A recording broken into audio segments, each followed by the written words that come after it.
Okay, hello everybody.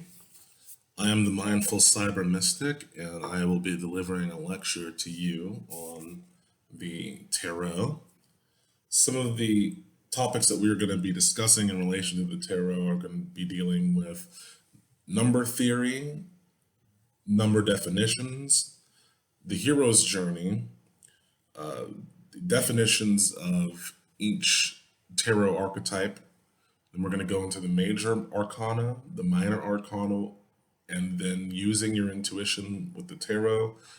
Finally, we're going to be having a discussion about the tarot and the Bible. And now that I kind of mention it, we might not actually be going in that order. We're just going to kind of see where we flow in all of that. But the old adage goes, tell them what you were going to tell them, and then tell them again. So, so before we get started in the deeper part of the meaning of each of the different aspects of the tarot, I want to discuss why the tarot was invented.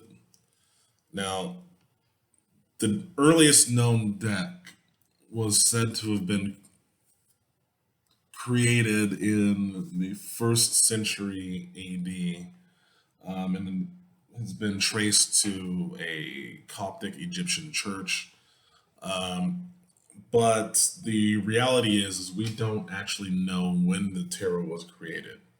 We do know that it was not originally used as a divination tool, but it was actually created to preserve sacred knowledge in this world when the powers that be were attempting to cut off the pipeline of information to the masses for whatever reason. Now, there's an adage that says the wind blows where it wills, and you hear the sound of it, but you do not know its origin. And this is kind of like the origin of the tarot. We don't know who created it. There have been a lot of false proprietors of knowledge of the tarot who can lay fictional accounts of its origin, but we really don't know. As I said before, we do know that it was not used for divination, but to transmit and translate encoded information. So supposedly, a lot of people didn't know how to read or write. So it was very important for this information to be transmitted through visual form. There are not full originally crafted decks that have been unadulterated by the pages of time. So what the tarot is are encoded archetypes. Well, I'm going to read you what I wrote. The tarot archetypes are the attempt of the human psyche to most accurately display universally eternal truths that play out in any physical reality. More on that later. The art of divination by using the aforementioned encoded truth is a different skill altogether. And there'll be more on that later as well. And this thought just came to me, but tarot, the art in the tarot can be kind of likened to humanity's first meme. Now, a meme can encode information in it that's funny. And then, of course, a meme can encode information in it that's really, really important.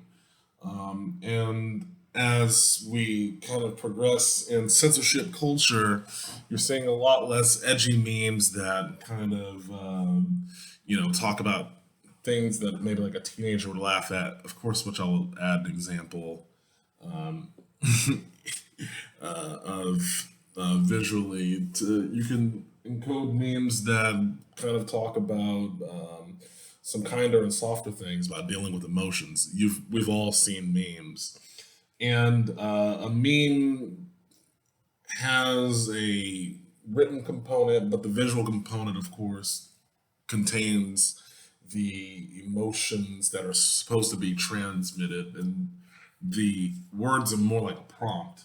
So I would like to think that tarot is kind of like some of the first memes, but they point to higher themes and elements that are in our universe and cosmos.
So moving forward, I kind of got inspired to jump into the Bible section first, tarot and its relation to the Bible, and more importantly, tarot in relation to Judeo Christian values. Now, I'm going to pull up some passages in the Bible that I ripped from Google that talk about, divination, and if it's okay in the Bible. Before I go forward in that, I guess I would need to qualify what my beliefs are. I do believe in entities and egregores. I do believe that there are spirits. I do believe in the Christian mythos, the Christ energy. I guess where faith comes into play is I don't know whether it is an allegory or if it literally happened. Now, a lot of Afrocentrists will get mad at me, being, how can you believe that Christ was a real person and you're whitewashed and it's just a method of the white man to control you? And I completely understand all that. The Where my issue kind of comes into it is, we're all traumatized and working through trauma as adults. So if somebody tells you that there's a boogeyman under your bed, I don't care how old you are, you're always going to be kind of working through that trauma. In one way or another, it's going to pop out. We're traumatized and imprinted with religion, and we don't get to just say, well, I'm not Christian anymore because I'm angry because, some priest did this to me or they were just using it to control me. I don't believe it works like that. I think your psyche is always working through it. And I've seen tons of people who renounce Christ, and will just join another religion and continue the same behavior. Kind of like I was listening to Owen Benjamin go on this really really brilliant rant about like ex junkies, bitches, women who they'll give up crack or whatever, and then it's like Jesus is their new drug, and they're still dysfunctional as fuck, and no man, can deal with them for more than 10 days. But in their head, Jesus is kind of like their replacement for crack, and is like their new boyfriend. They kind of make like a boyfriend out of Jesus because no man in his right mind will want to deal with her. So they're not actually dealing with the trauma, which is the fact that their body is always craving this drug. That's kind of why I still say that I'm still Christian, because I do use tarot, I do use divination, and when I am in great duress and trauma, don't know who to turn to, you best believe I get on my knees and will talk to me some Jesus. And it does make me feel better because I was trained that way. I will not be ashamed in saying that to anybody, and that's just where I'm at. So let us continue into our talk about the Bible and tarot. Okay, so now we will talk about the Bible and its attitude towards divination. So here we have Leviticus, a passage from Leviticus 20, verse 6. If a person turns to mediums and necromancers, whoring after them, I will set my face against that person and will cut him off from among his people. Leviticus 19:31. Do not turn to mediums or necromancers. Do not seek them out, and so make yourselves unclean by them. I am the Lord your God. Leviticus. A man or a woman who is a medium, Leviticus 20:27. Getting ahead of myself here. A man or a woman who is a medium or a necromancer shall surely be put to death. They shall be stoned with stones. Their blood shall be upon them. Leviticus 19:26. You shall not eat any flesh with the blood in it. You shall not interpret omens or tell fortunes. Revelation 21:8. But as for the cowardly, the faithless, the detestables, as for murderers, the sexually immoral, sorcerers, idolaters, and all liars, their portion will be in the lake that burns with fire and sulfur, which is the second death. Deuteronomy 18, verses 9 through 12. When you come into the land that the Lord your God is giving you, you shall not learn to follow the abominable practices of those nations. There shall not be found among you anyone who burns his son or his daughter as an offering, anyone who practices divination or tells fortunes or interprets omens, or a sorcerer or a charmer or a medium or a necromancer or one who inquires of the dead. For whoever does these things is an abomination to the Lord, and because of these abominations, the Lord your God is driving them out before you. Exodus 22, verse 18. You shall not permit a sorceress to live. Micah, chapter 5, verse 12. And I will cut off sorceries from your hand, and you shall have no more tellers of fortunes. We can, I'm going to read this last one. It is Second Kings. I really like that book in the Bible. I remember liking it as a kid. Second Kings chapter 21, verse 6. And he burned his son as an offering and used fortune telling and omens and dealt with mediums and with necromancers. He did much evil in the sight of the Lord, provoking him to anger. Okay. So I'm not going to pretend that I have read all of these verses in their proper context. It's not what I'm here to do. But you get a pretty strong gist of the Bible not really liking fortune tellers and divination. I'm going to turn our attention, though, towards towards a passage about the Moabite, I believe, Balaam. And let me pull this up really quick. So we get the sense that the Jews and proto Christians of old were not really fans of fortune tellers and necromancers. The question would be why? Um,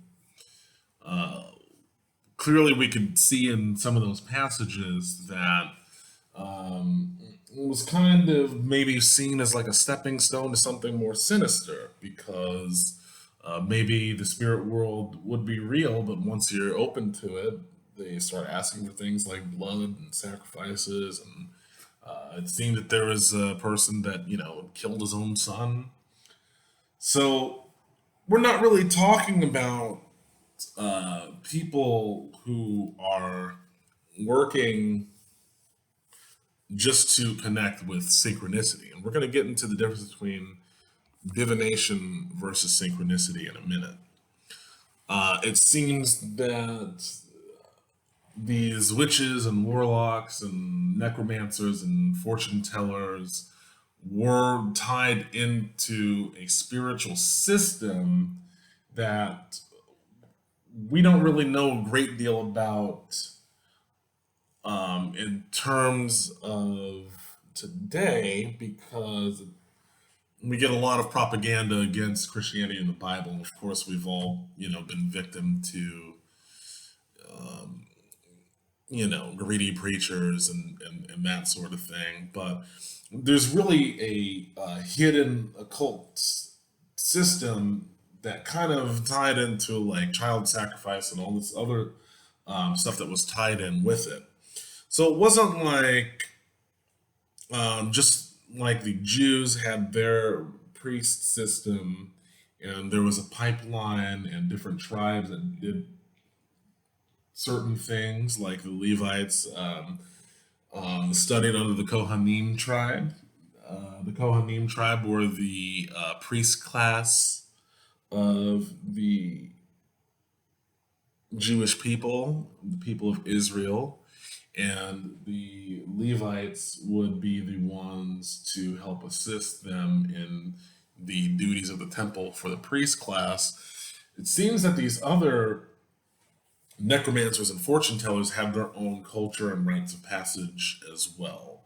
They're, as far as the Judeo-Christian perspective goes, they were not tied into things that were what we would consider to be morally upright. So that's one perspective.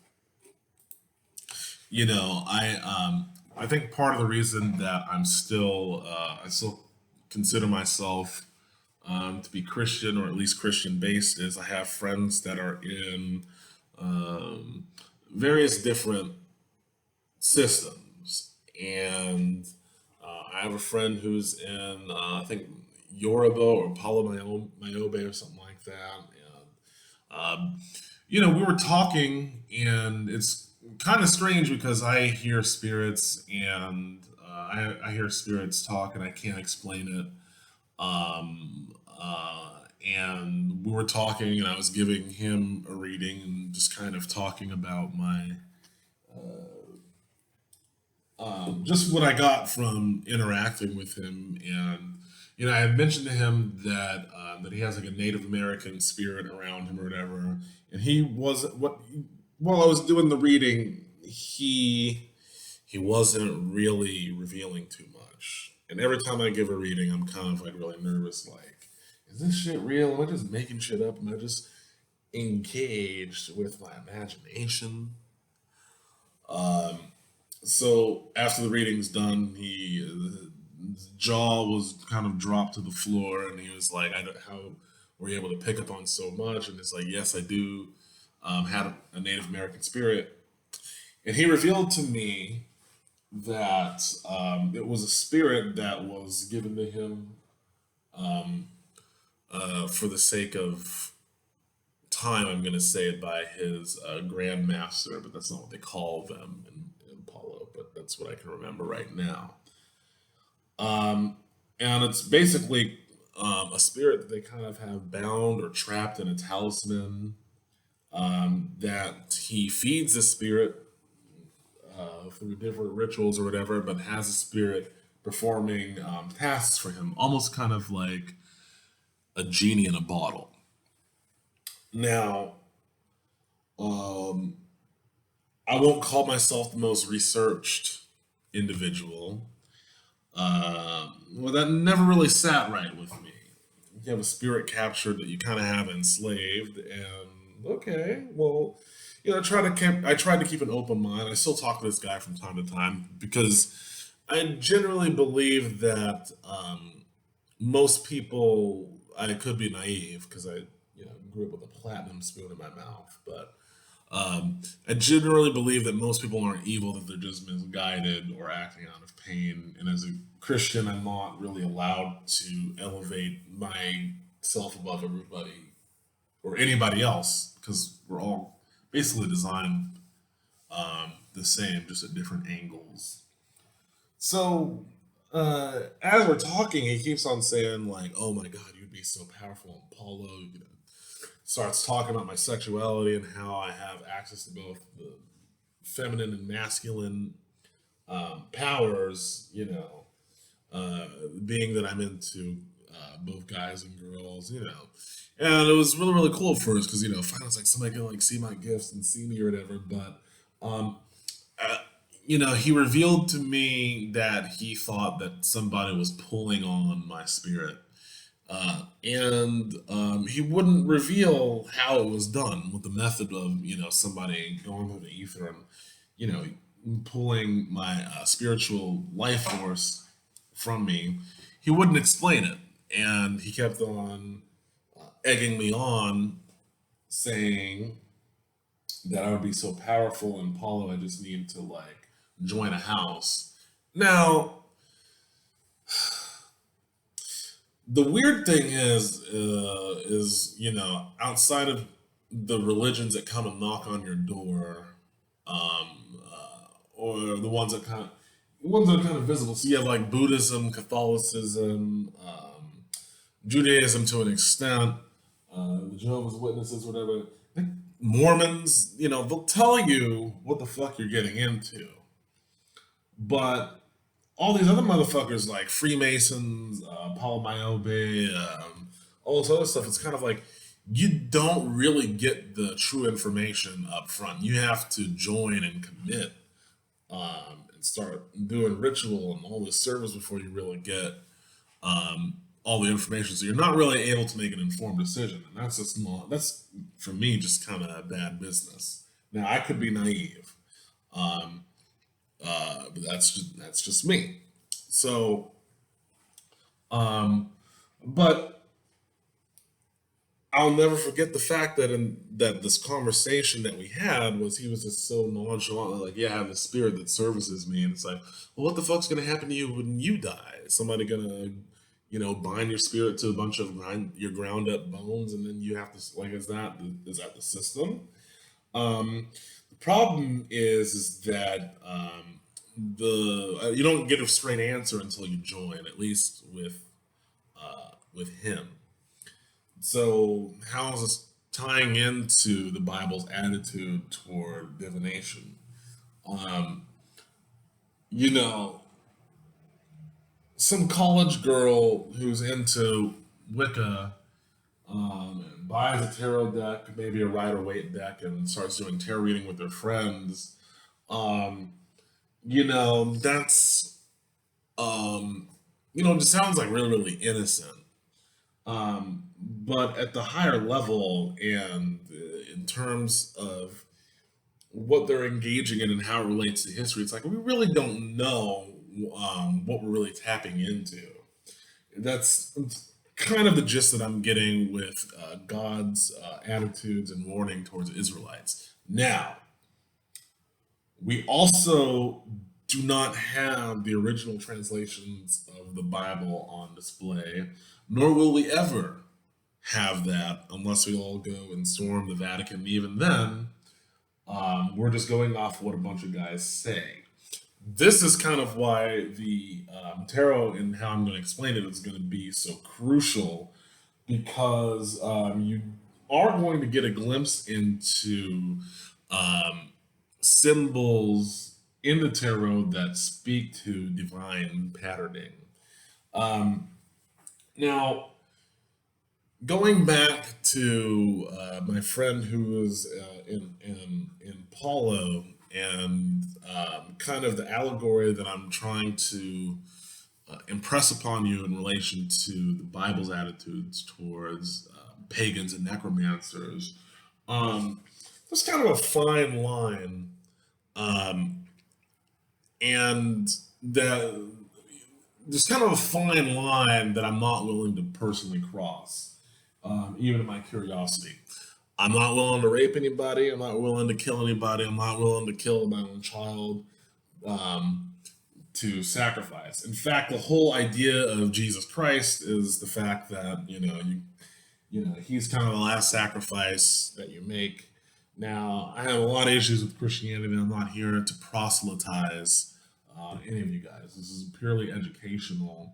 But I do not want for anyone to be in an emotionally reactive state where they're willing to throw out the baby with the bathwater.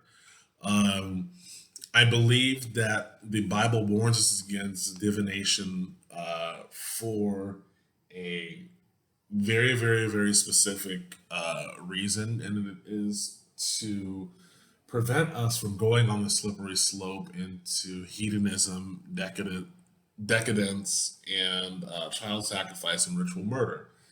As you can read in certain passages, they were burning people and children in these effigies to Moloch. Moloch, I'm not. Moloch is the bull deity or whatever, and that's kind of um, um, that's kind of, I think, a misguided attempt at what we'll talk about later. Them trying to connect from the age of the ram to the age of the bull, and so they're going to sacrifice um, some children to this bull, and burn golden calves and all that.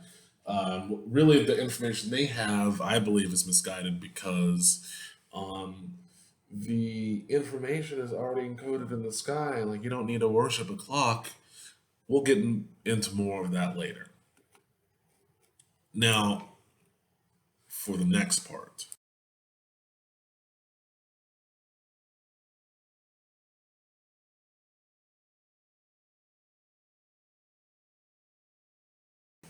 So, at this point, we can ask a question that kind of puts a lot of this to rest. Where does the difference between synchronicity and divination lay?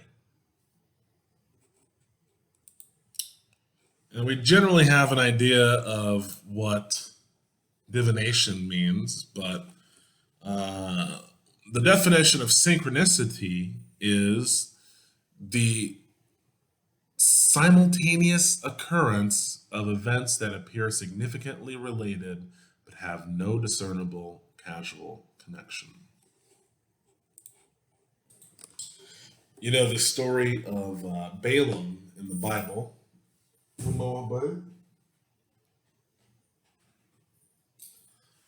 Sorry, my cat just being silly.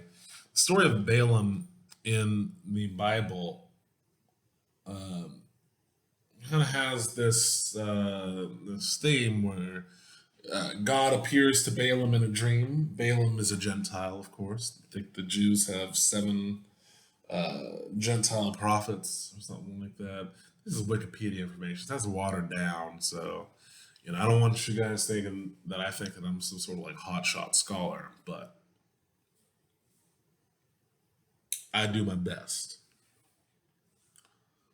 God appears to Balaam in a dream while he's sleeping. Now, is that divination? Is that synchronicity? Because what we're trying to do as people that are spiritualists, as a Hermetic Christian myself, we seek to understand the wisdom and symbols of being able to be able to decode when God is sending us a message, and what God can. What?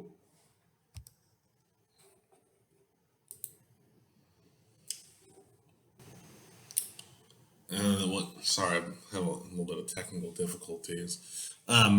So what God, when God sends Balaam a message in the dream and he doesn't get it, it's because he has not fine-tuned his wisdom enough to know that God is speaking through him, probably through symbols.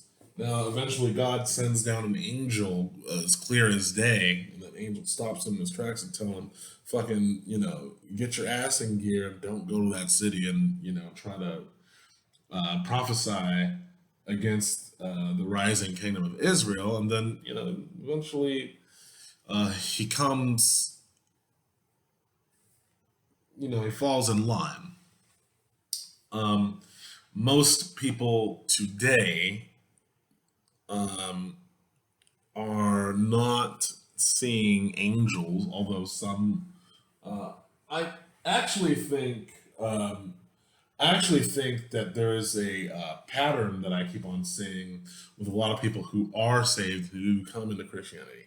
I think a lot of them will actually meet like demonic forces of the devil first, and that will scare them into falling into the hands of Christianity. Tarot will actually will actually show you that pattern as well in the hero's journey, which we will get to. Um, so the tarot is not necessarily a tool that was originally used for divination. In fact, I believe tarot, the information that it is presenting, that information predated the world becoming grappled in the sense that they're trying to steal this divine information that belonged to everybody as common knowledge when they hoarded it for themselves. I think that the divination part came into play probably um, using, probably with like a coven of witches or something, or some sort of fraternal order that had some diviners on deck, and they kind of just use it as a parlor trick. Like, look, we can use divination with these ancient symbols that are on playing cards, blah blah blah. Because there's all sorts of creative ways. There's people who read pig entrails to divine. There's people that do stuff in blood, and this is more of the sinister examples. This is more of the sinister example. I'm getting nervous talking about this stuff because I do not like engaging in evil talk or talking about people that participate in evil. So, um, um, there are people that are trained in the art of divination, and they can get so good that they can use many different methods. Um, but what we're as spiritualists trying to tap into is more so along the lines of getting in tune with ourselves and our own body, our subconscious mind, which has an immense level of wisdom because it records and remembers everything.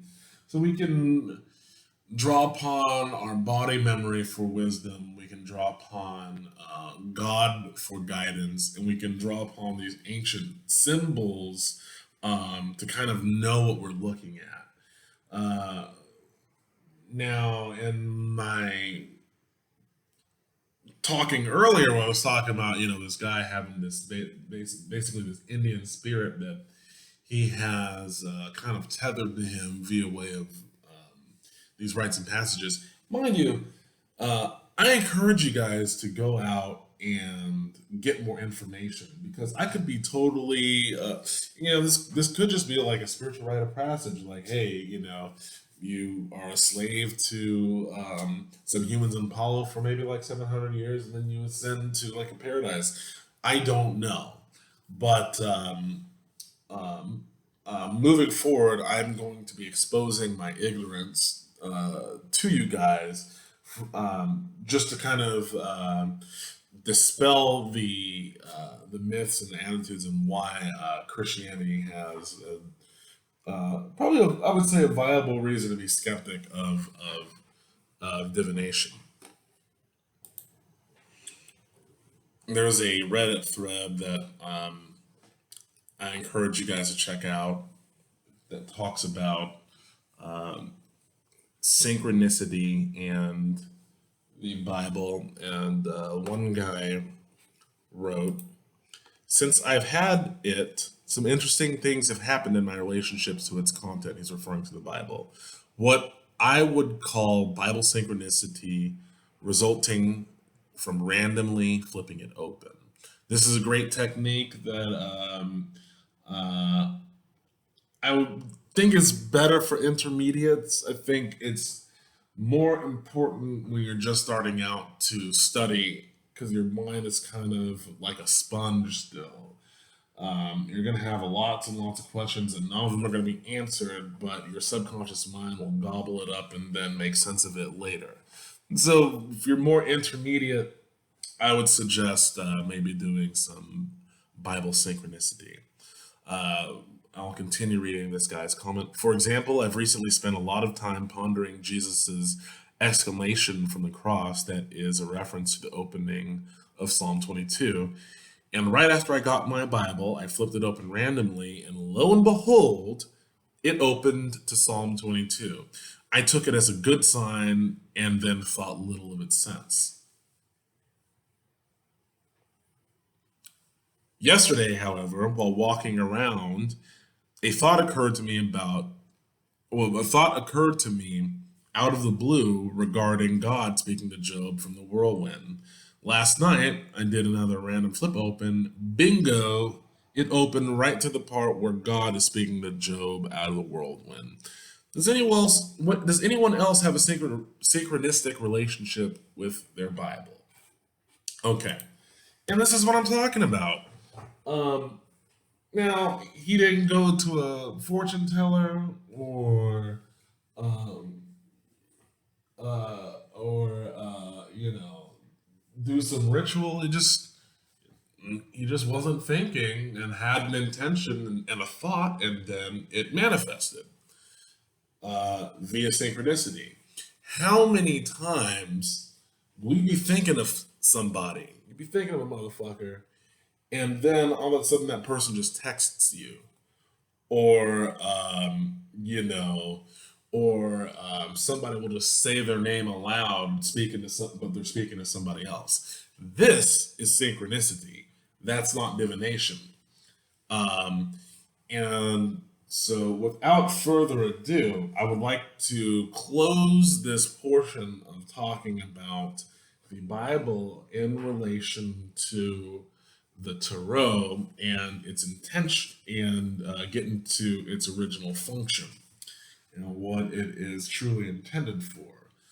Um, I do want to say that if you are a Christian or a recovering Christian, um, that I do see and recognize your trepidation in wanting to go down this road, and that your fears are not unfounded, and that the original usage of this tool was not what it is currently marketed as.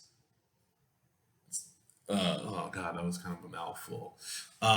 What its current usage is not what it really is. That's kind of my whole point in this long-winded spiel about the Bible and the tarot. Uh, oh man, I used to say tarot. Now I'm saying tarot.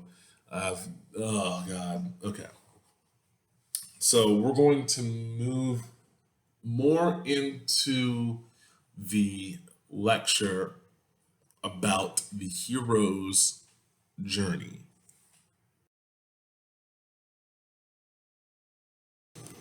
Before we get into the hero's journey, we need to have a little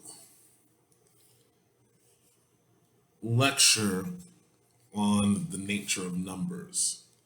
I'm going to read an excerpt from the Quadrivium, the four classical liberal arts of numbers, geometry, music, and cosmology.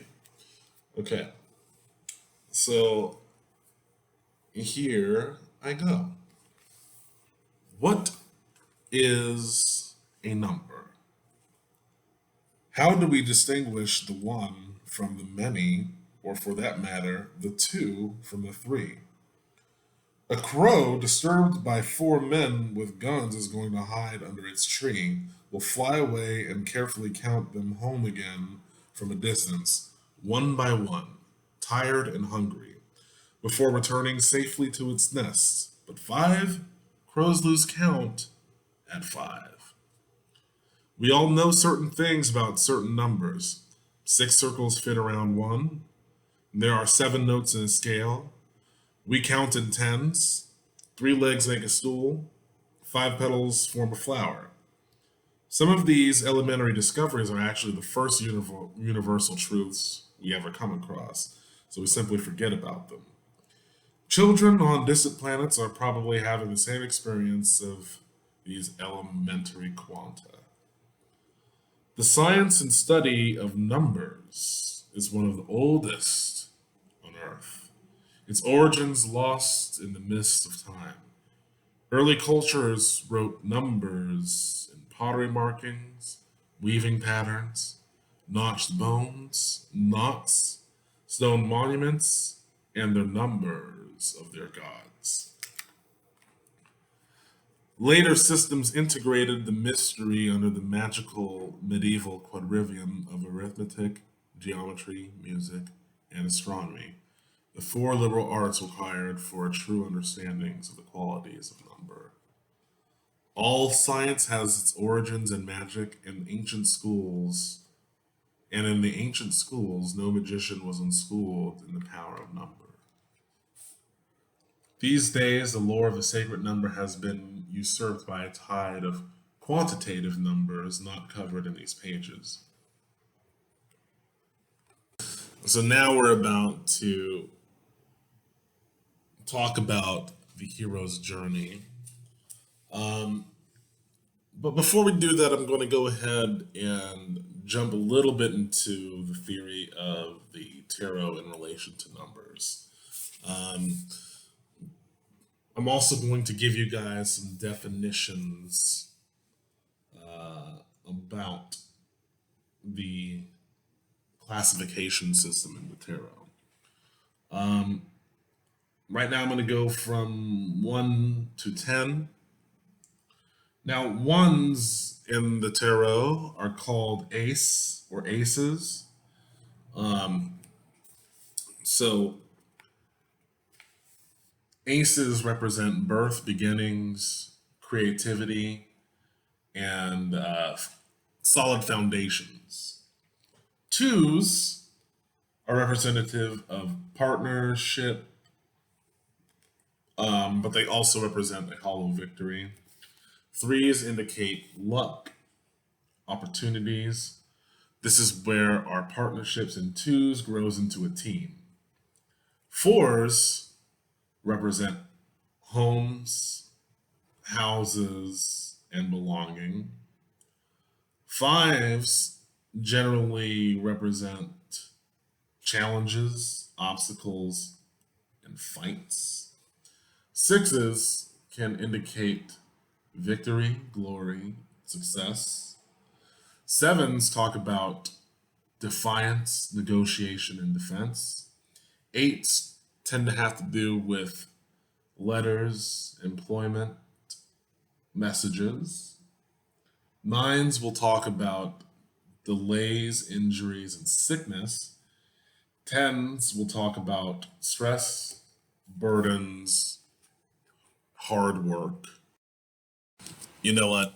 I've been recording this in little bits and pieces, and then kind of splicing it together. So I don't know if in the video you can hear cuts in between different sections. Basically whenever any picture changes, that's a cut. But I did find a good write up on the relation of numbers and spirituality, and so I'm going to extend the lecture on numbers and a little bit further. Why does this relate to tarot? Well, you know, tarot, each card has representative numerical value, which means that there is a progression from A to Z in the tarot, and each number value is representing a stage or a substage of energy that is corresponding with the person, group, situation, and the noun in question. So I just wanted to add this little bit of information about numbers. In order to understand the conception of God or ultimate reality, let us start with the stand taken by atheists that there is no God. This is to say, in mathematical terminology, that no positive or negative valuable, sorry, I'm going to start over again. In order to understand the conception of God or ultimate reality, let us start with the stand taken by atheists that there is no God. This is to say that in mathematical terminology, that no positive or negative variable can be assigned to it. The mathematical sign for that which has no positive or negative value is zero or not. And that's not N-O-T, that's N-A-U-G-H-T. Folks. Now let the atheist be faced with the question as to what exists. A consistent agnostic can doubt and deny the existence of everything, but not his own self. That which doubts or denies. Speaking again in mathematical terminology, it may conveniently be expressed as one.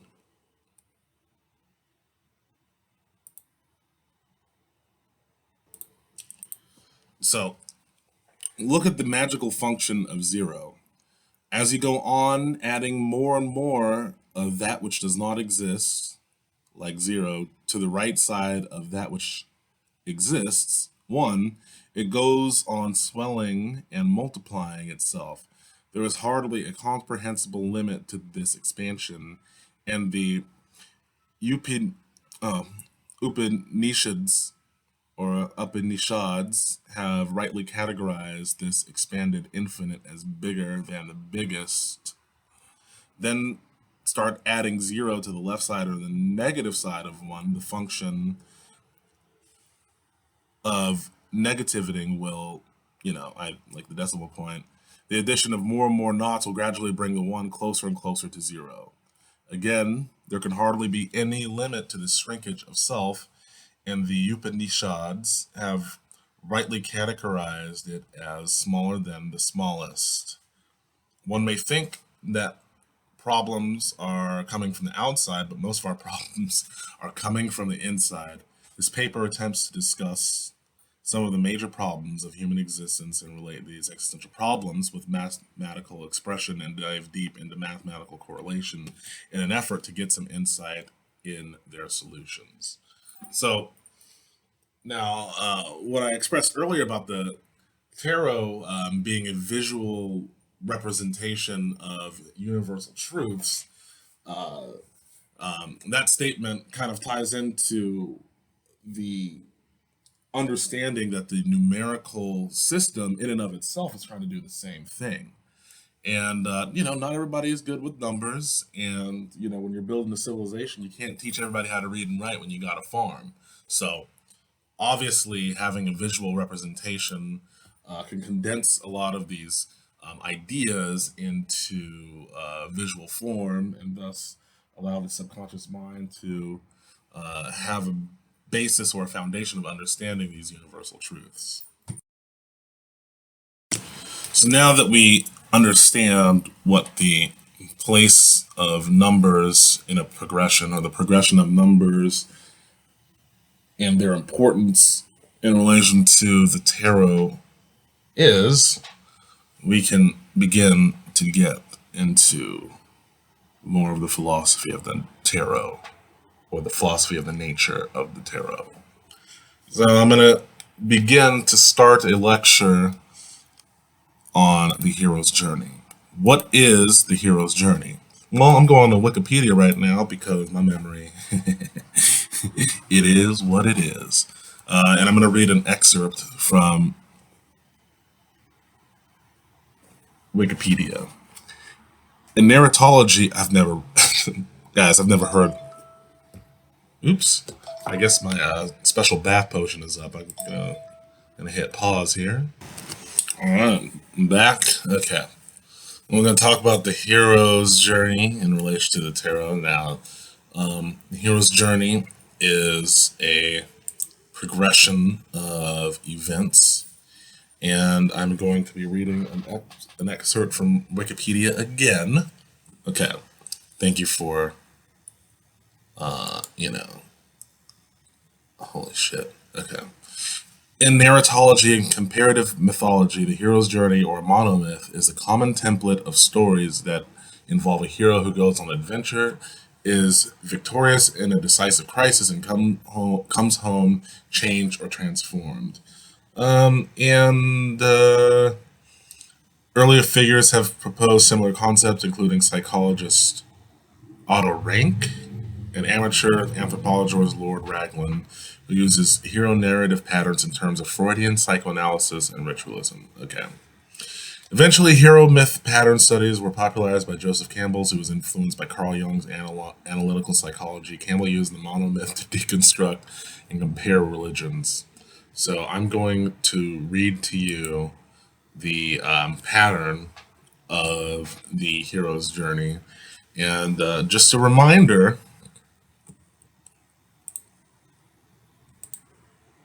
okay, we have the call to adventure. Well, we have the traveler, and then we have the call to adventure. So he's at home in his or her world, not a care in the world, and then something will happen which will make them want to continue to move on into the wild.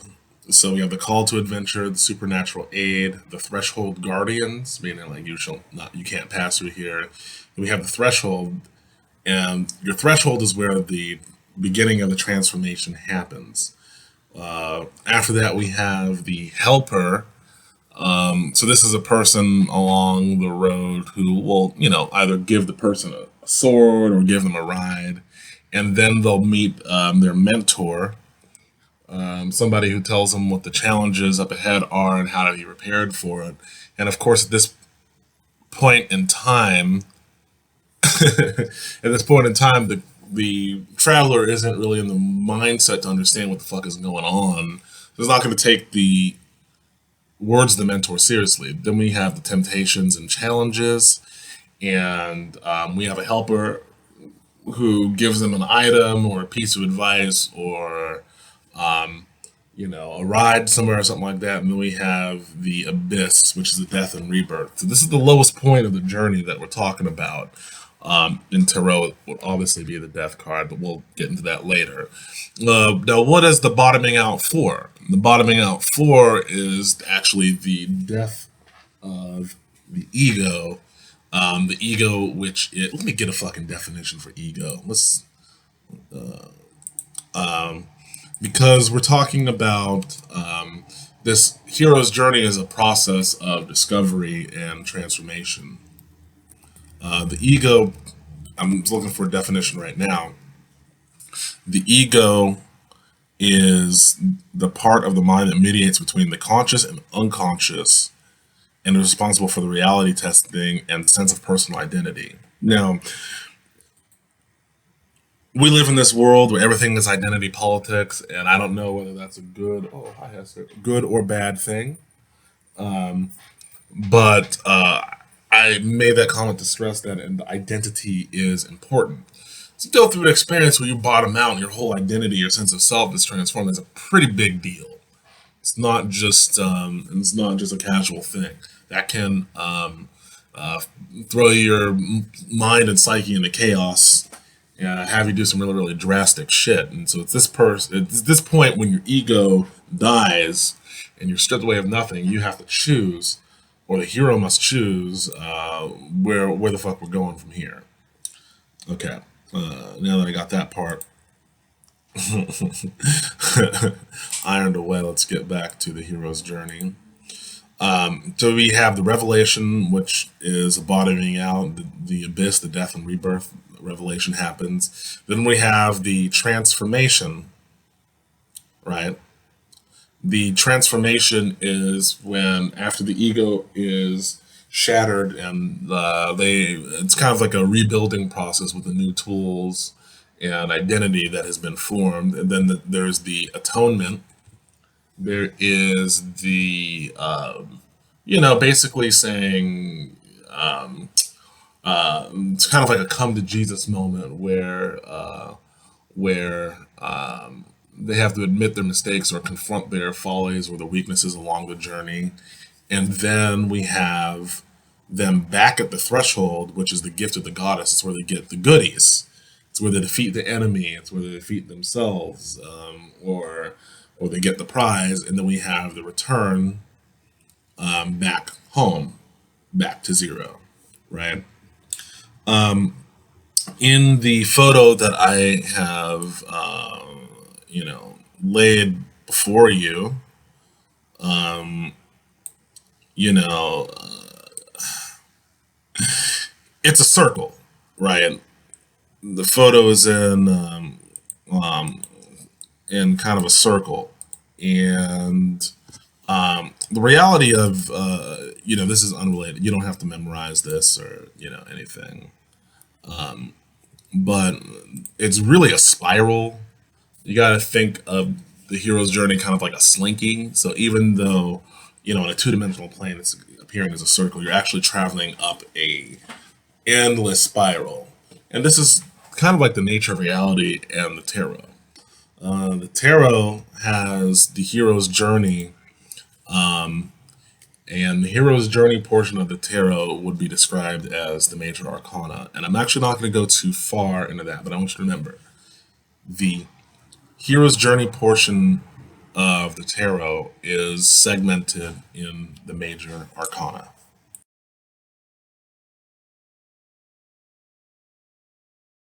Further musings on the hero's journey. Because as I said before, you gotta tell people what you're going to tell them, then tell them again. So I guess I'm telling you again. I've added this chart, which you can clearly see on the screen, but if you're just listening, it is a picture of, I think, six blockbuster movies from the 20th century and early 2000s. And it's kind of like infographic on half of on how. Sorry, guys. Let me start that over. So this photo that I'm showing you shows six stories and their commonality in terms of them following the hero's journey structure. Um, I'm going to follow the Matrix template. They're all follow. I'll do the Matrix and Star Wars templates. Okay, so Luke Skywalker lives on a moisture farm in Tatooine. This is the ordinary world phase.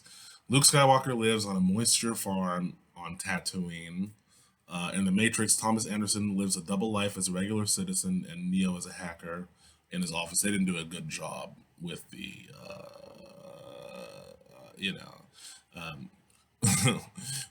they didn't do a good job with the Matrix description. I'll add in Spider-Man for this one. Peter Parker is a nerdy student who's bullied by his classmates.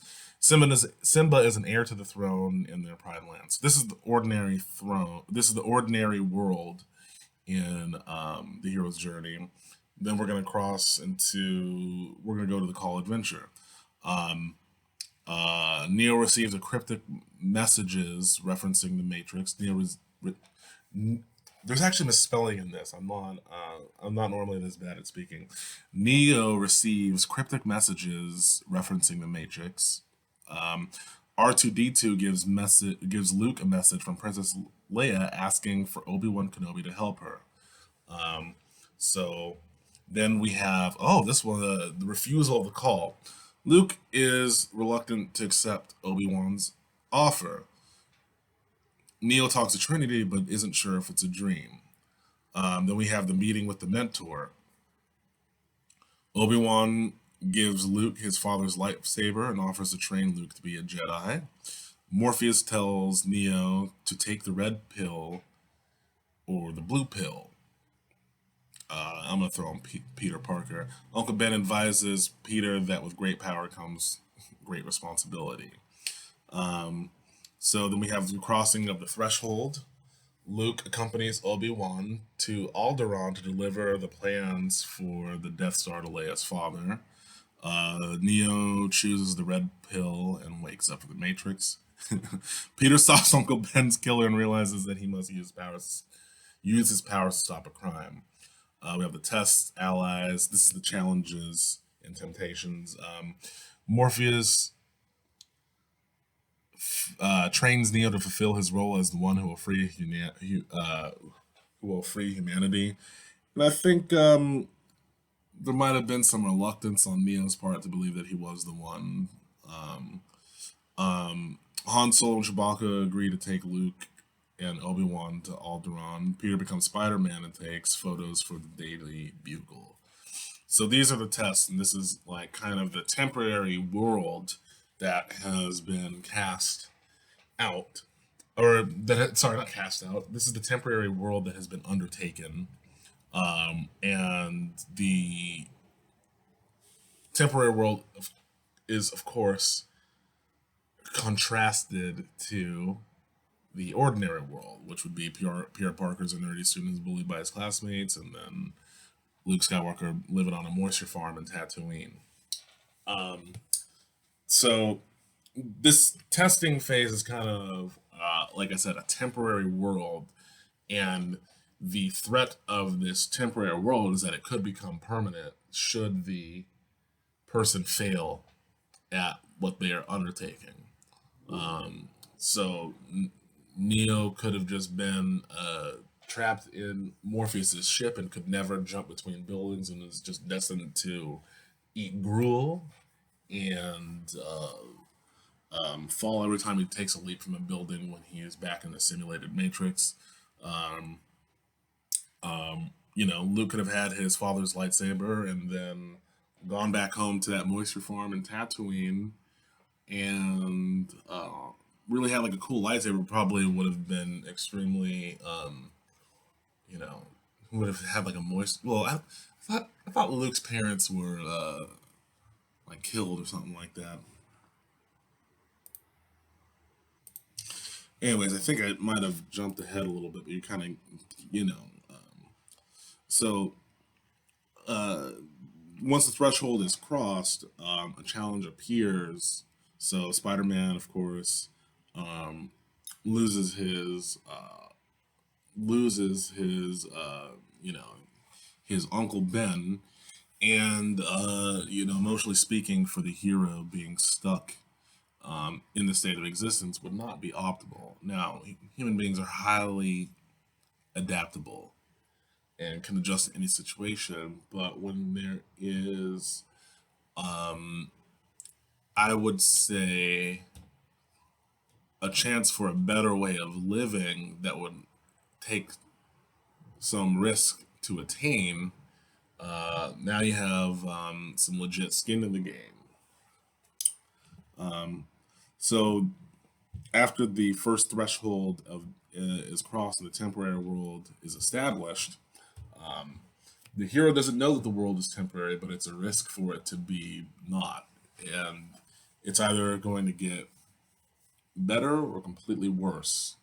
So they're gonna from this point on. So then we have the test allies and enemies phase, the challenges phase. So we have Morpheus training Neo to fill his role. Neo kind of gets a crash course in his training. So as he is being trained, every time he learns a skill, I think in the Matrix, every time he learns a skill, he has to immediately put that new skill to the test. So he doesn't feel adequately trained. And every time he learns something, he has to go into the Matrix and use that skill. And that's another part of the part of the hero's journey too. Um, Peter becomes Spider-Man, and he's so as soon as Spider-Man learns how to shoot webs from his hands and kind of swing, like he immediately is tested where he's like stopping crime, and he has this new job. um Actually, his new powers, which he hasn't mastered yet, actually help him a new get a new job. So it's like with the new special abilities that he has that he's supposed to use in his journey, he can't even do human things until he gets these powers. So it's pretty interesting. I don't know if that point made sense, but I'm gonna move on regardless. So this template has the approach to the innermost cave, and I guess this is the death. Well, no, I'm not. I'm not gonna. I'm just gonna follow this chart. The Death Star destroys Alderaan. They invade the Death Star and save Princess Leia. The Oracle tells Neo that Morpheus will die, and Neo has the power to choose to go save him. Uh, the Green Goblin asks Spider-Man to join him, but Peter refuses. Then we have the ordeal. So the ordeal is kind of like the atonement phase, and I'm gonna address the approach to the innermost cave part. This is the death and rebirth. So, Morpheus has been captured, and now Neo must choose to save him. And there is a this is really, really, really amazing because at this point the there is a choice between accepting the temporary world by the ruler of the temporary world. This is I guess, the Luciferian or Satanic or Ahrimanic figure. And this is just polarity. This is the opposite, because we can get into the philosophy of, like, is the agent really evil? Blah blah blah. Just for the sake of this argument, we're just going to call it the Satan energy. And folks, I'm not a Satanist, so if you are, that's your business. But that's not me. Not me. It's not me. So the purpose of the death and rebirth cycle in the hero's journey is for there to be so much trauma that the character has to choose who they're going to be, a new identity. Luke is no longer that tattooing moisture farm boy. He is now, I am now choosing to be a a Jedi. And this is the moment where I swap out identities, right? That's what the bottoming out period is for. It's also called the approach to the innermost cave. It's a cycle of death and rebirth. And then we have the ordeal. So by not submitting to the status quo of the temporary world on the cycle of heroes journey, you are now at your lowest point. Your muscles are tired, and you're agreeing while you're all beat up to fight another battle. What is the next battle? We're going to call it the ordeal. Neo is ambushed by agents in the Matrix. The group rescue Leia, but Darth Vader kills Obi-Wan in the process. Luke no longer has a mentor. Norman figures out that Peter Man. Sorry, I don't know why Peter. I don't know why Spider-Man makes me giggle every time I get to that. Norman figures out that Peter is Spider-Man and kidnaps Mary Jane. Right, so it's almost like as soon as the person swaps identities, now he's in the middle of being that new person and fighting that new person's ordeal. That new, he is fully within the function of what he chose to be now at this point. Then we have the reward phase. Neo blames himself for Morpheus's capture and re-enters the Matrix to save him. Spider-Man saves Mary Jane and learns the Green Goblin's identity. Luke decides to join the rebels to destroy the Death Star. So at this point, in the example before, I called this phase the atonement. This is the reward phase, and um, this is also accepting one's flaws in addition to their new hero. In addition to accepting who they are as like a new powerful being, they're also having to still say that I'm still working on my flaws and I am not perfect, but I want to continue on this journey and do my best and give it my all. So this is important because this is almost like the establishing of a new ego. The ego is temporary. The ego is situationally based, and we have to continuously swap out egos as we continue to expand and grow. It's only the soul, which is the spark plug, that the soul is the spark plug that is connected to the divine, that the spirit gets its power from, and spirit animates everything around, like the body and the wind and stuff like that.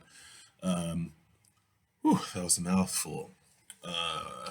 So the soul is the part of us that is perfect and is tied in with God, but it's not really interfacing with the physical reality around us. It's the spirit, and the spirit is the animator and the mediator of all that. In psychology, I guess, would be the ego. The unconscious mind is the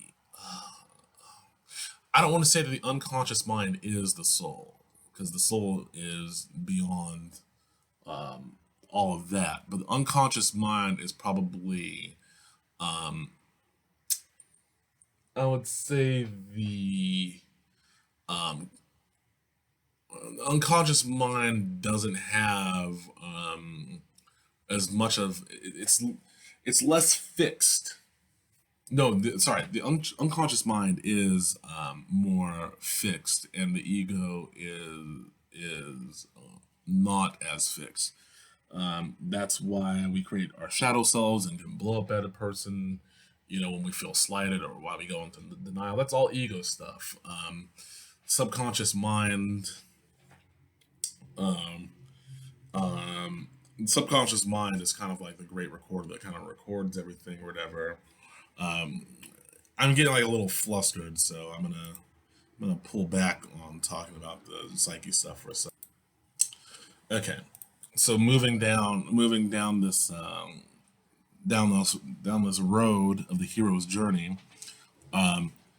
Before Neo can leave the Matrix again, Agent Smith kills him. Luke refuses Han's offer to leave, choosing to help overcome the Galactic Empire. At Norman's funeral, Harry Potter. Oh wait. Oh, they've taken out the Spider-Man. Oh, that's interesting. Oh, sorry, no, they didn't. Oh my god. At Norman's funeral, Harry, Peter's best friend, swears to avenge his father's death. So we have the atonement, and then after the atonement, we have another crucifixion. I guess in Bible terms, this would be Jesus on that mound praying, knowing that he's about to get his ass kicked and crucified. And now, yeah, we have the resurrection. So Luke remembers Obi-Wan's advice, and this is the resurrection of the. This is now integrating the mentor. This is now integrating the advice of the mentor and actually integrating that advice and become it now becomes part of the person's psyche. So Trinity tells Neo that she loves him, so he must be the one. Neo revives and kills Agent Smith. Mary Jane confesses her love for Peter, but he rejects her to keep her from danger. All right. So it's a little funny because I guess it's like okay, well never mind. Um so Neo revives and kills Agent Smith. I'm seeing a trend in these story that it's kind of like the feminine energy is what resurrects the hero in the hero's journey, and that's very awesome. Down Lord of the Rings, I don't know if the Lord of the Rings is pretty gay though, pretty male centric, which I don't have a problem with. Sauron is defeated and Frodo and Sam reunite with the Fellowship. So we'll put a pin on the me reading into the feminine energy. But I think it's significant, but it's not. We don't need it for this talk. Okay, so then we have the return with the elixir. Neo makes a call in the Matrix, telling machines that he will free humanity. Luke wins a medal and takes his first steps toward becoming a Jedi. Peter recalls Uncle Ben's words and embraces his role as Spider-Man. So there we have the hero's journey in popular culture, and some uh, stories that we've all kind of interfaced with. And so the minor arcana will tend to get into the details, like the subcategories of the stories. So the major arcana is basically the hero's journey in different phases that you go through in the hero's journey. And the hero's journey can be applied to any noun, person, place, thing, event. You'll see the hero's journey play out in nature and stuff like that. So, without further ado, let's get into a speech about the major and minor arcana and their relationship with each other. We are now entering the realm of the tarot.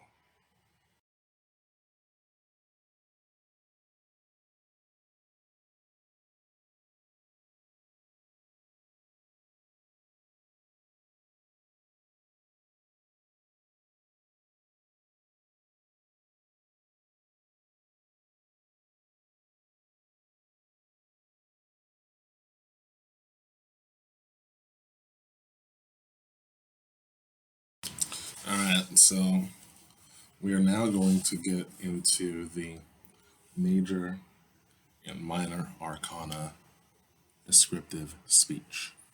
Can y'all hear me? I see a waveform here. So we're going to go through the major arcana, but before we do that, I'm going to kind of give a basic description of each from my notes. Okay, so the major arcana is the hero's journey put in picture form. They are the bigger picture events in the fool's journey. They are archetypical themes in the soul journey, and I believe there are 22 major arcana. The minor arcana are short-term influences and everyday actions that we all face. They are situational endeavors, daily life things. They represent 52 weeks of the year plus 4 days, and I believe there are 56 cards. Within the minor arcana, there are 4 themes that represent the 4 seasons, and they are called suits. We have the wands or batons. We have the cups. We have the coins and the swords. Now, this can also be translated over to playing card decks, and we have the hearts, spades, diamonds, and clubs. The hearts would be the cups. The spades would be the swords. The diamonds would be the pentacles, and the clubs would be the wands. Now, remember when I said that the tarot was originally intended for the encoding of information through visual form, and that these visual archetypes that have been encoded for us to understand. The major arcana is encoded with a lot of information, but it's actually the minor arcana that has a lot of information in it as well. So the major arcana, I guess, would be the 12 constellations plus the 8 visual luminaries, and a luminary is a natural giving body of light. And then we have trump cards, and then the cards representing the person traveling, the fool, and another representing fate, and another representing time, making up essentially like 22. Now, before I get into the different definitions and the pathway of the major arcana, I'm just going to have a quick recap on the numerical system and how they correspond in the themes of tarot. Ooh, ooh. Okay, we have Ace, which represents the number 1. And aces indicate birth, beginnings, creativity, foundations.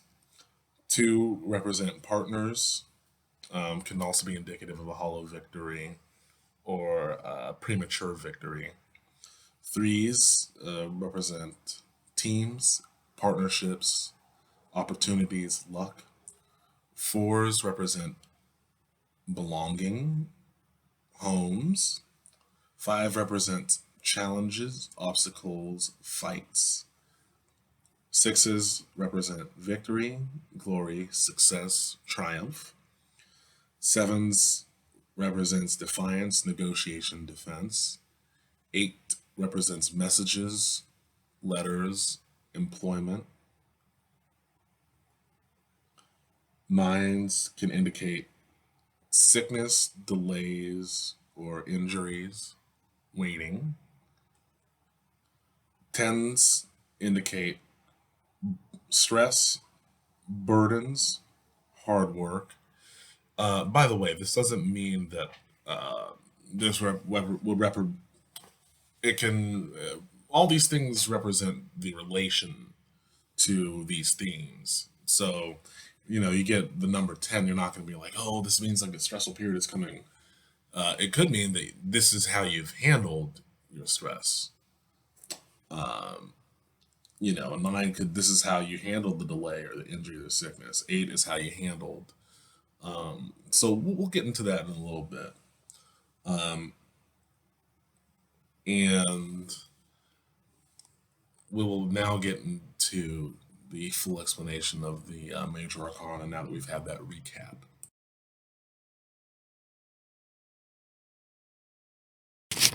Okay, so we're going to start off with learning about the Fool. The Fool, more often than not, is represented by zero. And hold on, let me pull up my write up here. So, the Fool's journey is a metaphor for the journey through life, or the hero's journey. Each major arcana card stands for a stage on that journey. And this is an experience that a person must go through in order to incorporate that into the wholeness of his being.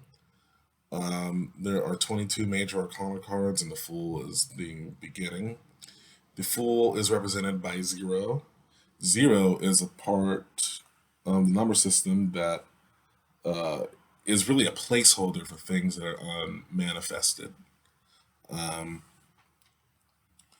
Fool stands for each of us as we begin our journey of life or through an ordeal. Now, the Fool does not mean that he is foolish as in dumb or unwise. It just means uninitiated, innocent, simple, and has not gone through the abrasions to make him non-foolish. At the start of the trip, the Fool is a newborn, fresh, open, and spontaneous. So this is Frodo in the beginning of Lord of the Rings. In the hero's journey, this is the point where the main character is still in his home world. So the figure zero on his arms flung wide with his head held high, ready to embrace whatever comes out of his way. But he is also oblivious of the cliff edge he is about to cross, which represents the threshold. The Fool is unaware of the hardships he will face as he ventures out to learn the lessons of the world. Fool somewhat outside of the rest of the major arcana. Zero is an unusual number. It rests in the exact middle of the number system, poised between the positive and negative. At birth, the Fool is set in the middle of his own individual universe. He is strangely empty as a zero, but is imbued with a desire to go forth and learn. This undertaking would seem to be folly, but is it? You will notice that the Wizard of Oz, Dorothy, looks very, very much like the Fool, and she is actually with her dog that you're able to see in the picture, Toto. And Toto in the story is kind of like Dorothy's conscience. It's her guide. You can almost consider Toto to be another form of the god Anubis, who kind of guides you through the underworld, and some of the some of the mythos. He could also be Lord of the Underworld, but for the sake of the Fool, the dog that is by the Fool's side is actually the guide and can be symbolized as the conscience or the heart.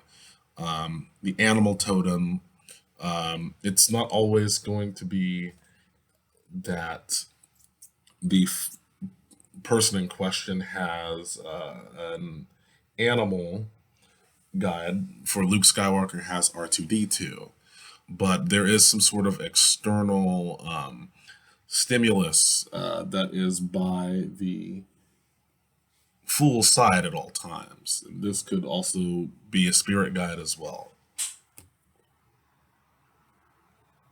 So now we're going to talk a little bit about the Fool and its planetary connections, its connections in the constellations in the sky. So the Fool is actually an air symbol, and we've talked about the nature of the Fool, but its elemental quality is that of air. Now, its ruling planet is Uranus, and Uranus is the planet which heralded in the beginning of the industrial revolution age and age of tech. Okay, blah blah blah. I don't. Okay, in the tarot, the Fool corresponds to Uranus, the Fool of a very airy fairy up in the atmosphere card, which is often pulled for people who aren't easy to pin down. Now, I feel like in terms of tarot, you can read the Fool as somebody to be very not with it, somebody who can't get with a program. But that's not all that it means. It just means that they just haven't been through the rigors of what their external circumstances are requiring for them. And it doesn't mean that they aren't potentially good at what they do. Now, mythologically speaking, Uranus is the ruling planet of Aquarius and is exalted in Scorpio. Uranus is the personification of the sky in classical Greek mythology. The planet Uranus is very unusual among the planets in that it rotates on its side, so it presents each of its poles to the sun in turn during its orbit, causing both hemispheres to alternate between being bathed in light and lying in total darkness over the course of the orbit. Now, isn't that crazy? What a perfect, what what a perfect cosmic body to kind of describe the nature of the Fool of the Tarot. You also see with the card that there's a big zero over the picture of the Fool in the card. So it is like a placeholder.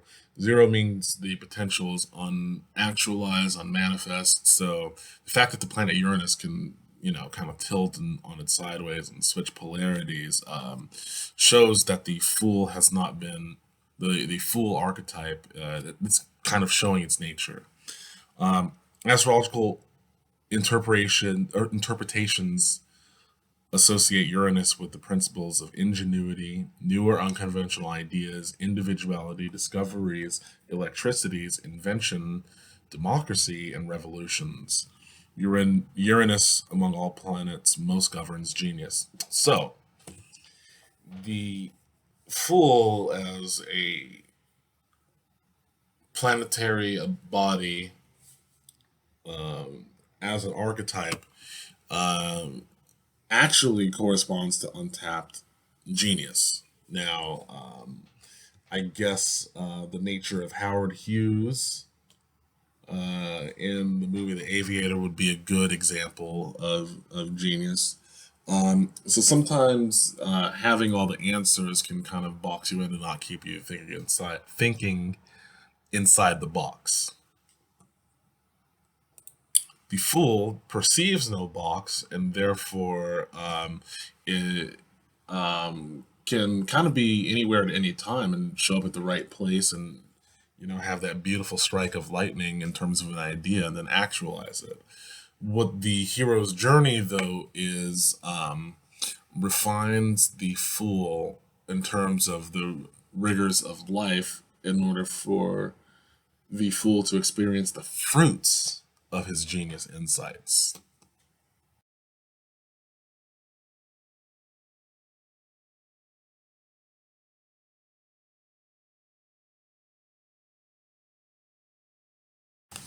Moving on to the magician. On setting out, the fool immediately encounters first the magician and second the high priestess. These are the great balancing forces that makes up the perceived world. It is a feature of the material universe that as soon as we named some aspect of experience, we automatically evoked its opposite. So this is a paired. This is a paired. This ends up being kind of like a paired energy. The two.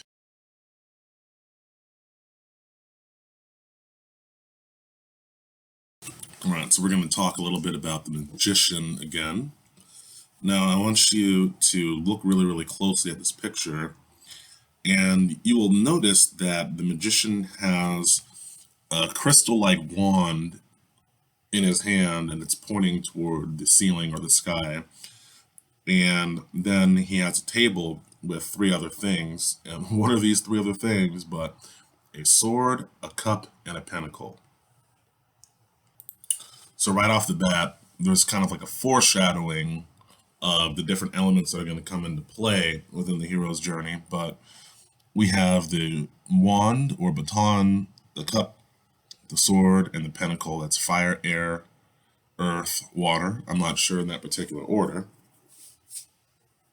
And it's kind of interesting because, as I've said before, that this isn't just about reading the future or reading the present energies, but this is also about transmitting information that we all encounter on a universal level. So we have his wand pointing up toward the sky, and there's fruit.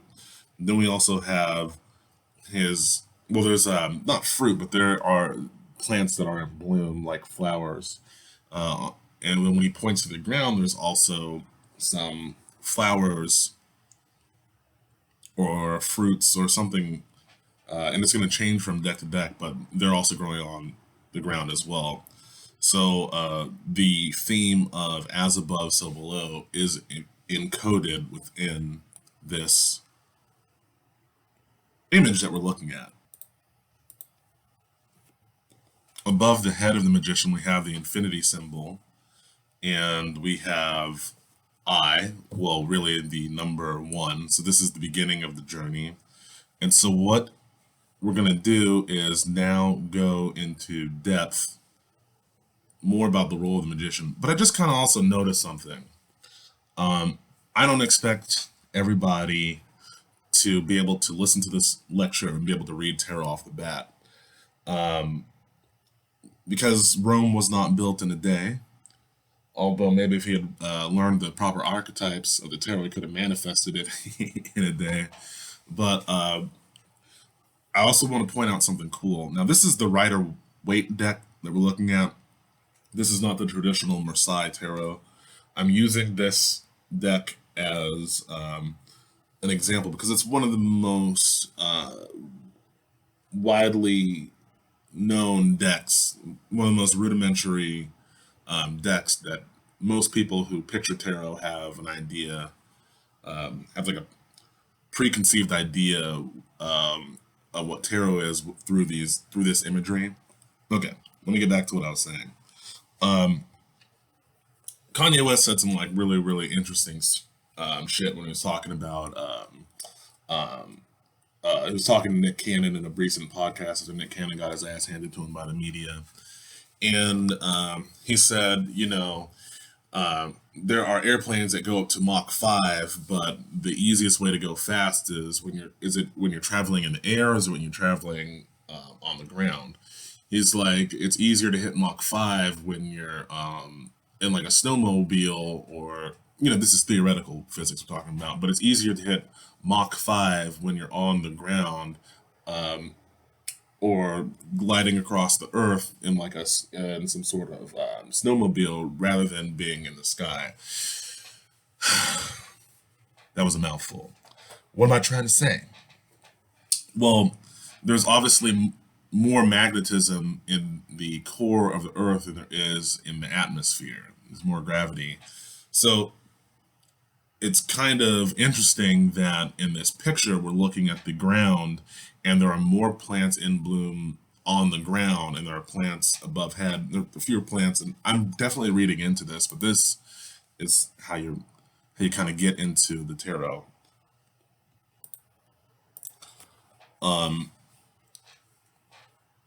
He's harnessing the power of the air, and he is also bringing that power down to the ground.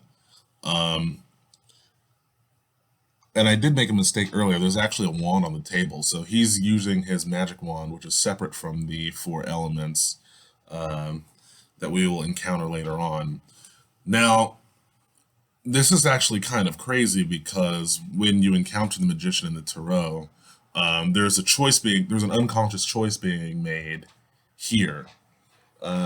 So when the fool encounters the magician, unconsciously he's already going to gravitate toward one of the four elements that he sees on the table. Now, I'm looking at the picture, I gravitate obviously towards the wand in his hand, the crystal. It's the most visible to me, but he's, that's not really a choice. You can only choose what's on the table. And you get to choose between earth, fire, air, water, or maybe you choose all four, but the magician will educate the current on which elements that are to be used later on.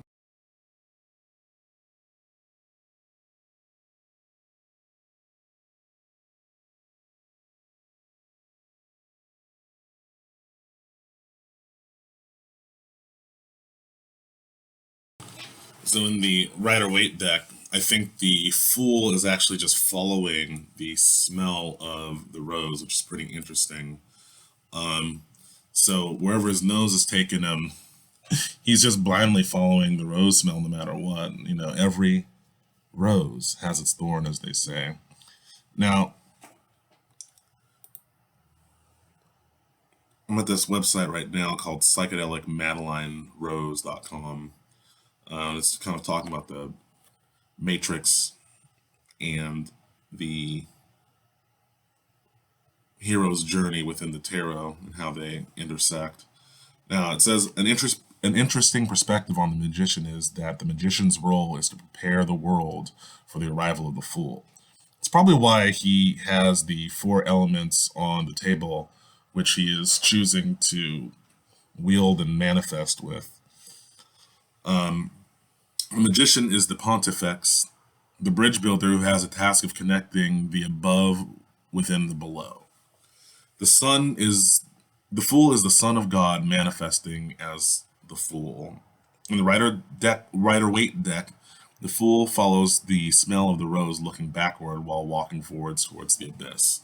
So, planetarily speaking, the magician is going to be an air planet, and it's actually representing Mercury.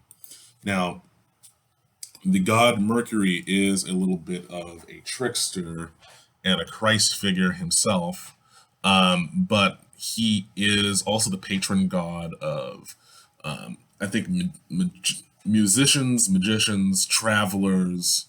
Let's look this up so we can be official.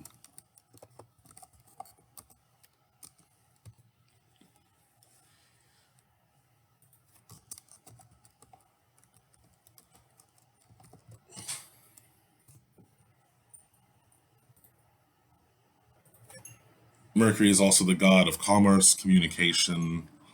I think Mercury is probably one of the most versatile gods in the Egyptian pantheon.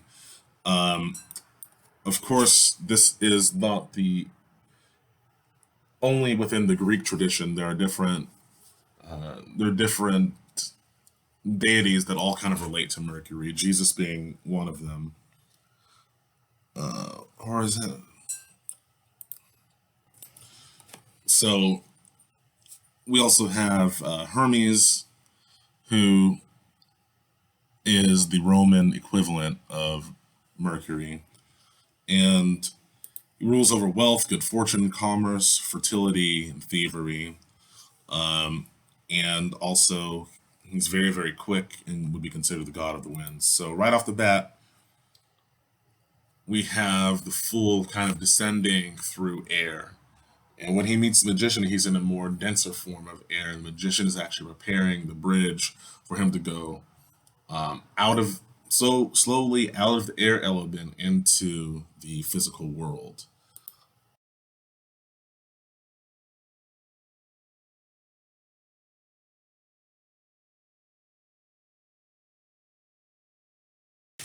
All right, and as mentioned before, the magician and the high priest are actually a paired entity, so you don't have one without the other. If the magician is the male energy or the positive energy, the high priestess is a female energy, the negative energy. Now, we're going to be pretty scientific when we use terms like good and bad or positive. Well, not good and bad. We use words like positive and negative within the tarot and archetypical explanations. So, what do I mean by scientific?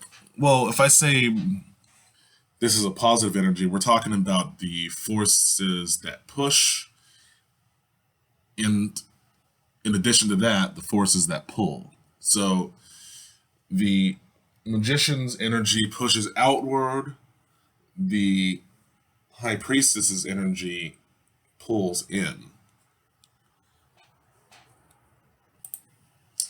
So if the magician is the bridge to prepares the physical world for the arrival of the fool, the high priestess is actually the one who prepares the mind of the fool for that physical world. So you'll see in most iterations of the high priestess, she'll be sitting between two pillars, which are represented by the names Boaz and Yakin. That's why you see B and J. That's what the B and J stand for. B and J, you're probably thinking about, well, we'll reserve that for the Empress. Because she's kind of like a mother figure, you know. And so she's going to prepare the psyche like a mother would for the world, building up the self esteem, telling them fables, riddles, rhymes. Um, the fool is going on a journey into a new physical world, and the magician, as I said, is preparing the world for the fool. And she is the mercurial bridge into the fool's untapped potential in the mental sphere. Now, as I said before, we're talking about encoded information. That tarot is not just a tool for divination. It wasn't even intended for a tool of divination, but a visual representation of universal themes that are true. So the fact that the high priestess would be holding a scroll could be her also holding the knowledge of the sacred.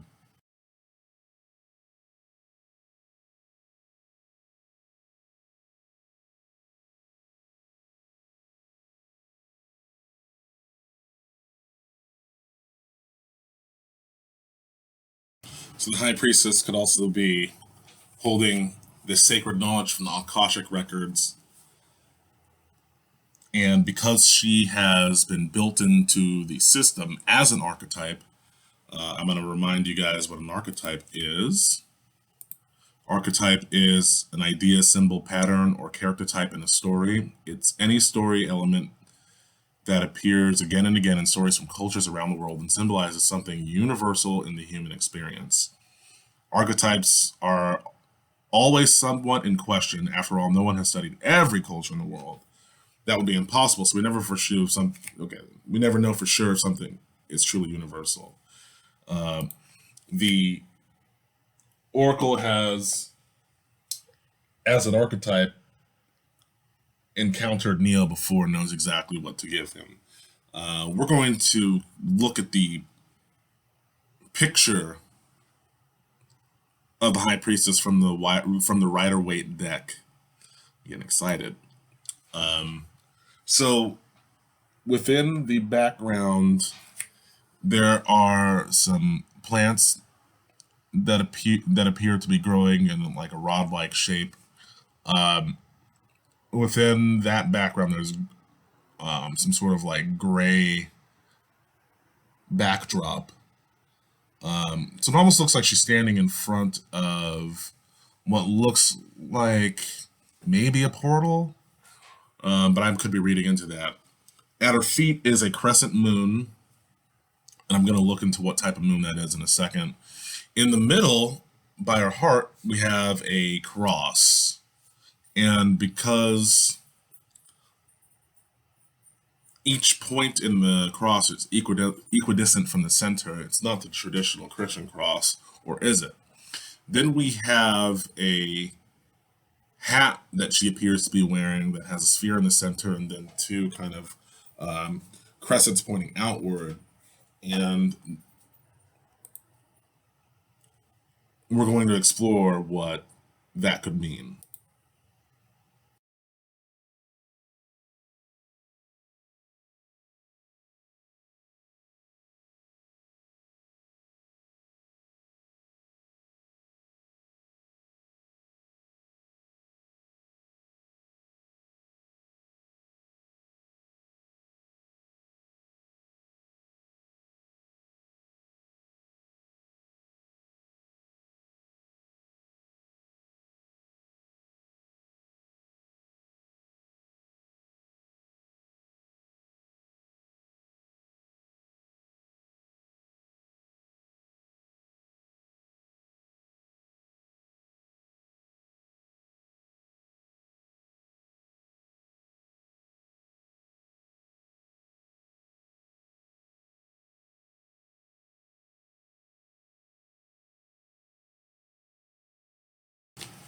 So it's appearing that the High Priestess is wearing a sun or even a moon disk, and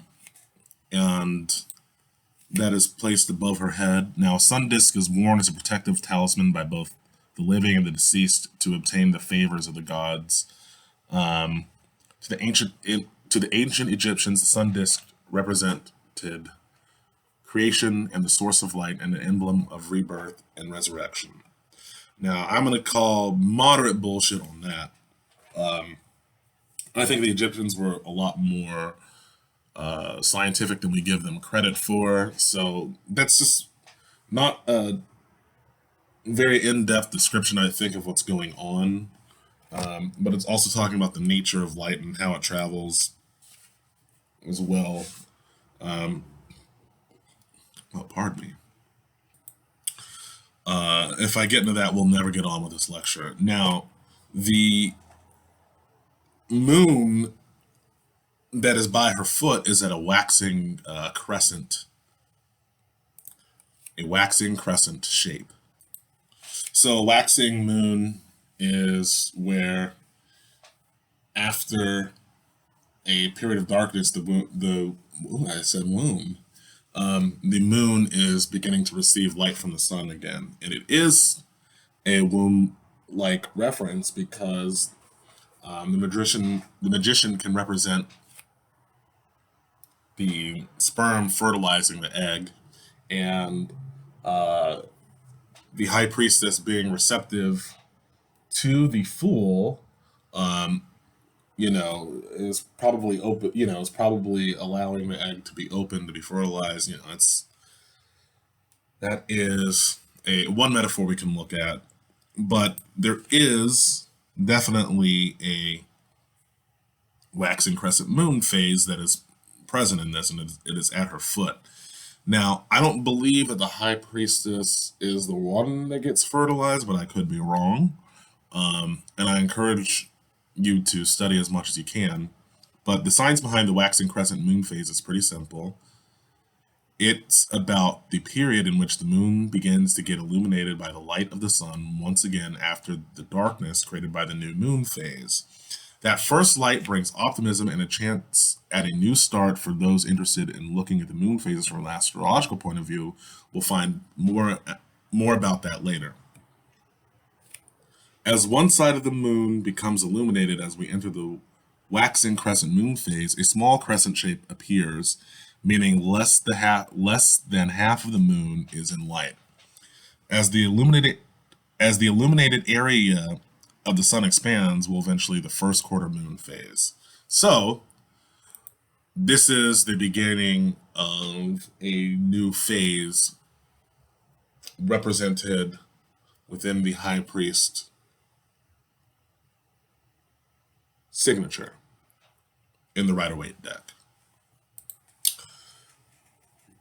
Now, if we look to ancient Egyptian iconography, we can see that a lot of the sun discs are worn by the Egyptian gods, or a lot of the Egyptian goddesses in their pantheon.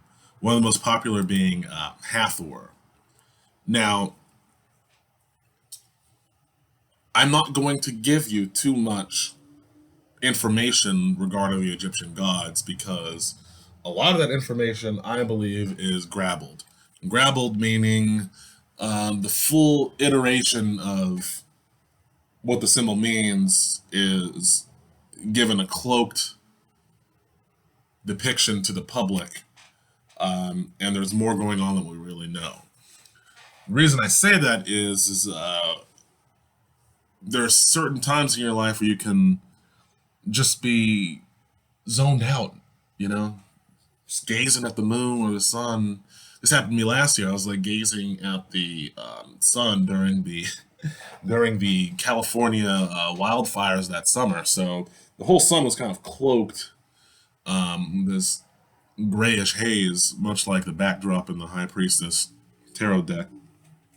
And I'm looking, and I could see the way the light was bending around the sun. It actually kind of looked like that U shape with the crescent runoff at the top. And I was like, oh my god, I don't know if the sun looks like this all the time, but this is might be the energy signature.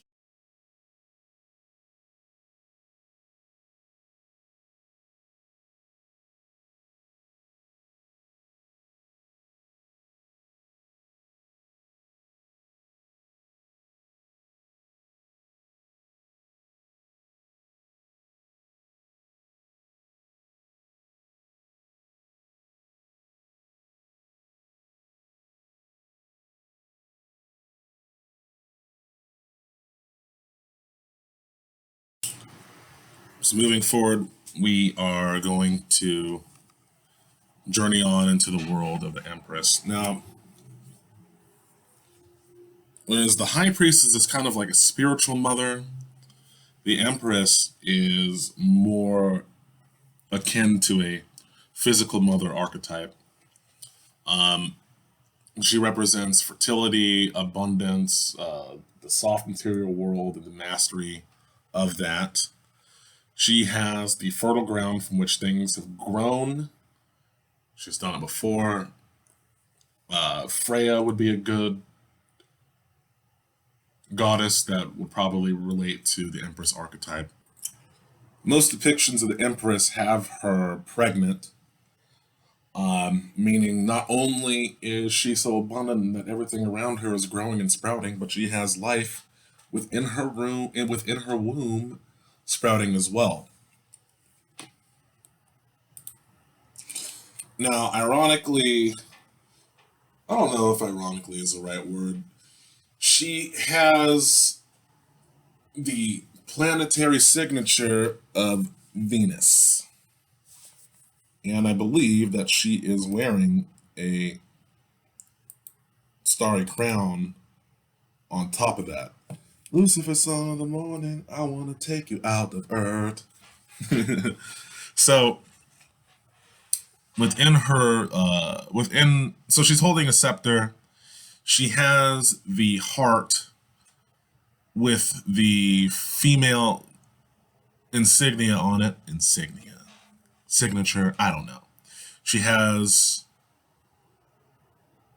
it looks like she's sitting on a throne, but it's actually really, really comforting to her because she is pregnant. Now, on the Rider Waite deck, she just looks a little thick, in comparison to the High Priestess, she looks a little thicker. Ain't nothing wrong with that. And she's represented by the number 3, so she's the third archetype that the Fool encounters outside of him or herself. Let that pass by. There are trees behind her, and I thought that the river flowing behind her was just like a part of her robe, but no, it's actually a river. So she is attracting. She is like attracting water to her. Maybe she had like a well, or like a makeshift river diverted into where she's at. But she's a very, very abundant lady. She is the first earth sign that we encounter. So she could be the one that actually brings us into the material form from the mercurial air form that we've been. Through her, we are, I guess, birthed across the threshold. Just like as babies, we are all born to a mother, and it's really, really comforting. You're in her belly for a while. It's very, very nice, warm little apartment for yourself. You have everything that you need, and then she gives birth, and then she's holding you and nurturing you, and then you get to suckle at the teat for a while. You have all the nutrition you need. You cry out. She brings stuff to you. You poop. She's gonna wipe it right up. And as you get stronger, as you get stronger and competent, she slowly starts to withdraw some of the services that she's giving to you because you no longer need it. The beauty of this is the easing into the true nature of the reality of the world that we all live in, because life works like that too. You're always going to have what you need at the given time, and then when you don't need it, you can provide it for yourself. Um, and for, I would say, at least the slight majority of us, we have good parents to where when we're first born, these comforts are taken care of. So that's kind of what the Empress is representative of. She is also representing the, how would I describe? Okay, the astrological sign of Taurus. So it's very, very about creature comforts, abundance, the comfort within the material world. Because let's face it, without the Empress, this world would be a very, very, very miserable place without the beautiful Earth Mother. Oh, and ironically, oh, my cat just just ran in. Ironically, the woman that proceeded before her had this kind of like this hat that she was wearing that had these kind of like animal antlers, almost very, very much like a cow. The Taurus represents the bull. Also, the Taurus field, which is Taurus, but we'll get into that later. Or maybe we won't. We're all, I'm just kind of flying at the seam of my pants here.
moving forward, we have the Emperor, the Emperor archetype. Now, Jung would describe the Emperor as the animus, meaning I think the Empress would be the anima.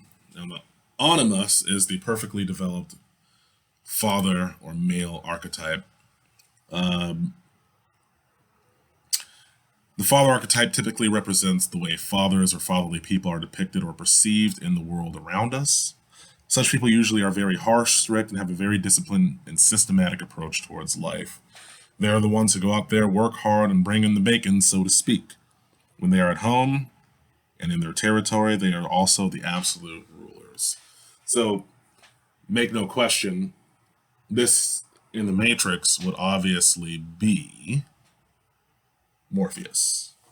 Morpheus is the physical father to Neo when he enters the new world after he crosses the threshold. I think Neo encounters Morpheus as multiple different archetypes within the Matrix. When he meets Morpheus, the first time Morpheus is the magician, and when he meets Morpheus, once he has taken the red pill, Morpheus is undoubtedly the Emperor.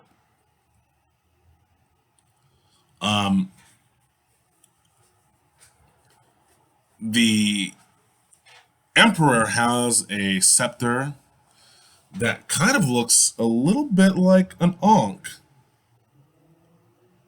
that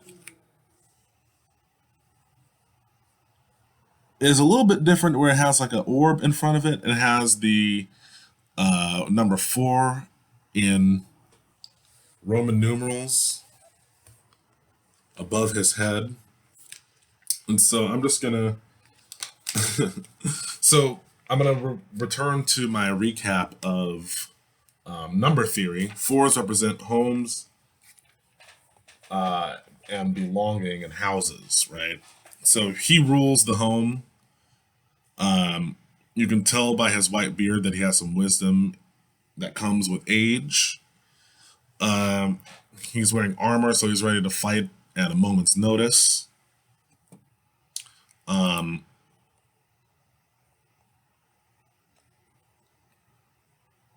He, in the Matrix, is telling Neo the ways of the world as it is, and doesn't baby Neo, and pushes Neo to the point where Neo kicks his ass, or is ready to kick his ass, but he doesn't baby him.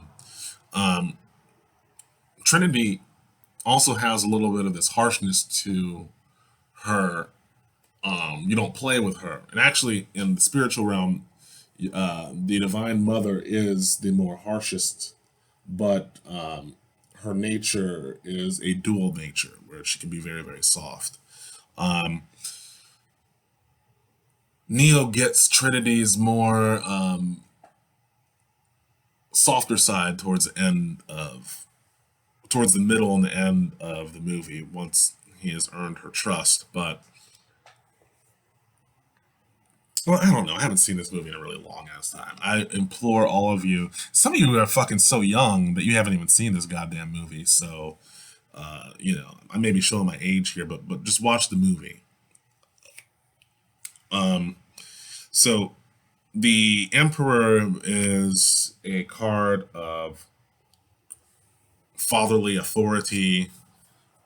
He is the one that sets the rules for the home. You'll notice that there is no or very, very little plant life around him.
Okay, moving forward in our and talk about the Emperor.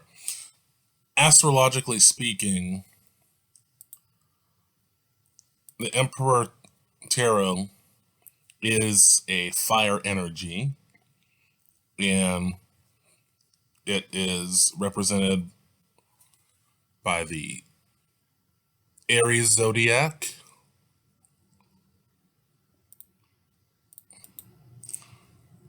which is represented by the ram. And you will see in the tarot card from the Rider Waite deck that there are two rams in this picture. There's actually four depictions of the ram. There's two, I guess, where his knees are meeting in the emperor's chair, and then there's two skulls of the ram on either side of the chair. Behind it is the mountain. And the mountain, of course, would be the ram's natural domain. So the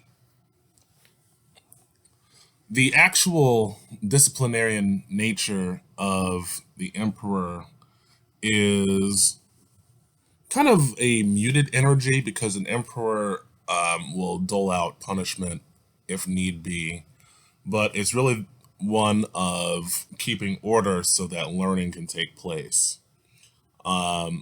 If you will notice in the Matrix, Morpheus is respected enough to where he's not really doling out a lot of punishments on the ship.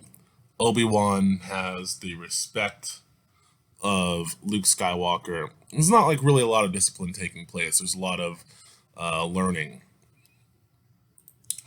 So, in fact, the Emperor possesses true authority over his subjects, in which the subjects rule themselves.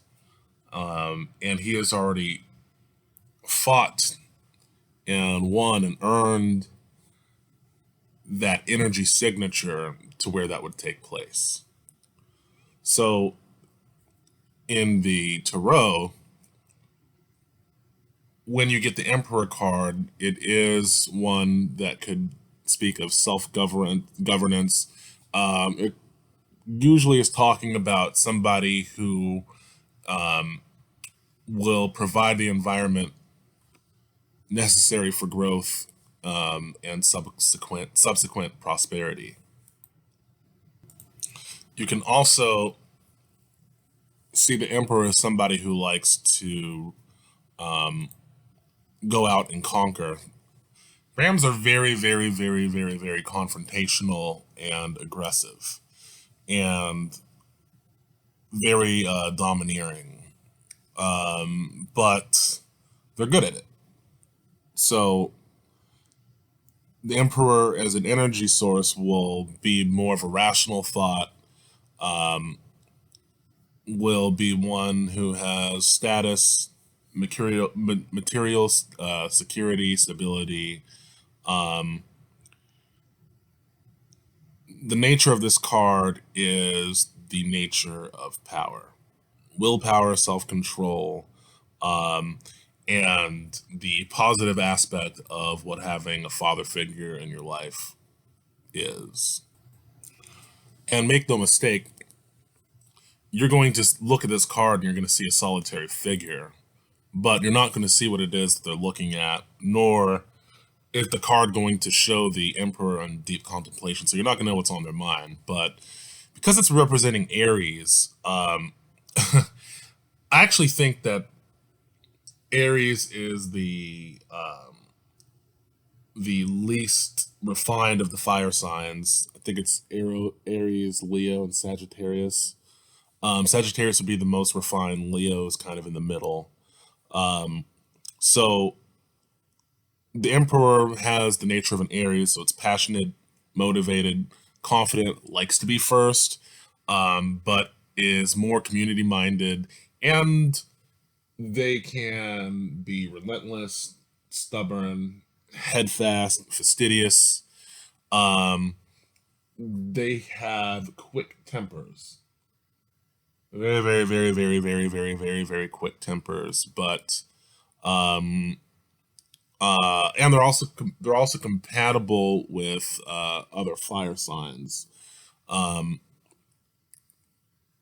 so the Emperor would have to have an air where these shortcomings of the Aries are muted, um, and kind of hidden away.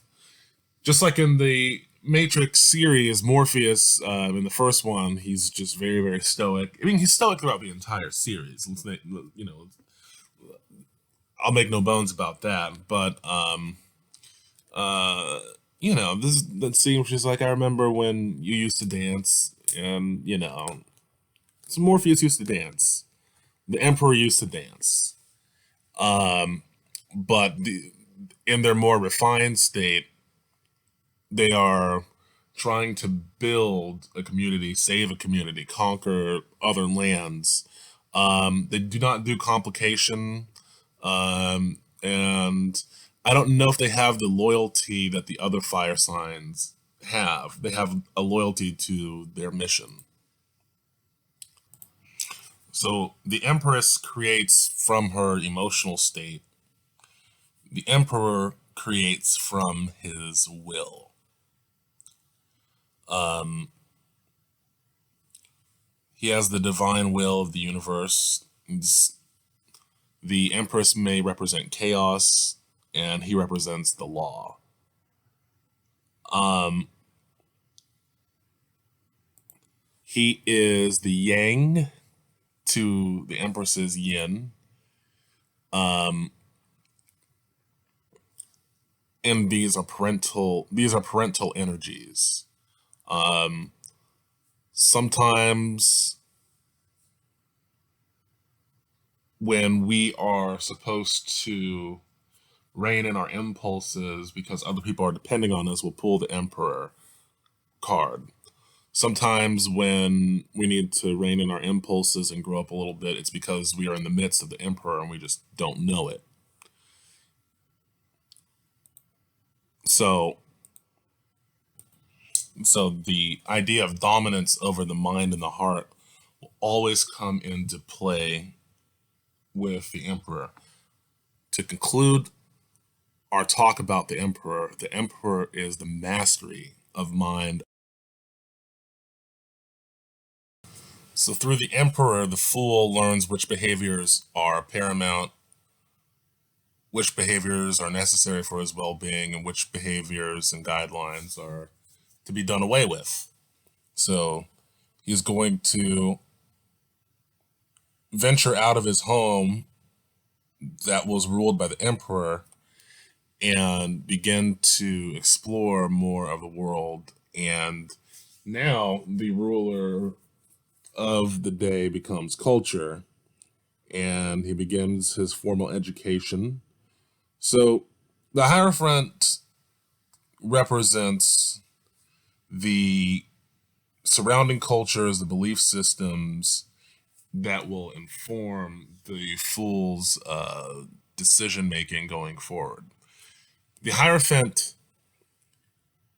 in the Rider Waite deck can look like a priest. Actually, looks very, very close to the High Priestess, but in male form. And of course, he's sitting through two pillars, and there is a 5 above his head. And then there are subjects at the bottom. I'm going to take a closer look at this Hierophant. Notice the person on the left is wearing some garb with roses on them. I think the person on the right is wearing some garb with blue roses on them, but I cannot tell if those are actually roses. Um, we see the Hierophant wearing a thing that kind of looks like a tie, but it's not a tie. But there are 3 crosses within it.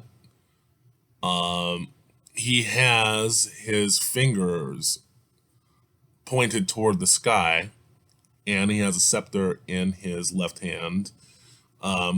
It would be opposite of your left hand, so it's going to look like it's on the right side. But it's the scepter in his left hand, and his right hand is pointing toward the sky. There are also two crosses laying on the ground, and then there are two keys that intersect. And then I think he's sitting on a throne in those red carpet. So the Hierophant is not just ruling the religious nature of the Fool's universe. In days of old, most people's lives were dominated by the religion, and the religion set the tones for the culture. Whether it was the Pope or the tribal shamans, um, society is something that the fool must interface with in a very, very balanced way. And through the lessons of the emperor, he knows the laws of the land because the emperor did a really, really good job in laying down the guidelines. Now, this is a 5 energy, and we're going to harken back to what 5 represents numerically.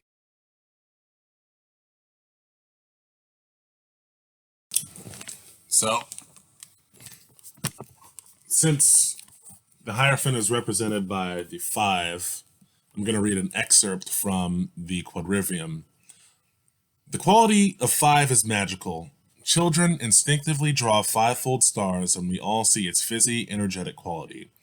5 marries the male and female as 2s and 3s in some cultures, or 3s and 2s in the others.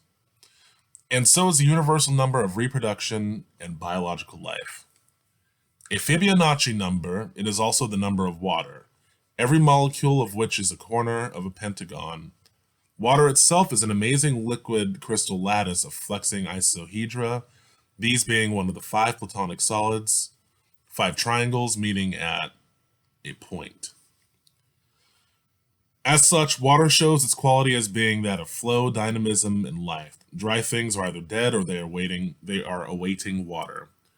5s are found in apples, flowers, hands, and feet. Our nearest, dearest planet, Venus, the goddess of love and beauty, draws a lovely 5-fold pattern about the Earth as she whirls around the sun.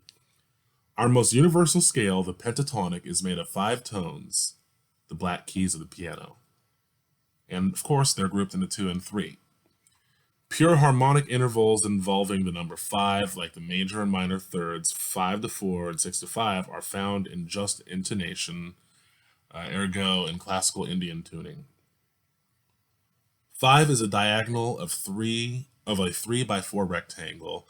However, unlike 3s and 4s, 5 disdain the plane, waiting for the third dimension to fit together to produce the 5th element.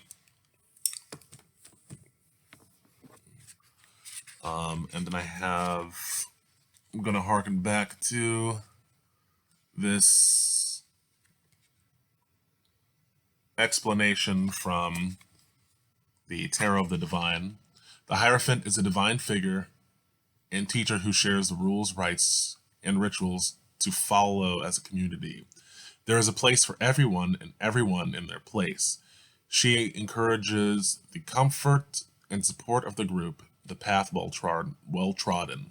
Upright, it can mean conformity, compassion, social approval, tradition, and legacy. Reversed, it means bucking trends, vulnerability, feeling adrift, and blind faith.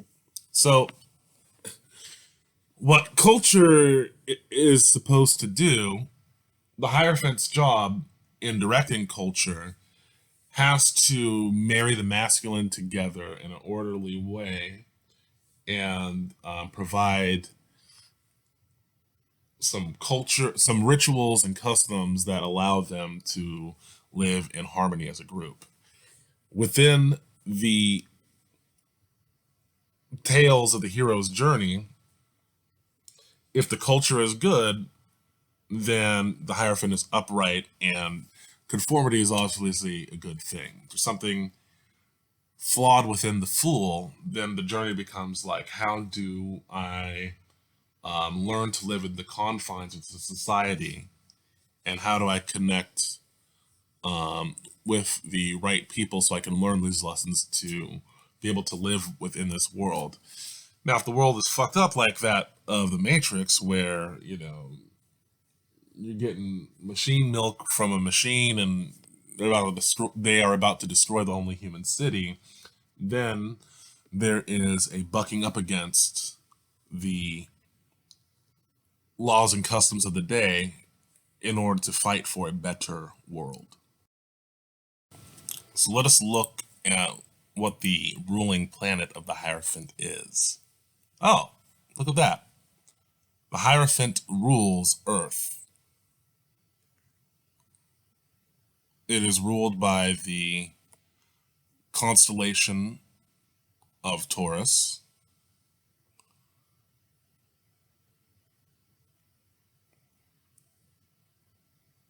It is definitely an Earth sign, so I'm going to kind of look at the pattern that we have thus far. We have Uranus representing the Fool, which is an air sign.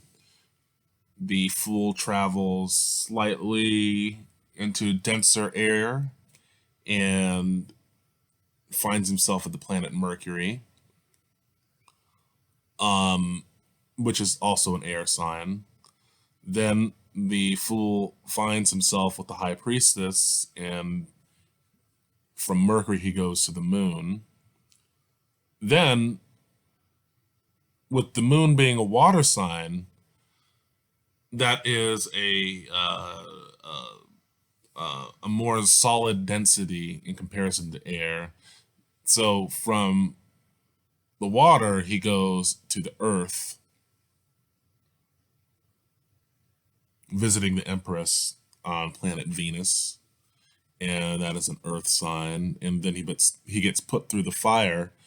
I'm going to pretend that this is lava, because this is when he visits the Emperor. This is Aries. You have the mountains in the back. So after he is spewed out from the volcano of the Aries, and I'm being really, really liberal with this. This isn't tarot canon. He finds himself in the on top of the physical Earth. The first time that the Fool encounters an earthy energy, it is not from the terrestrial plane of the actual planet Earth itself. So through fire, he is spewed forth upon the Earth. Now he is interfacing with the Earth under the influence of the Taurus energy, and because it is one of culture, he is interacting with the people that have been raised in that land. So the Hierophant also rules initiations. I would say that Neo's initiation in the Matrix would be jumping from one building to the next, and everybody's watching him. So this is when he actually becomes a part of the team. He learns what he's made of, and the team learns what he's made of. He falls for that trick with the chick in the white dress, so that's kind of like an initiation, and a hazing from the other team members. And now he is part of the culture of the Nebuchadnezzar ship. And I was just kind of thinking about this. Morpheus would do a great job in creating a culture on the Nebuchadnezzar so that people would want to continue to attempt their mission, which is reaching Zion, saving Zion, unplugging people out of the matrix and then giving them a reason to fight towards a common goal with everybody being an individual on their ship. What I mean by this? Now, if I was born in an alien world and I could eat gruel, but I could also plug, and everywhere I look around me, it's this machine world, and it's like really bleak. And I'm able to also plug into a computer and program the most beautiful woman to have relations with. It would take a very convincing person for me not to descend into childishness and just create my own world and just kind of live in it and just live off of, wheat slop. And not just live a life filled of my own 3D matrix that I made and creation. So that is kind of the role of the Hierophant. And unlike, well, if I'm bringing this comment to reality, unlike the Emperor, I'm not sure if the Hierophant has the power or the nature to just rule by force. Although in Earth culture, the Hierophants had dominion over kings and queens. So we won't be a literal Lucy about that previous statement. But the Hierophant is one that will push certain questions that will impact the person to want to have those deeper questions answered that are beyond just the pleasuring of the self, pleasuring of the ego. And even Agent Smith would be kind of like a dark Hierophant.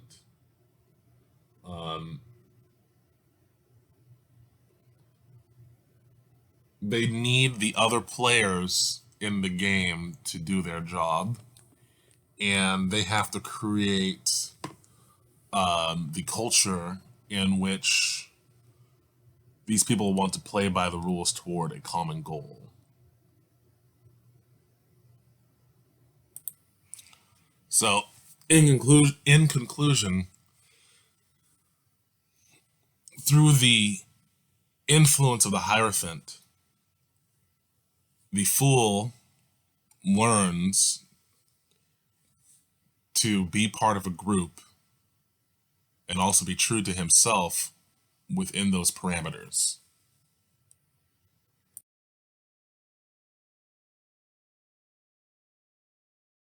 So now we move on to the lover's archetype.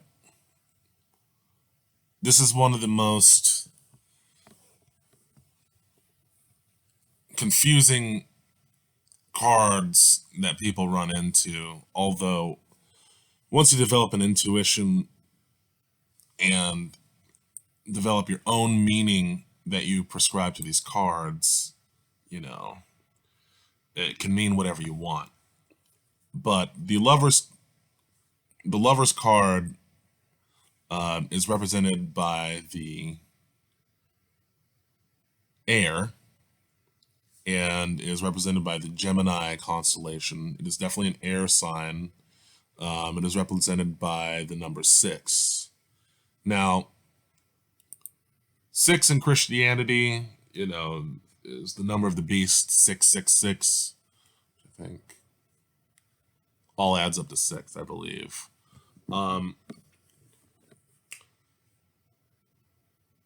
This is very interesting because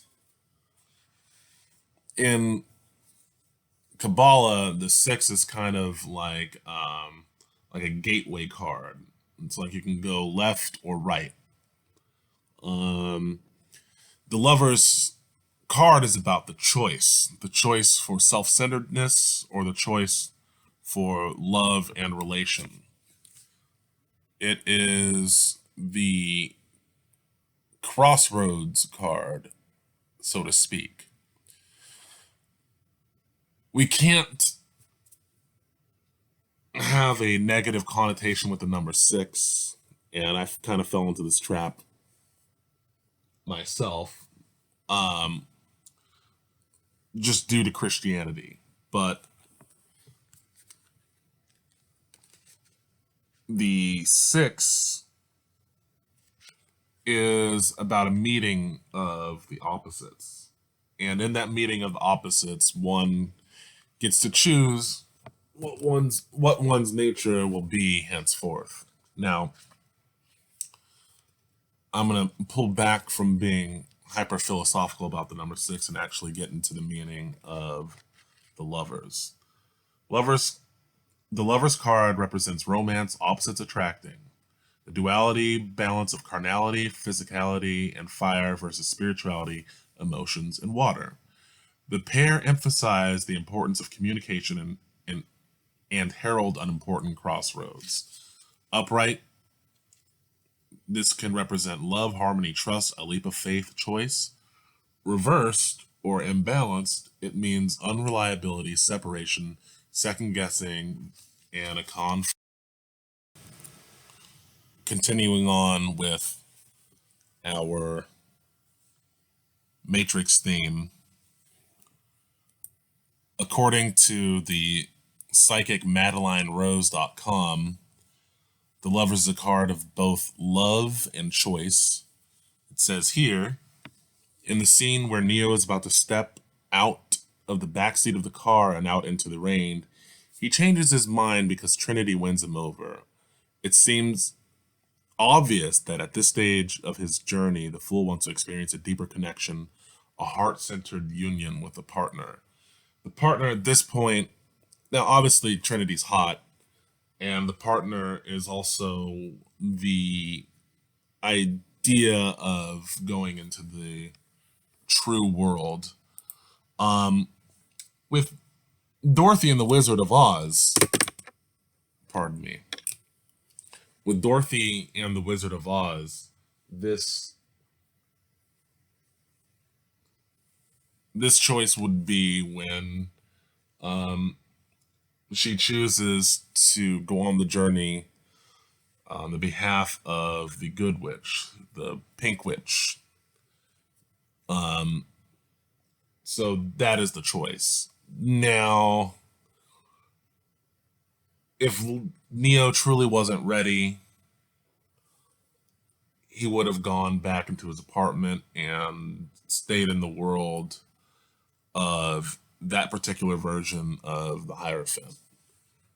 That is the world that we all live in today. So, who is the Pope of this world? I don't know, but I don't know who the actual man is. But that's who Neo would have been submitting to.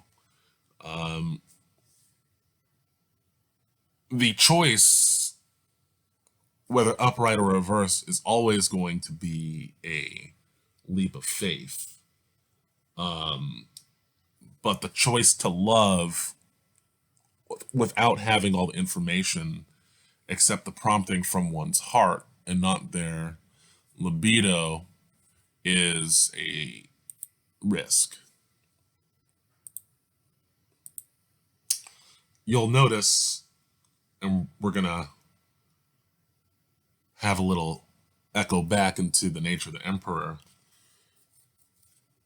Morpheus gives Neo the choice and will turn his back and keep on going about his business. Trinity asks him to wait and to trust. That is another difference between the nature of the feminine and the masculine. Even though Trinity will blow somebody's brains out. So for all of our Bible believers out there, the lovers would be the choice when Jesus is in the desert fasting for 40 days and 40 nights, and Satan comes to him and offers him all of the treasures of this world if he were to just bow down to him. And Jesus stays committed to his path of higher learning and fasting.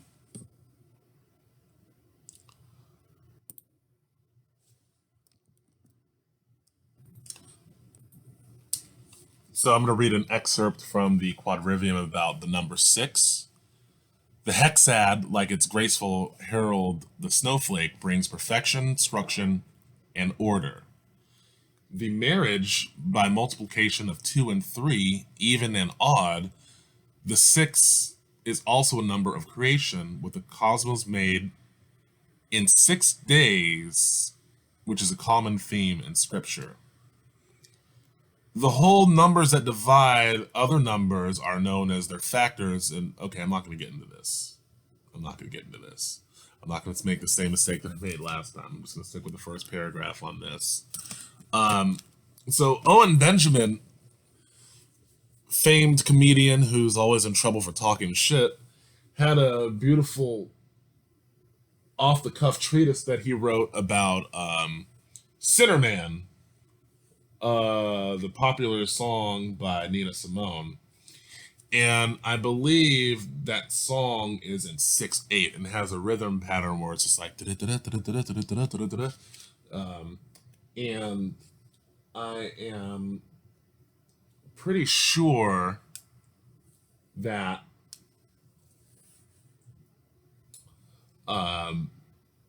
if we stay on the number 6, we don't get an actual rest.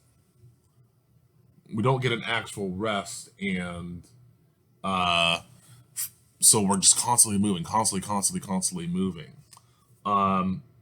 So the 6 gateway is really about not staying where one is at and choosing that you're going to move forward, that you're going to move forward even though you may not know what happens. And what's beautiful is what happens after that is, in the Bible, God rests on the 7th day. Of course, the reader doesn't know that because we're reading everything in order in a sequence. But without taking the leap of faith, if we stay living according to the customs of the land, without that higher gateway, we're never ever given permission to rest. So think about that in terms of the Matrix. Had Neo, what would Neo's life had been had he had not stayed in the car with Trinity and gone into the world? Now, we actually don't get to know this answer within the confines of the first Matrix. And same thing with Dorothy in The Wizard of Oz. What would her life have been had she had not trusted the Witch of the North, or is it the Witch of the East? I'm going to call her the Good Witch, the Pink Witch. What would her life have been had she had just stayed in Oz and not had the faith to continue down the path, not knowing what had happened? Well, in the Matrix Revolutions and the Matrix Reloaded, we see that Neo eventually gets to the place of almost like a deity or a god. And yeah, he has to fight his battles, but there's people carrying his stuff for him, leaving food at his door. He lives a very, very pampered lifestyle. Of course, we don't get to know this, and there is actually indeed a lot of hard work before Neo actually gets to that point. So what am I trying to say about the lovers? The lovers means that you are at a crossroads where you get to choose a higher path and have faith that the things that you desire will come to you within balance, and it's going to take a lot of hard work. Both parties are naked and ashamed and afraid as they look at each other.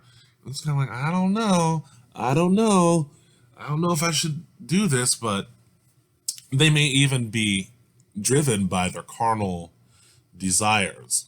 So what is it they're committing to? Is it their young hot bodies? No. You can see behind them in the photo that that there is a tree of fire behind the male, and then a tree with the forbidden fruit and a snake behind the female. Now, what does this mean?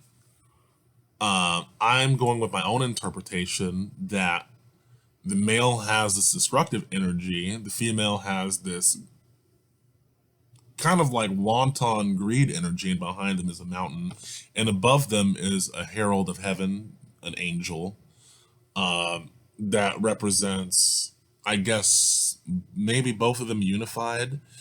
This is my own interpretation. This isn't canon. It could also be the one that is bringing them together. But there is their naked selves and what is truly behind them in full display as they look at each other.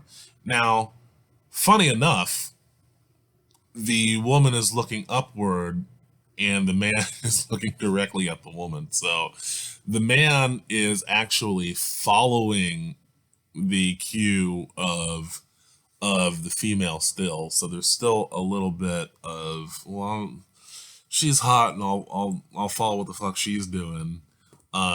So that kind of speaks to the naivety of the lovers and it being a permanent decision that is made and a commitment that is made before the fool really knows what he or she is getting into and really committing to. But once you go past this point and make the choice, there is no returning back from this point.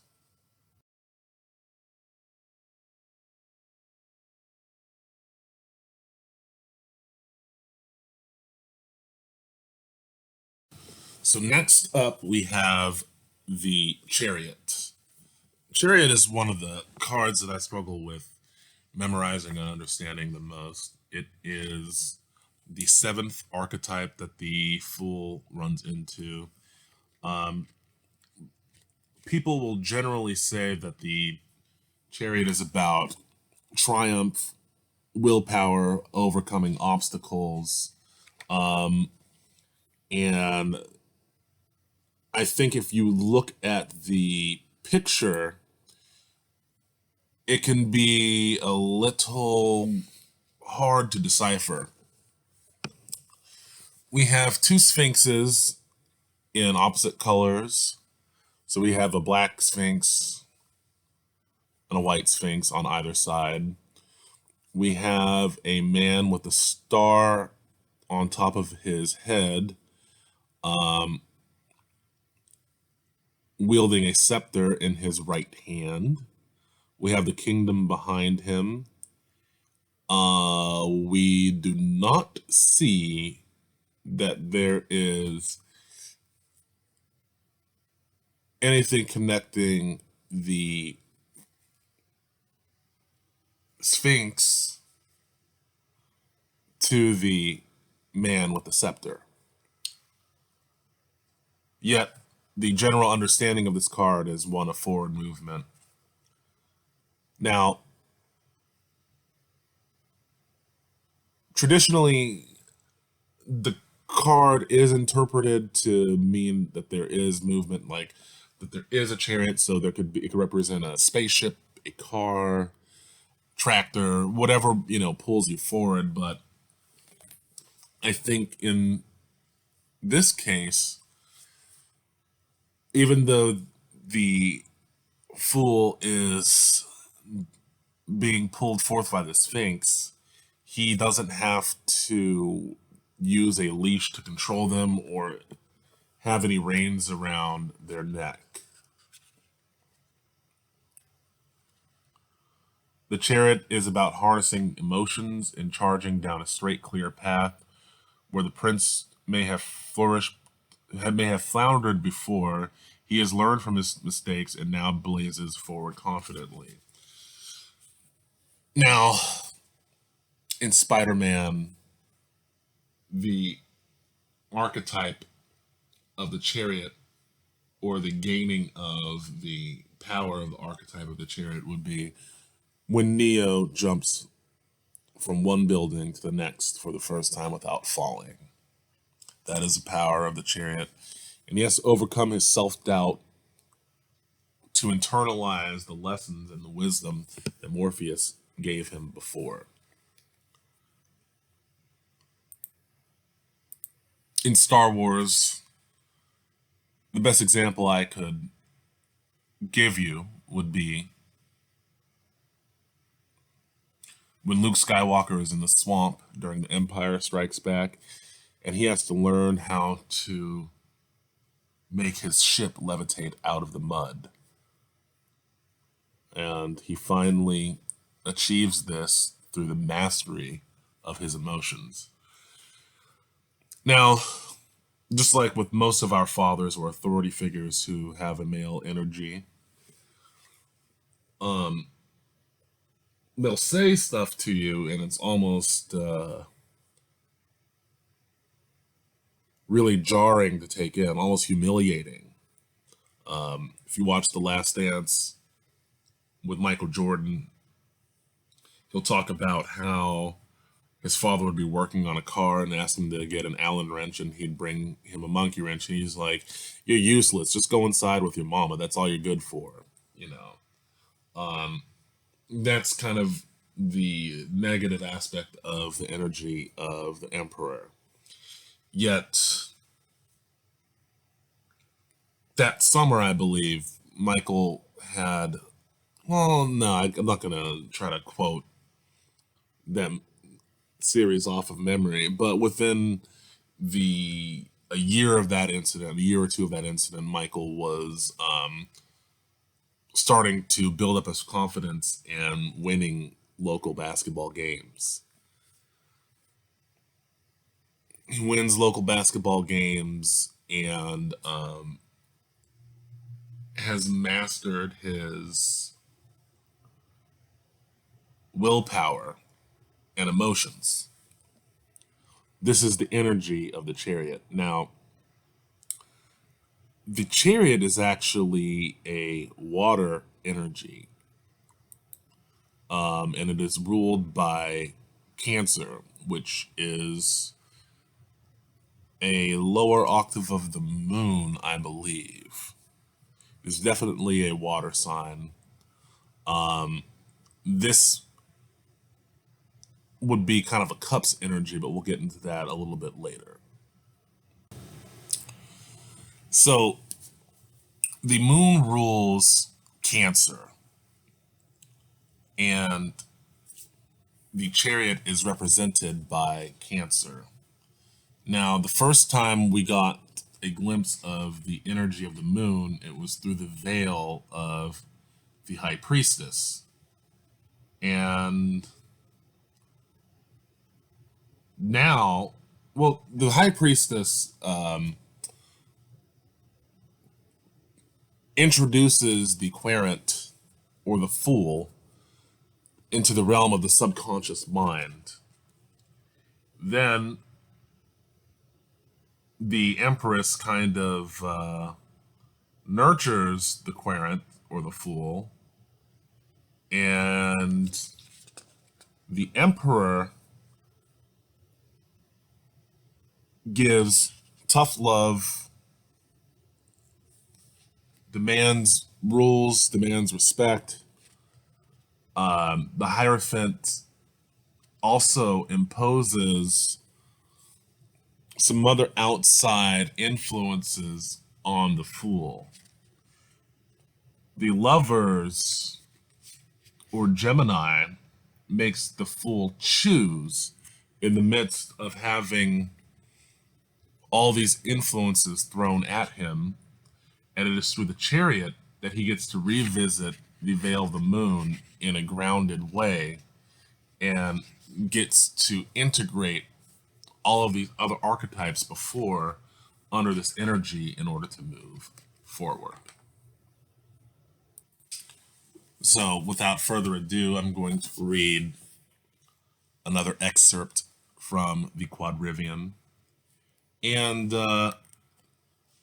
we're at our eighth card within the hero's journey of the major arcana. And from moving from 0, we have now picked up the traits of 7 archetypes in the journey.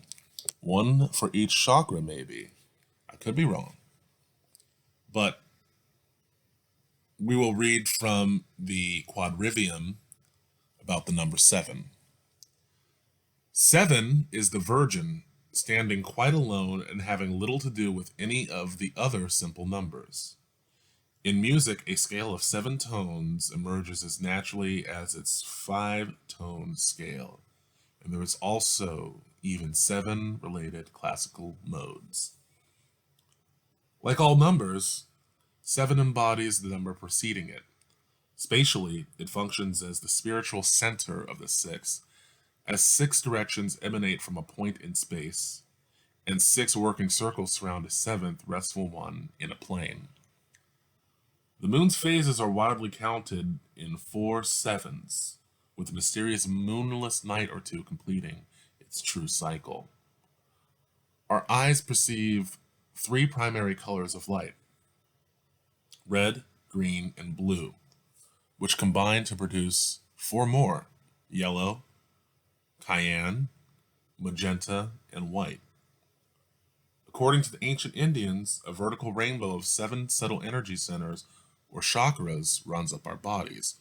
Today, we understand these as the 7 endocrine glands. The 7 planets of antiquity, arranged in order of their apparent speed, make amazing connections with metals and the days of the week. Moon, silver. Monday, wait. Moon, silver. Monday. Mercury, quicksilver. Wednesday. Venus, copper. Friday. Sun, gold. Sunday. Mars, iron. Tuesday. Jupiter, tin. Thursday. And Saturn, lead. Saturday.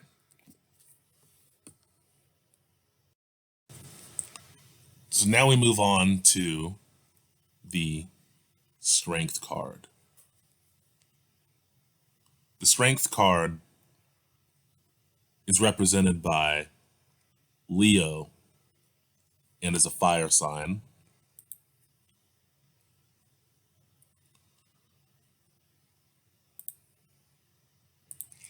Whereas before, the Fool has built up his confidence to tackle the challenges ahead.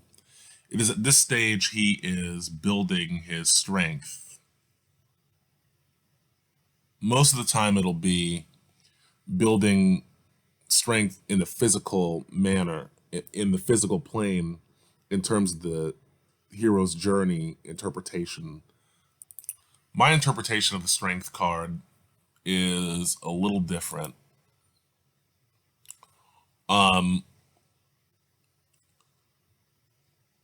This is really more of like a period of rest, because the Querent has undergone a lot of physical stress up until this point. So this is kind of where the muscles get to relax and integrate, where he gets all the muscle memory. But a lot of the time, in terms of movies, they'll actually be putting them in some sort of physical endurance. Now, within the Rider-Waite deck, you're going to be shown this beautiful picture of a person, male or female, usually female, playing with a lion and opening up actually enticing a lion enough so that it opens up its own mouth as the fool or the querent takes a look inside. And the lion is usually happy to do so. This almost negates the idea of the fool having to use physical strength because there is a mastery of the previous elements that the querent has faced fully integrated within the mind and the body of the fool.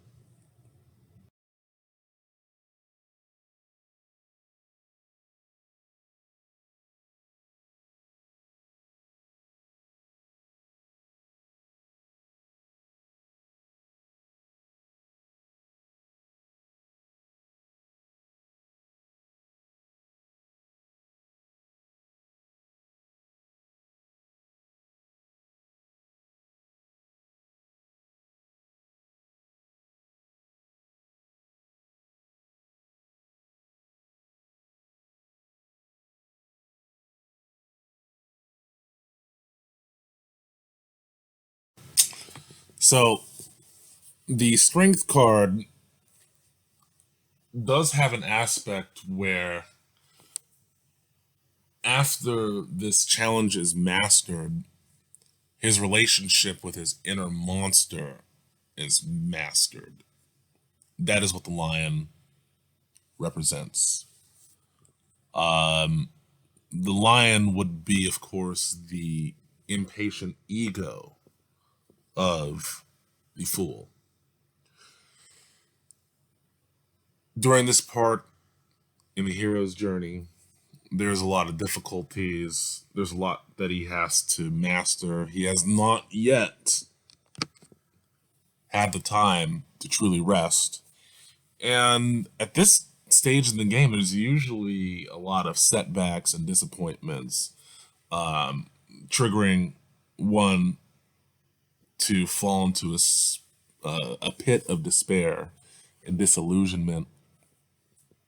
So even though his body is willing to go on, it's really a mental process to recommit to going forward because the body has been worn out.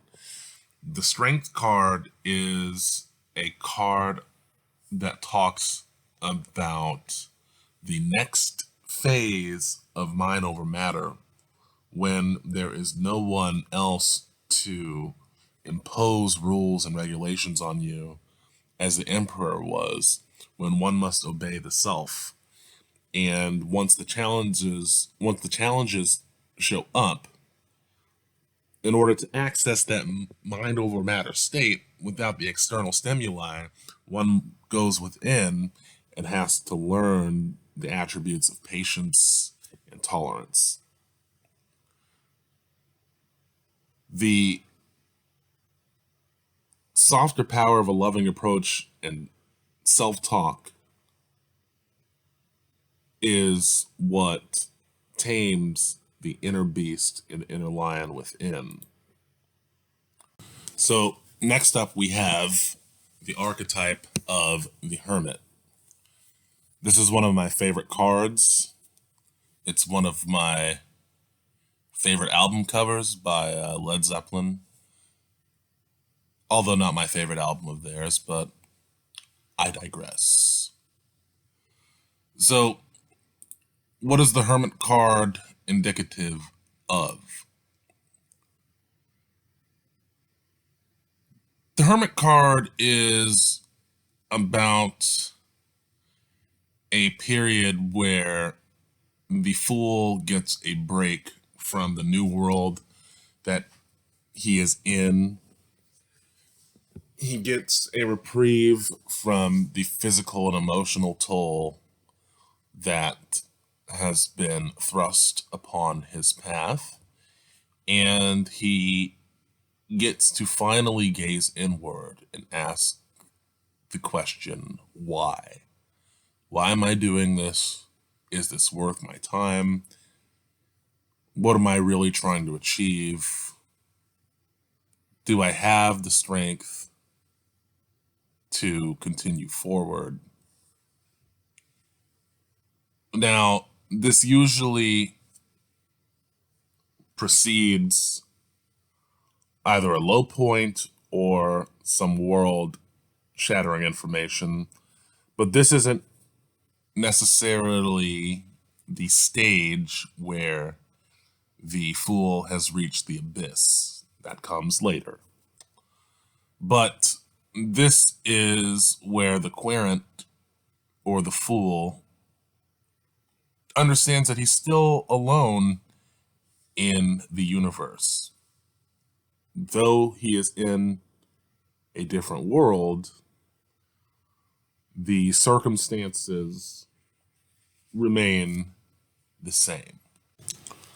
So here we have the hermit, which is astrologically speaking aligned with the zodiac sign Virgo.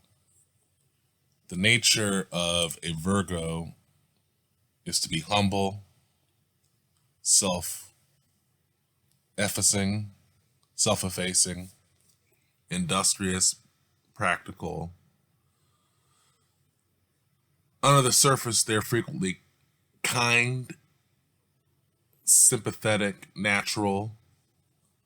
They're methodical, quick-witted, and possess a lot of mental energy, and this can make them stressed, intense.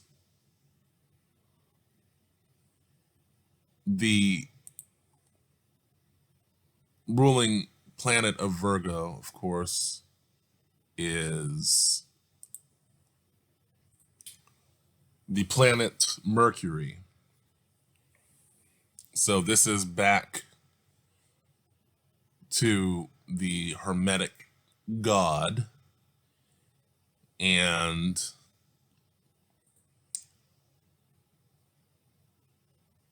this is again following our divine pattern. But now this mercurial energy is turned inward.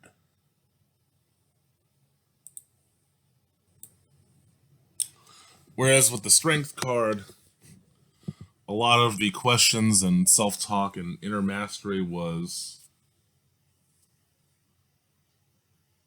delved into so that the will to go on in the physical plane could happen. We now have to come up with a reason why even go on from this point forward. Once those physical challenges have been surmounted, and we know that we have the strength to physically do the job, to continue shaking hands and kissing babies. Now that we have some time to ourselves, we got to think about why we're doing it. We have to take whatever the reason for why is, why for? Because we're not dealing in how anymore, we're dealing in why. We actually have to bring that down into the earth. And that why better be a practical answer. And the overall energy of the hermit is just a maybe energy. You've been pruned by the father archetype, the mother archetype, and you're kind of starting to realize the good cop, bad cop nature of the world that you're in. You know that when you're in the halls of authority, you're going to get a lot of rules thrown at you. Society is going to haze you, and then you get to be one of them, and that's an ordeal. Oh God. Then the physical world is going to put demands on your body. You're going to understand that. But what's your skin in the game at this point? This Hermit card is, I believe, one of the first cards that actually allows the querent or the fool to begin to have an individuated reason for continuing down the path. So far, everything has been prompted from the external world. And very much like the 6 energy, the 9 energy, which is that energy in its mirrored negative, not bad, but negative, it's the negative polarity of that lover's energy, where you're no longer looking at somebody else or somebody else's reason for choosing the path, but now you're asking yourself, like, why did I do this?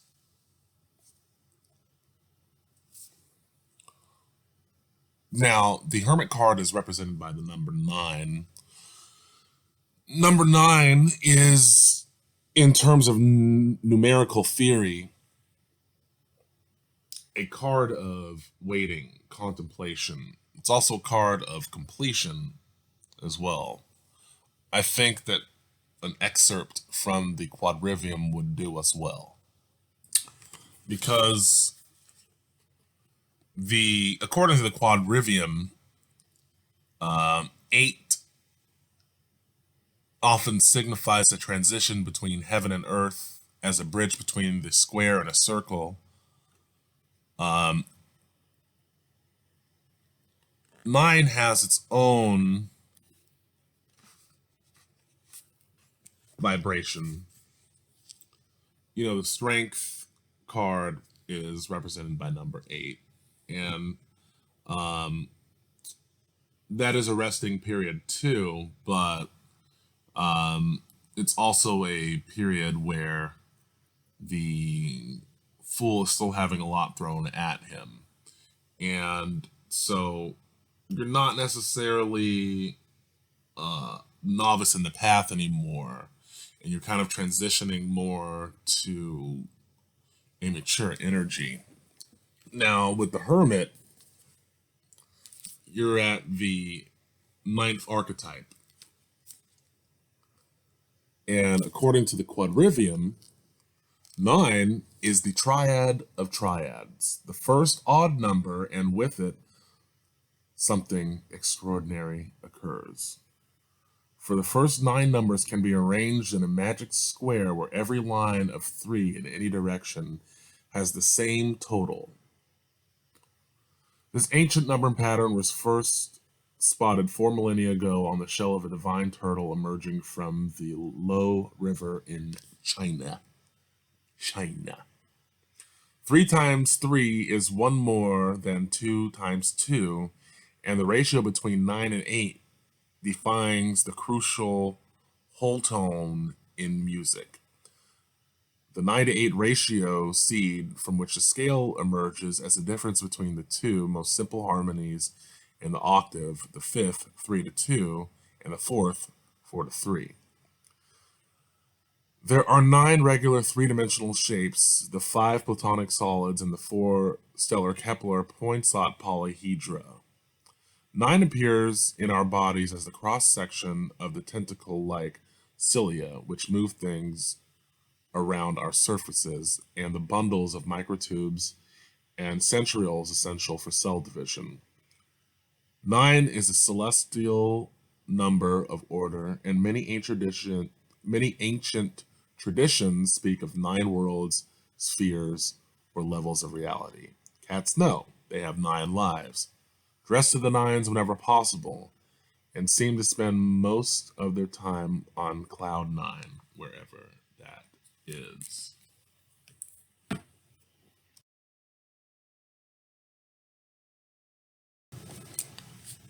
Moving on, we enter into the archetype of the Wheel of Fortune. And this is where the fool begins to get a reason to his rhyme. The Wheel of Fortune, according to the Tarot of the Divine, is endlessly turning, spun by a trickster god. What was once luck is now misfortune. What was once hopeless is now joyous. These acts may seem random, but all fates are part of an interconnected web of repercussions.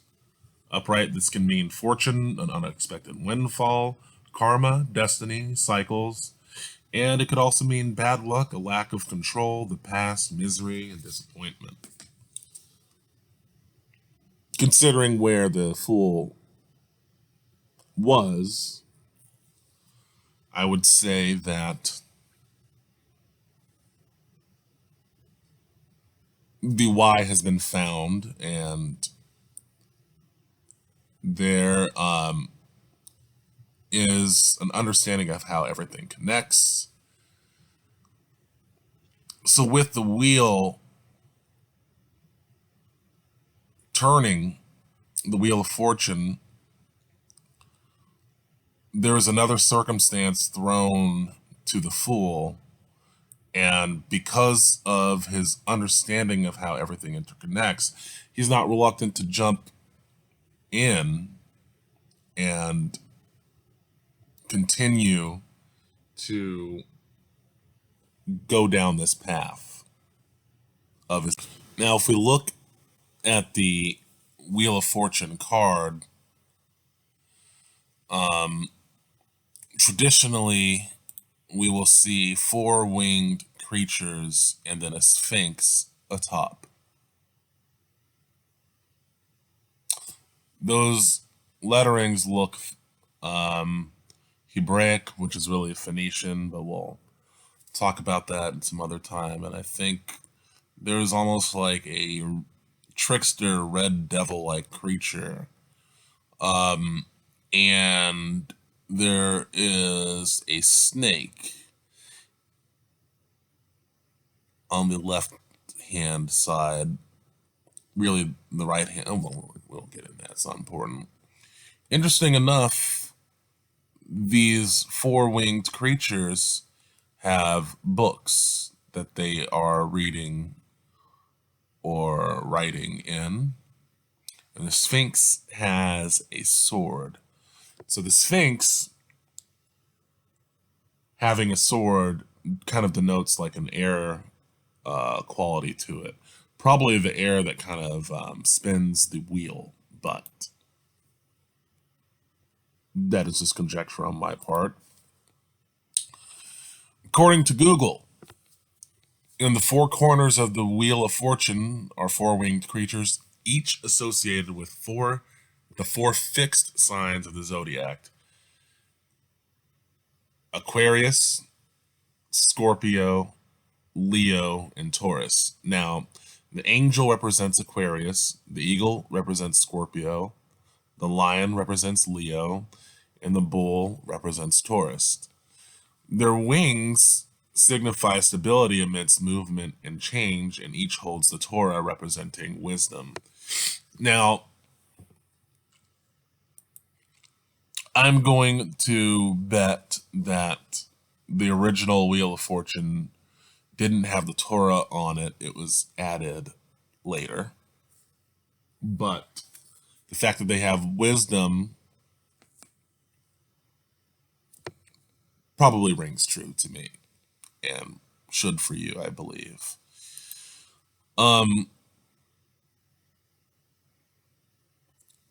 A fixed sign means that their energy is immovable, traditionally immovable. Now, we haven't encountered Scorpio in the major arcana yet. But we have encountered Cancer. Scorpio and Cancers are both water signs. Um, the Cancer is a bit more mutable, like a Scorpio. The Scorpio is really the lobster. And I don't know when that changed. It's going to take you forever to find a book, probably, that will tell you that Scorpio is really the lobster. But the lobster goes into deeper waters, and that is where it lives and is comfortable. The Cancer is the crab, and the crab goes both in the water and on the surface, living its life in both. So the Scorpio or the lobster would be more of a water dwelling being, and therefore it lives in the water. The bull, strictly the land. Leo, that lion rules the jungle. That is its domain. And Aquariuses are just weird. Okay, I'm just joking here, folks. So, um, I guess with the wheel of fortune, it's teaching these elemental archetypes to roll with the punches and not be so fixed. It is giving them wisdom and lessons in this wheel, kind of mixing things up a bit and putting them in the mix, and it gives one fortune, gives one misfortune, but it all means something because I believe when the wheel of fortune comes into the fool's life, whether it's windfall or downfall, whether it's a windfall of abundance or a negative swing, it's going to teach the fool something that's going to surprise them. So I kind of like it to when, I have a fear of homeless people, always have. In fact, in my later age, I actually give more to homeless people because I know that I fucking hate being around them. And, you know, I used to really just go out of my way to fucking ignore them. And so, Wheel of Fortune moment would be this one homeless guy walked up to me one time and he's like, "Are you the type of man that can be without a wallet, stranded in the middle of the desert, and then a stranger will walk up to you out of nowhere and give you a cup of water?" And I go, "Yeah." And he says, "Always do what God tells you to do." Now, I'm in my ignorance thinking that this motherfucker doesn't know shit. He can't even fucking wipe his face. You know, that wisdom has given me so much confidence and saved me in so many situations where I thought I shouldn't be in, because it was, a message about faith and how to interface with my intuition. It's probably the number one lesson that has stayed with me, more so than anything. That's a Wheel of Fortune moment. My world was turned upside down. I didn't want to interface with this guy, but I did, you know. And there's tons of moments like that with the element of surprise. In the 90s, a Wheel of Fortune moment might be, and this is just in terms of the mental plane. You go on YouTube and look at Showtime at the Apollo in the 90s and look at the Asian performers when they come on stage. You see all the black people's faces, like, what the fuck is this? And then they do like an amazing rendition of like a Boys to Men song, or just like an R&B song. They just like bring the house down at the end. You just see all the black people just like jumping out of their chairs. Mentally speaking, that's a Wheel of Fortune moment. Now, Another Wheel of Fortune moment is, you know, when Martin Shkreli, the guy who bought the Wu Tang album and jacked the prices of insulin, when he ends up going to prison, or when Donald Trump brought the women that accused Bill Clinton of sexual assault to the debate against Hillary Clinton. That's a Wheel of Fortune moment as well. Now, as of yet, Bill Clinton is not in jail, but I'm pretty sure that it taught him something. In fact, I think with the amount of censorship and the current state of affairs in America, that Bill Clinton and Hillary learned a thing or two, and they put some of those lessons in action and learned how to more effectively wield their power, knowing that now that this is the new landscape of the game. Of course, it was world shattering, but not as bad as what's going to come up, which is the death card. So the Wheel of Fortune is impartial, and its main operation is to get the fool out of the thinking mode and into the mix of life again. And its ruling planet is Jupiter. It is also a fire sign energy. So this is kind of so Jupiter is the planet of luck and expansion. And it's ruled by Zeus. So we go from Mercury, an earthbound Mercury, to his father Zeus through the element of fire. This answers actually a lot of my questions, but this is not a seasonal energy. This energy can happen at any time. And I think if I go back to my notes here, we have water.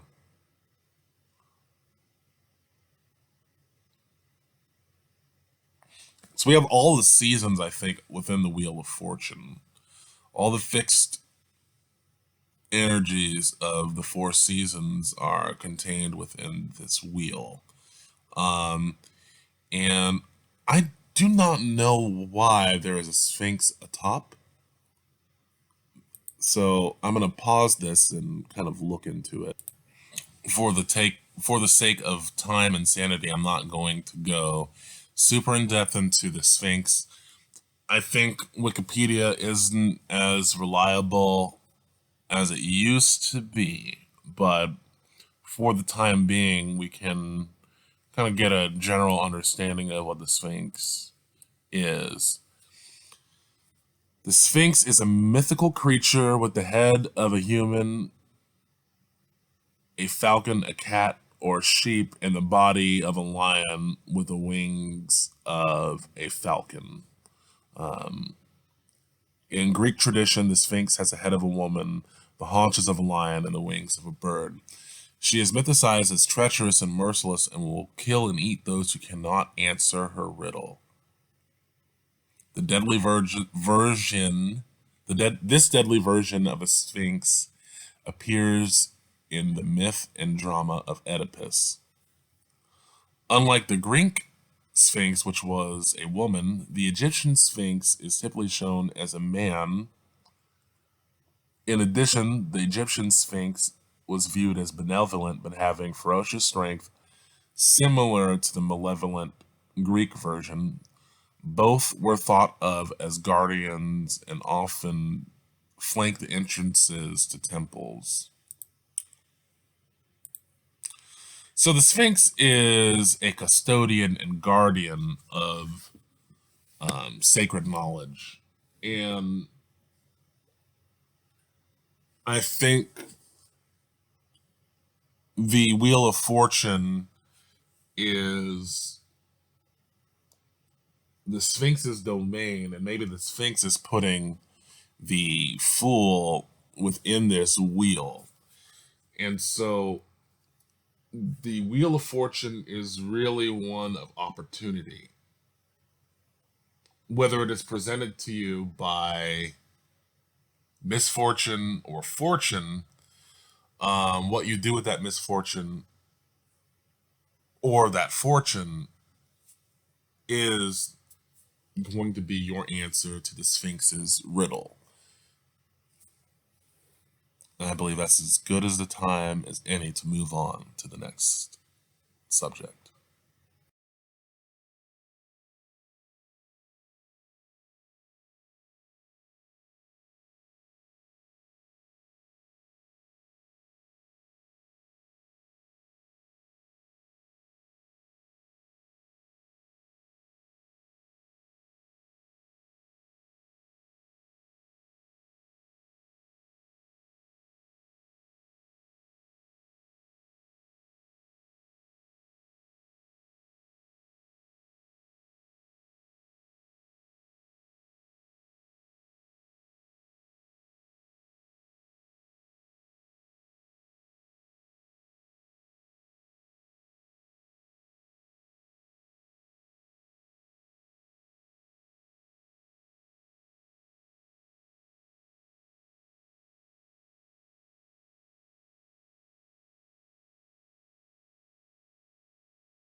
Now, the Justice card being an air sign,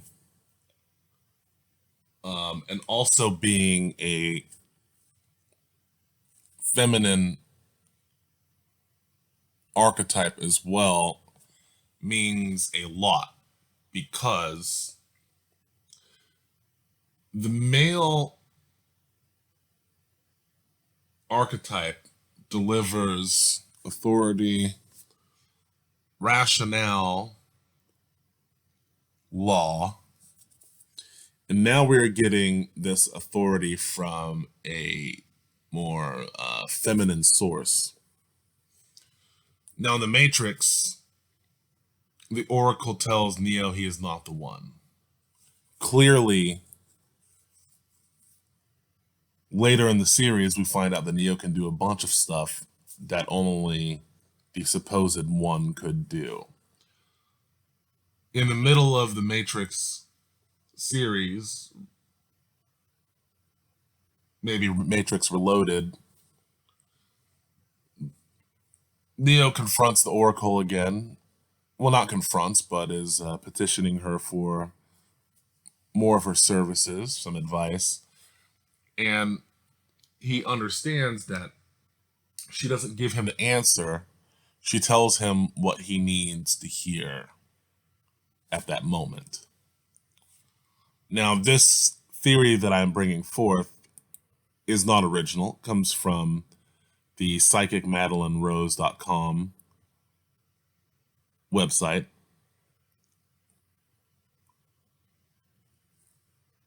Um, the Oracle gives him the right message for where he is at in his life at the moment.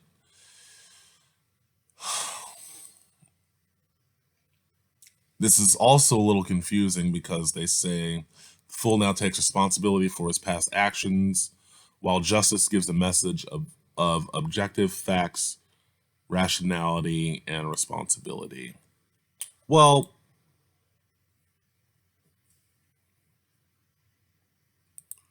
in real life, when we are confronted with a judge,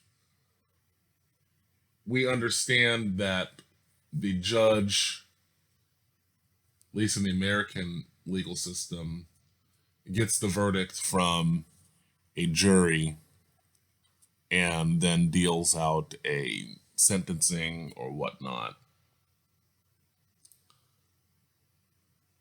The person in question must accept the judge's decision because the judge is just making his or her observation, his or her sentencing based off of the jury, which gets their, which they're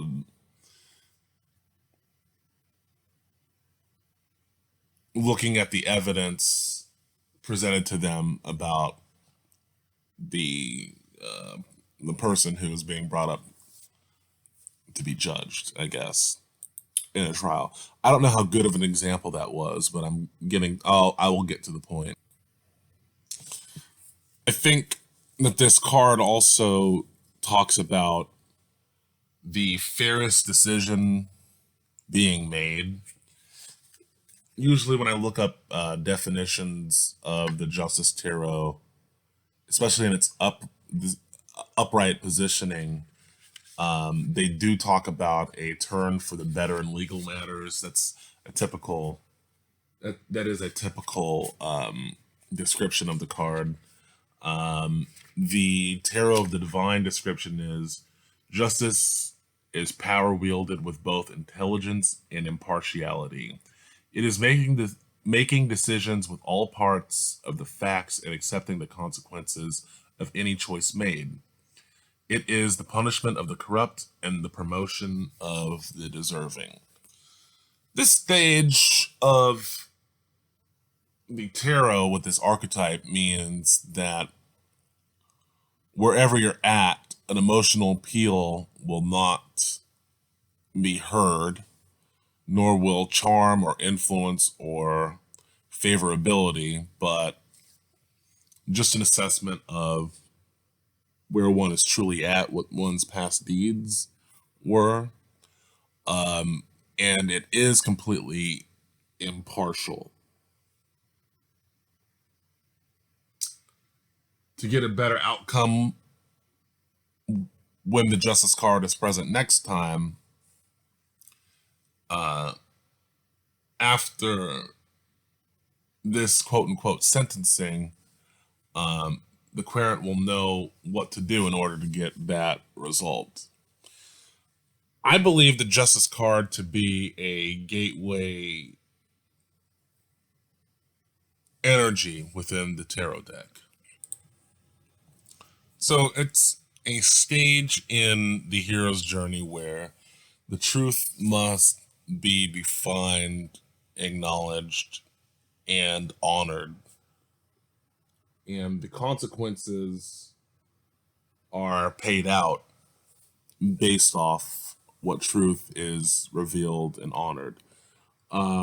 Again, in its upright position, It's actually a great card to get because it means the person, the fool, moves forward. They're promoted.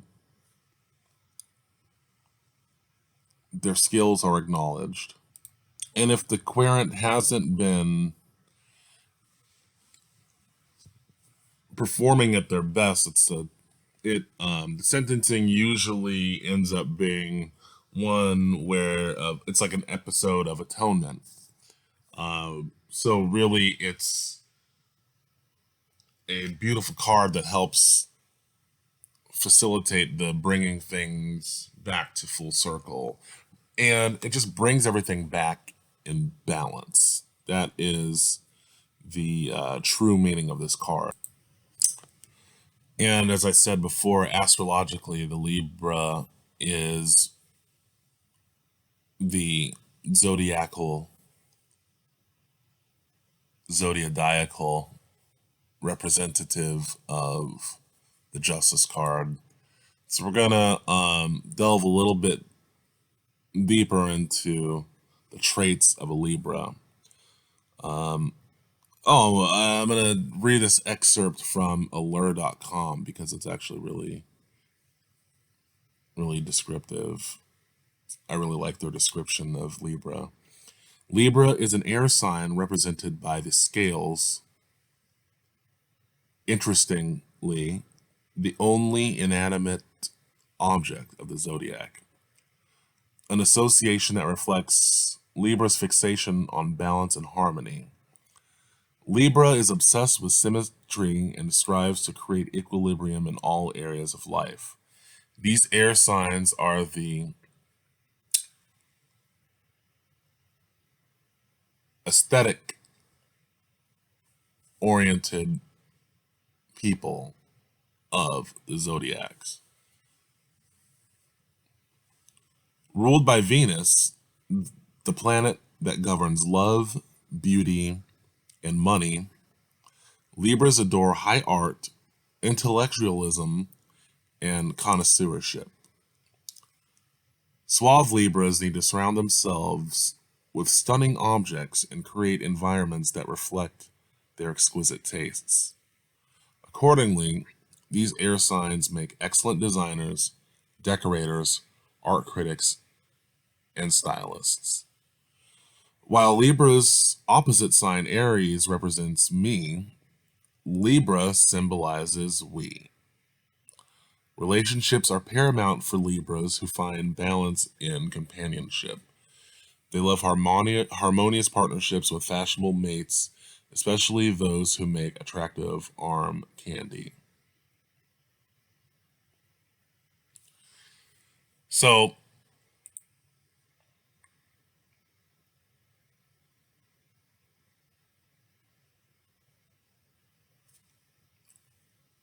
with Libras,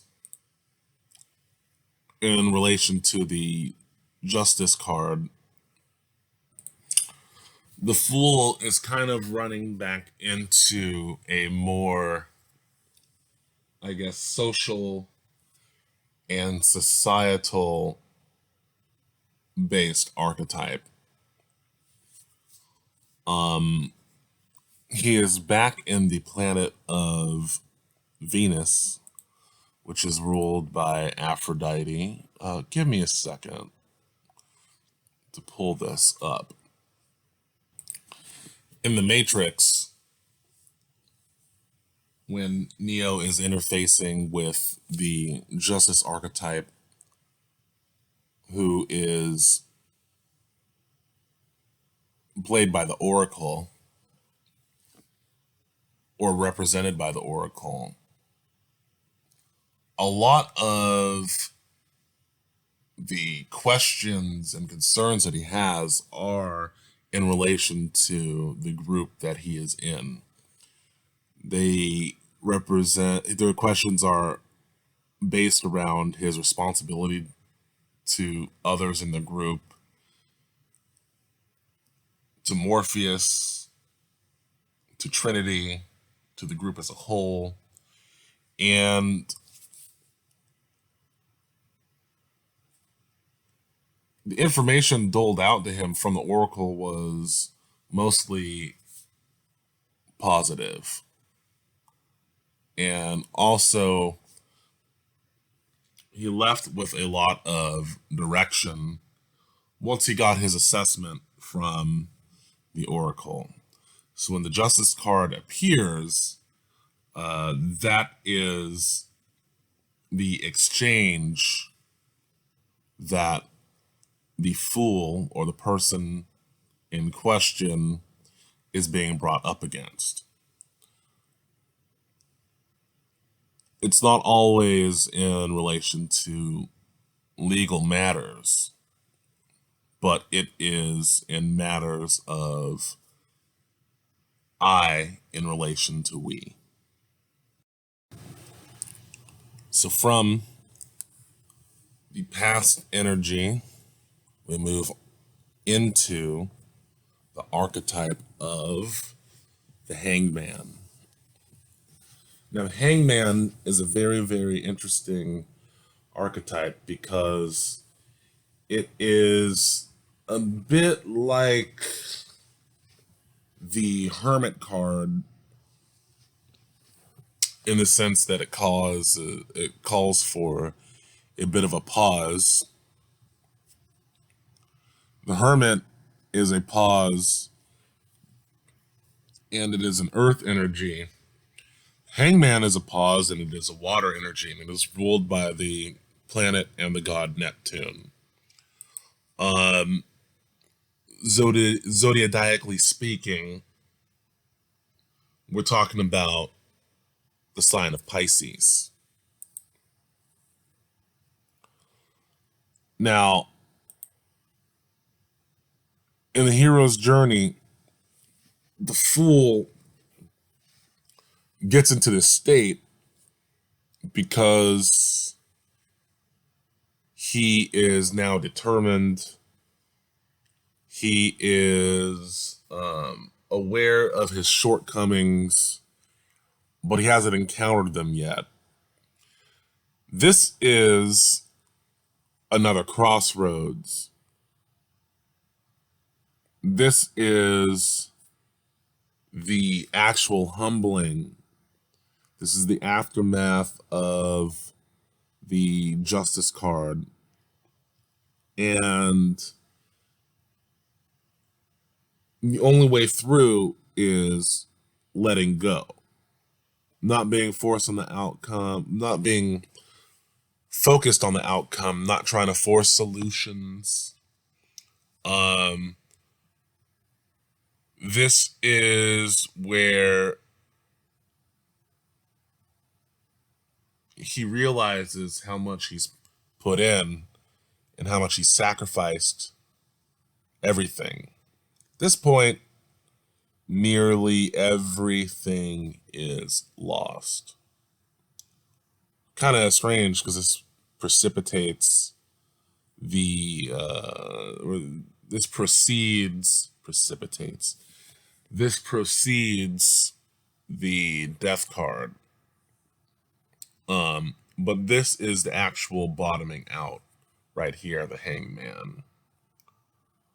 This is where the wisdom of the strength card is actually put to use. But it's in reversed. So with the strength card, in order to push the body,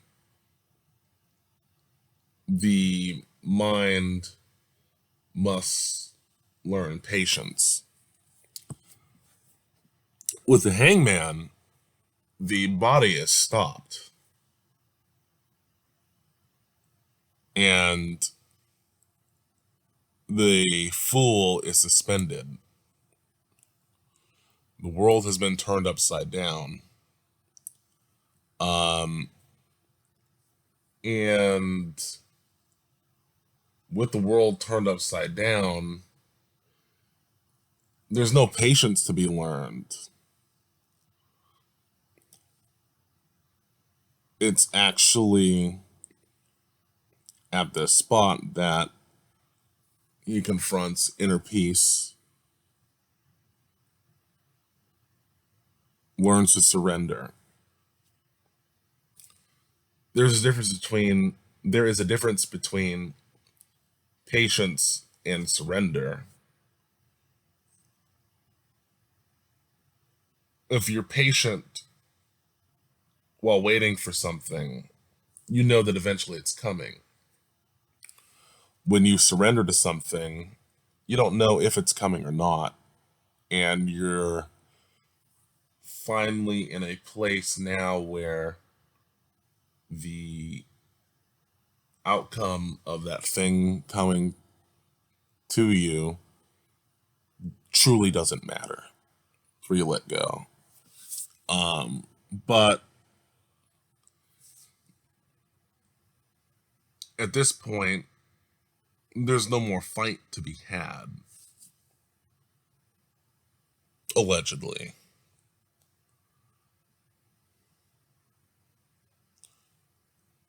Surrendering to life on life's terms is another theme with the hangman. Now, when we look at the hanged man rider weight representation of the artwork,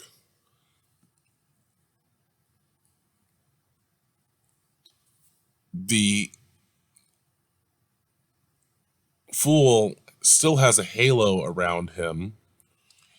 He has his hands seemingly tied behind his back, although that looks very loosely tied. I do not see any roses on this tree, and his leg is in a figure 4 position. So the 4 represents the foundation, home, and stability, and that is turned upside down. And there's a peaceful look on the hangman's face. Since the fool is hung upside down, it would mean that his wand is no longer with him. His money has fallen out of his pocket.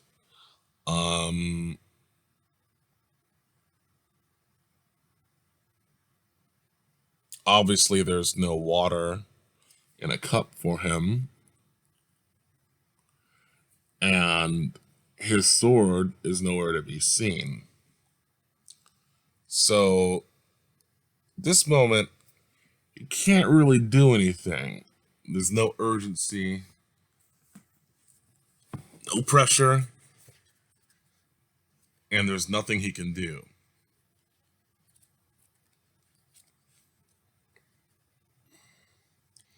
And it is in this stage where the true feeling of freedom visits the fool.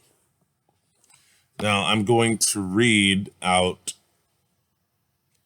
an excerpt from the Tarot of the Divine, a description of the Hanged Man. The Hanged Man ceases forward momentum to avoid disaster and instead favors reflection. Sleeping Beauty is a symbol of stasis with the options to sleep or death.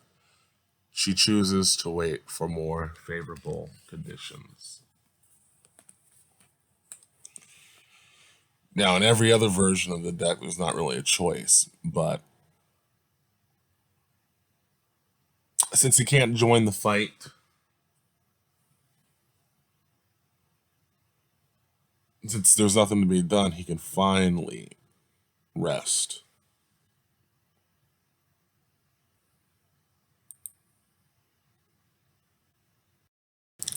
Now,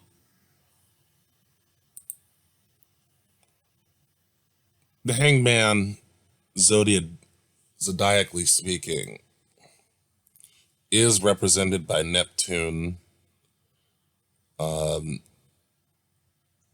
and Pisces.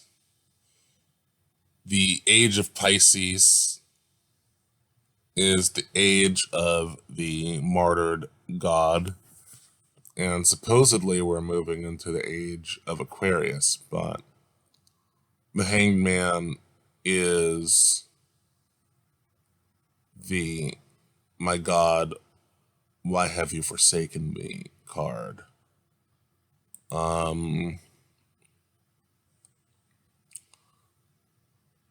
Obviously, the Christ mythos is being played out in the major arcana, and we can link that with the crucifixion of Jesus. So, Jesus is crucified, and then he dies. And when he dies, he goes to hell and confronts the devil in hell, and then raises up to heaven.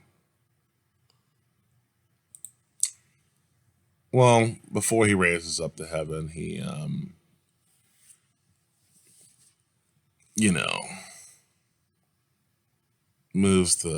gets an angel to move like that boulder from the cave and says goodbye to his friends and "I'll be back" and all that stuff, you know. Of course, when he comes back, he's going to come back with the sword, he said. And that will bring us into the energy of the death card, which is represented by none other than Scorpio. It is a water sign. It is represented it is represented by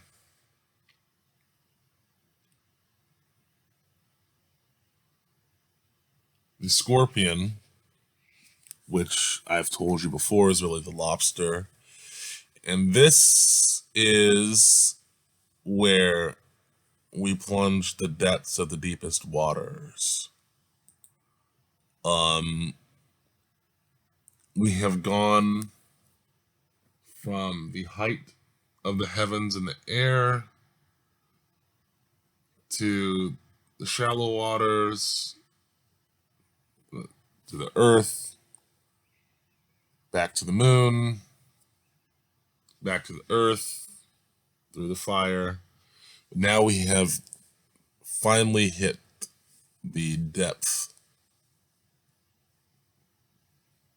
that seems to be the lowest we can go. That is death. In the hero's journey, this is where an awakening happens. This is ego death. So, when the death card appears in the tarot, the world as it was is finished. It's over. The fool, by this time, had left their home world, were symbolically birthed in a new world, had symbolic and sometimes literal new mothers and fathers and authority figures and cultural figures, and had grown accustomed to this world, which earlier in the lecture I referred to as the temporary world. This world was turned upside down, and now the state of that world has died. The identity that the querent believed him or herself to be up until this point must now be done away with, in terms of being comfortable with the world that they had mastered. Gone now are the extravagances and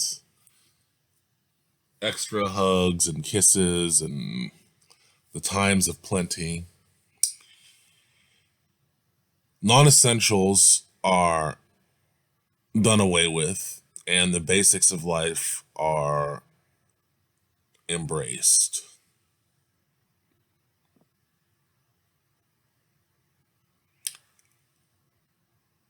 This process at first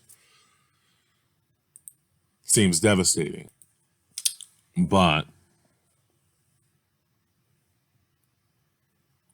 for some reason, the fool is not dead.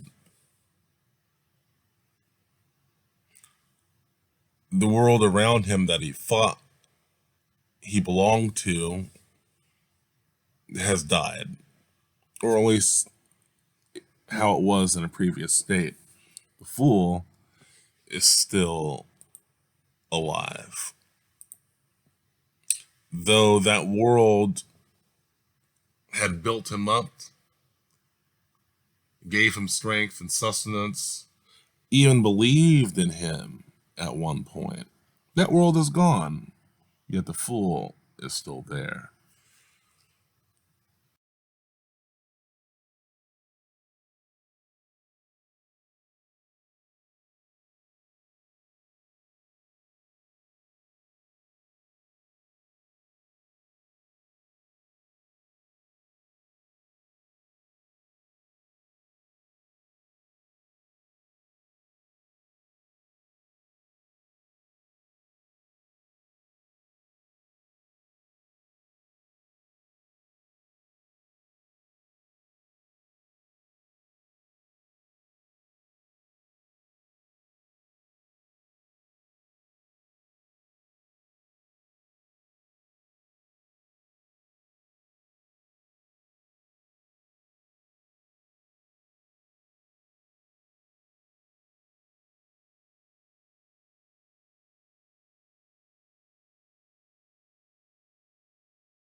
Now, at this stage in the hero's journey, as I said, the querent should have more of a handle on how to balance out the physical, emotional, and spiritual world that he is in.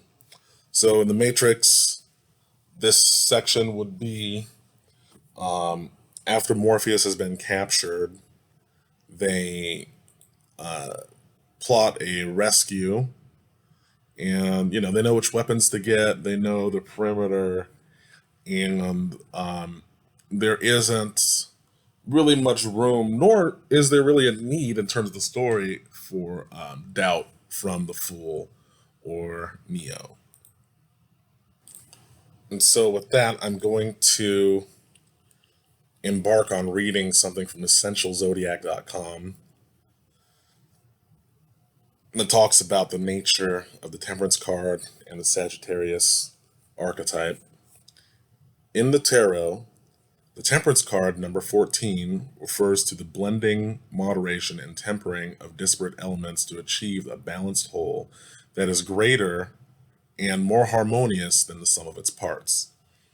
The Greek philosophers, beginning with Socrates, spoke of four natural virtues: prudence, or virtuous use of the intellect, that'd be swords; temperance, the virtuous regulations of the emotions, water; fortitude, or virtuous effort of the human will; and justice, the result of the combined virtuous activity of the other three. I believe that's fire. And the virtue of temperance is found in the inscription on Apollo's temple at Delphi, which has been translated as nothing in excess or everything in moderation. Both Sagittarius and the Temperance card are constantly striving for a more enlightened state of being. The angel in the tarot card here demonstrates this by slowly pouring liquid from one golden cup into the other, a culinary process called tempering. Similarly, Sagittarius accomplishes this by exploring the far reaches of both the physical and philosophical world to expand on or temper what is already known. The angel's beautiful red wings represents blood or life, while the triangle on her dress means spirit, and also the elemental symbol for fire. The angel's feet are also symbolic of the eternal pilgrimage or spiritual journey. By showing one foot in the water and the other foot on shore, we are reminded that our greatest wisdom lies in the art of balancing. And lastly, the iris flowers are indicative of the goddess Iris, who provides the link between God and humanity. Like Sagittarius, she travels from one end of the world to the other, building on something that is bigger and brighter than herself. Now, we can't talk about the constellation of Sagittarius without talking about Chiron. Now, according to globeatnight.org, Sagittarius, or Chiron, son of the Titan Kronos, was one of the many centaurs in Greek mythology. Chiron, however, differed from all the other centaurs for a number of reasons. One main reason was that Chiron was born half man and half horse, whereas the other centaurs were born of the sun and rain clouds. One day, Chiron was accidentally shot with a poisoned arrow by Hercules. Even though he was a great physician, Chiron could not heal himself. Being immortal, Chiron could not die, but was pained by the poisonous arrow. In order to die, Chiron offered to replace Prometheus, who was punished by the gods for giving fire to man. As Chiron gave up his immortality to release Prometheus from his chains, Zeus, king of the gods, saw the kindness of Chiron and immortalized him in the stars.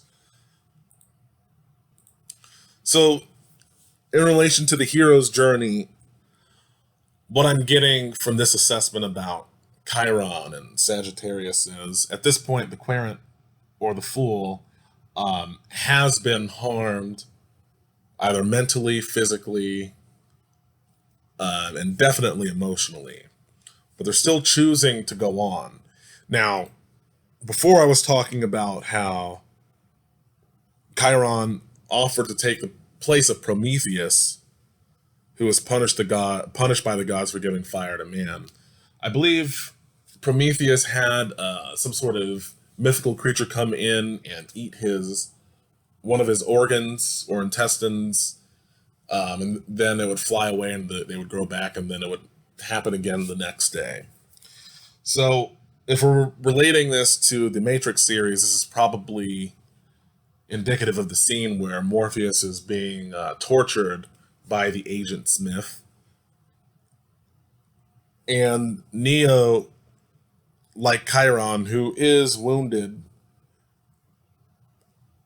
is choosing to offer himself up as a sacrifice in order to get Prometheus out of that position. Prometheus meaning Morpheus. Okay, moving forward, we now will refer back to learntarot.com/journey.htm, and we will begin to talk about the next phase of the hero's journey in the major arcana with the Devil card. The Fool has his health, peace of mind, and a graceful composure. What more could he need? On everyday terms, not much, but the Fool is courageous and continues to pursue the deepest levels of his being. He soon comes face to face with card number 15, the Devil. The Devil is not an evil, sinister figure residing outside of us. He is the knot of ignorance and hopelessness lodged within each of us at some level. The seductive attractions of the material bind. Again, I'll read that again. The seductive attractions of the material bind us so compellingly that we often do not even realize our slavery to them. We live in a limited range of experience, unaware of the glorious world that is our true heritage. The couple on card 15 are changed, but acquiescent. They could so easily free themselves, but they do not even apprehend their bondage. They look like lovers, but are unaware that their love is circumscribed within a narrow range. The price of this ignorance is an inner core of despair. So here we have a card that talks about negative attachments, self-imprisonment, materialism, self-destruction, and addiction. Now, this could also be negative beliefs about the self, false beliefs about being powerlessness, and a number of other things. The best thing about this card is the solution is always really, really simple, which is the querent or the fool can just walk away or do or choose something differently. He doesn't have to commit to the path. She doesn't have to commit to the path laid forward before them, and at any time they could walk away. Now, this is most definitely an earth sign, which is why the card would talk about being a slave to the material world, only that which you can see, taste, touch, hear, and feel. Now, if we were only to base our reality on those five senses, there's no room for imagination, enlightenment, forward thinking, philosophy. So this card is a card that talks about the nature of one's natural instincts running the show. I actually do not believe that this card is a bad card. But I do think that it talks about a very primitive state of operating. So now we can refer back to the essentialzodiac.com website and hear what they have to say about the devil card. Assigned to the devil card of the tarot, number 15, Capricorn's connection with the devil has its roots in the symbolism of the mythology of the Greek god Pan, the half man, half goat nature god.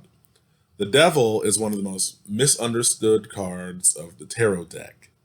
If you look a little closer, the figure in the card is not a representation of Satan, but rather the card depicts Pan. In many myths, the goat was considered an unclean and lustful animal. However, the goat also symbolizes the scapegoat, the person or the thing which people project their inferior side in order to feel better about themselves.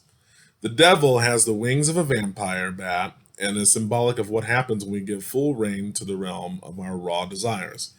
We lose our vitality and life energy. At the foot of the devil stands a man and woman, both naked and chained by their necks. Okay, we've kind of gone through that. The number 15. Okay, yeah. The number 15 in numerology equals 6. The number corresponds to the lovers, and here the lovers are shown chained in bondage to the material sensual side of their nature. This period of time when the sun transits through Capricorn is an excellent time to meditate on the tarot's devil card. Have we been tempted and tested to prove our faith in human goodness by facing what we fear the most? Perhaps we have been too greedy or overly obsessed with money, sex, or power at the expense of what truly makes us human. Have we created our own chains of bondage of our negative attitudes and unwise desires? So, in terms of the hero's journey, this is about the time where the fool would come face to face with a power that has such a stranglehold on the illusionary world that it appears more real than anything else, but its power is completely illusory. And the temptation is to give one's power away to allow this false sense of security to begin running the show, because there is no room for faith, allegedly, according to the Querent anymore, because the physical world has proven to be bigger than the Querent's inner knowing. So they call this card the devil because in this state of being, one can give one's power away fully to an outside entity, and the true power still is within the querent or the fool all along. Not only that, but at any time where the fool chooses to wake up, they can walk out and overcome this lie that they have caught themselves in.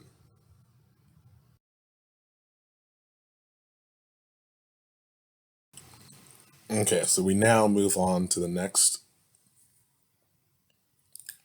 archetype in the major arcana, the Tower. Now, how can the fool free himself from the devil? This is from learntarot.com/journey.htm. How can the fool free himself from the devil? Can he root out his influence? The fool may only find release through the sudden change represented by the Tower. The Tower is the ego fortress each of us has built around his beautiful inner core. Gray, cold, and rock hard, this fortress seems to protect, but is really a prison. Sometimes only a monumental crisis can generate enough power to smash the walls of the tower. On card 16, we see an enlightening bolt striking this building. It has ejected the occupants who seem to be tumbling to their deaths. The crown indicates they were once proud rulers, now they are humbled by a force that is stronger than they. The fool may need such a severe shakeup if he is to free himself, but the resulting revelation makes the painful experience worthwhile. The dark despair is blasted away in an instant, and the light of truth is free to shine down. So we can interpret this as the lies and false illusory world that the parent was tempted to adopt as his own, that came from that devil influence, has now been shattered by a very powerful truth. Now, this always makes me think of the apple of discord, which I will get into speaking about in just a second. But I kind of want to harken back to the Marseille deck, and tarottx.net has a beautiful explanation of what the tower meant in this original tarot deck. This message of this card is a great mental comfort. However, until the Tarot of Marseille was restored, the tower, La Maison du Tarot, was generally viewed as an implication of the Tower of Babel, which is a biblical tale. The most common interpretations are about the punishment of assumption, disaster, divorce, removal, earthquake, and ruins. We have a king and queen falling from a tower. And okay, so we're going to continue with this passage. If you carefully read the Bible about the Babel Tower, you will see its devastation is different from a disaster. The destruction of the tower is a solution to a problem rather than a punishment. The cataclysm has finally come to an end. The entire planet has been watered and become fertile, but humanity remains very little. Instead of spreading out to cultivate crops, they team to build up a tower to climb to heaven and reach God. In principle, this work expresses an act of love, a desire to know the kingdom of the Creator. Now, knowing that this plan cannot be recognized, the Creator did not hit the tower with thunder, nor did anyone fall from the tower. He simply created different languages to separate them. This is a blessing rather than a punishment. Humans began conquering the natural world again and started plowing on the fields. So we can interpret this card as a shock, and the lightning is kind of like the Kundalini fire or the phoenix, and it is in most depictions of this card hitting either the top of the tower or hitting a crown that is on top of a tower. Now, what this tower can also represent is the spinal cord, which all the nerve endings tend to flow back to and then up into the brain. Thus, we're talking about the crown being hit by lightning. So, you're going to hear a lot of talk about Kundalini awakenings. And actually, this is one of the most misunderstood phenomena, especially within the Christian religion, because here is where you really have to start using your pattern recognition in understanding the metaphors within the biblical text. Most mythologies you get will speak of this world being created and then twins inhabiting it. Now, the twins are going to represent both Satan and Jesus, if we're talking about the Christian Christ mythos. Now, here's where it starts to get very metaphorical and literal at the same time. Now, in the body, we have the pituitary gland at the top of the head, and that is where our hormones are being generated and created, I believe. And what happens is they are sending a signal that goes down through our nervous system to our spine. Well, we're talking regionally. They're actually traveling through the lymph nodes. Now, the pituitary gland, if you look at it, it looks like a vagina and a penis inside of a vagina. So at this point, hormonally speaking, there is male and female merged in one entity. And then that energy separates as it goes down through either side of the body through the lymphatic system, travels down the chest, the side, and then it's going to go through the navel, and then it's going to rest eventually at the genitals. So the light that we speak of is actually the substance that is coming from the pituitary gland, and then it goes down to the genitals where it is now gendered. The energy is now gendered and generating itself through the genitalia in either male or female. Now, in order for this energy source to return to being its genderless self again, it must travel back up through the lymphatic system and reach the pituitary gland again. The devil would be signifying that this substance rests primarily in the genitals, and that's where it will stay and rule. The Christ frequency is what takes that and makes it raise back up to where it goes back to where it was in the pituitary gland, where it is merged with the whole. So the devil and the temptation would be to stay within the vaginal canal or the testicles and just remain there and say, hey, this is where we found ourselves, we're just going to rule here. The devil will tempt the Christ energy to stay there and not raise back up. So the tower moment is this point where we get a shock to the nervous system to where this energy travels back down again, and the journey must be, it is a reminder that the journey to raise back up must be undertaken again. It's a physiological metaphor for the energy of the Christ, the devil, and the role of the tower or the spinal column.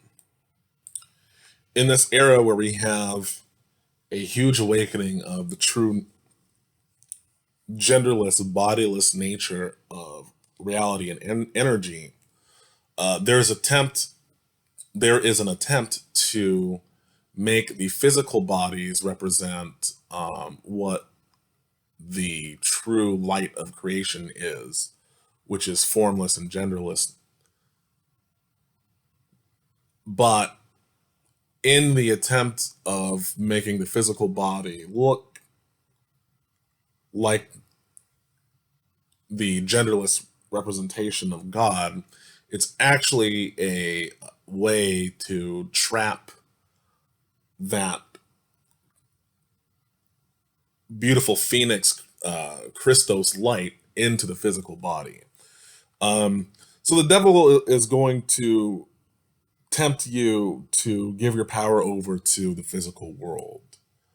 And in my metaphor where I was talking about the pituitary gland sending the hormones down into the genitals and it just staying there, not rising up, that is succumbing to the influence of the devil. So, what the tower will do is have a mental shake up to where it creates a clearer pathway for that energy to rise back up the lymphatic system and back into the brain by shattering, by basically giving such a mental shock that the physical surroundings no longer hold as much weight in the mental body.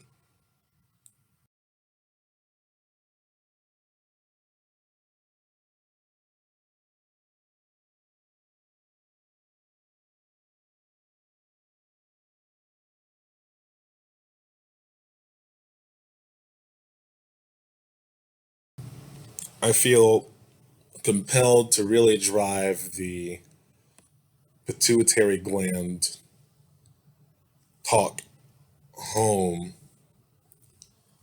so that this doesn't seem like a far fetched reference.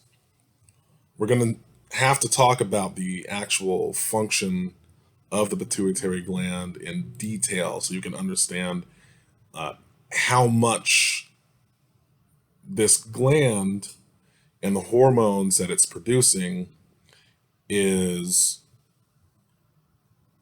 part of your everyday experience all throughout your life that you experience in the physical reality. So, the pituitary gland produces many hormones that regulate bodily functions. We have the adrenocorticotropic hormone, ACTH, which causes the adrenal glands to produce cortisol. This hormone helps your body regulate blood pressure, respond to infections, and control sugar, fat, and protein. Very, very big deal. You have a follicle stimulating hormone, FSH, which affects reproduction, helping to release eggs in women and to make sperm in men. We have the growth hormone, which controls growth in childhood and adolescence. In adults, it maintains body structure and energy production, which is your metabolism. We have the luteinizing hormone, LH, along with the follicle stimulating hormone, which aids in reproduction. We have the prolactin hormone, which is involved in the breast milk production. We have the thyroid stimulating hormone, TSH, which controls the amount of hormones produced by the thyroid gland. And these hormones are going to affect metabolism and growth.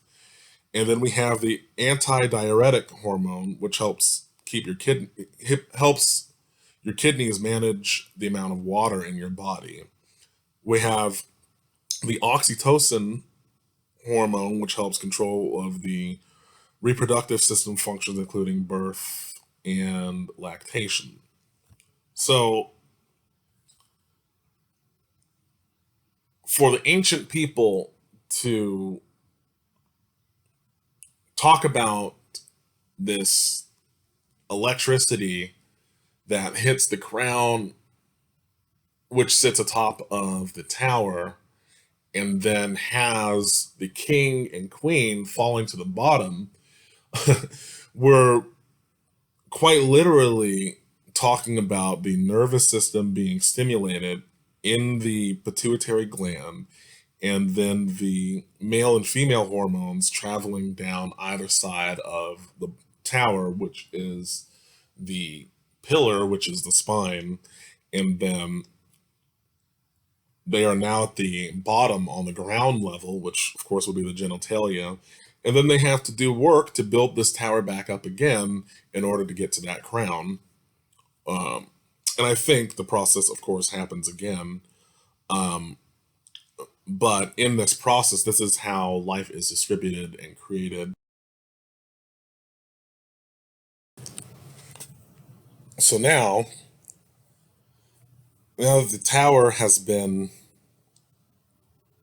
toppled, we now move on to the archetype of the star. Now, according to learntarot.com/journey.htm, the Fool is suffused with a serene calm. The beautiful images on the star attest to this tranquility. The woman pictured on card 17 is naked, her soul no longer hidden behind any disguise. Radiant stars shine in a cloudless sky, serving as a beacon of hope and inspiration. The Fool is blessed with a trust that completely replaces the negative energy of the devil. His faith in himself and the future is restored.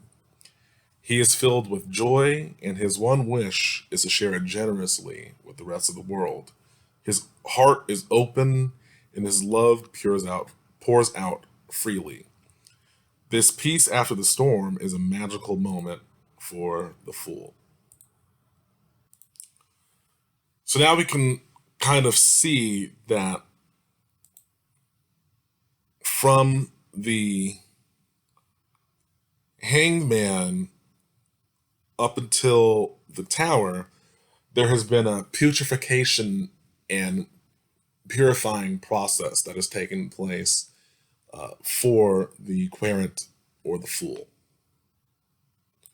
This has been a cleansing part of the journey, where we have emotional disappointment, powerlessness, and illusion confronted and tempered within the psyche of the hero. Now, the star card is represented by the constellation of Aquarius. And the Aquarius constellation, or the Aquarius zodiac sign, is actually an air sign, even though we have this naked woman essentially playing in water or pouring water. Now, I forgot to mention this in the last part where I was talking about the Tower, but the Tower card is a fire sign ruled by Mars, and the Aquarius being an air sign means that I guess through the fires of the Tower, the air is now clear with the Aquarius zodiac sign signifying that. So we have a breath of fresh air. We have a chance to replenish ourselves. We are renewed with hope, because water is a life-giving element that makes up the majority of our body. And so after all the trials and tribulations, we now have enough air or distance from everything that has gone on to make sense of everything. So right now we have come into contact with our vision, our purpose, our guidance, and because we have gone through that purification process, we now are in a stage where we know what we're talking about and we know how to get the results of what we want. This is a zodiac sign that is also ruled by Uranus.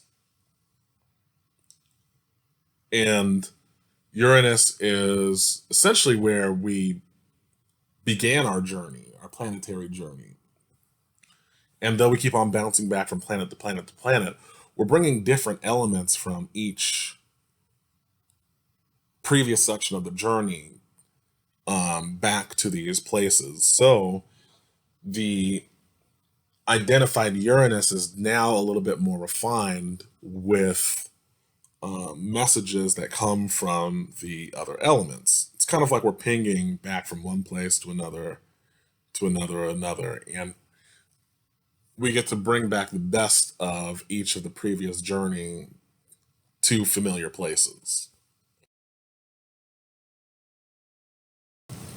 So the star card can generally be interpreted as a card of peace of mind, hope, faith, trust, optimism, joy. But it's actually coming from a higher vantage point than before. There is trials and tribulations that have been met and surmounted in this. So again, this is really coming from a place of wisdom. The water bearer is standing above water,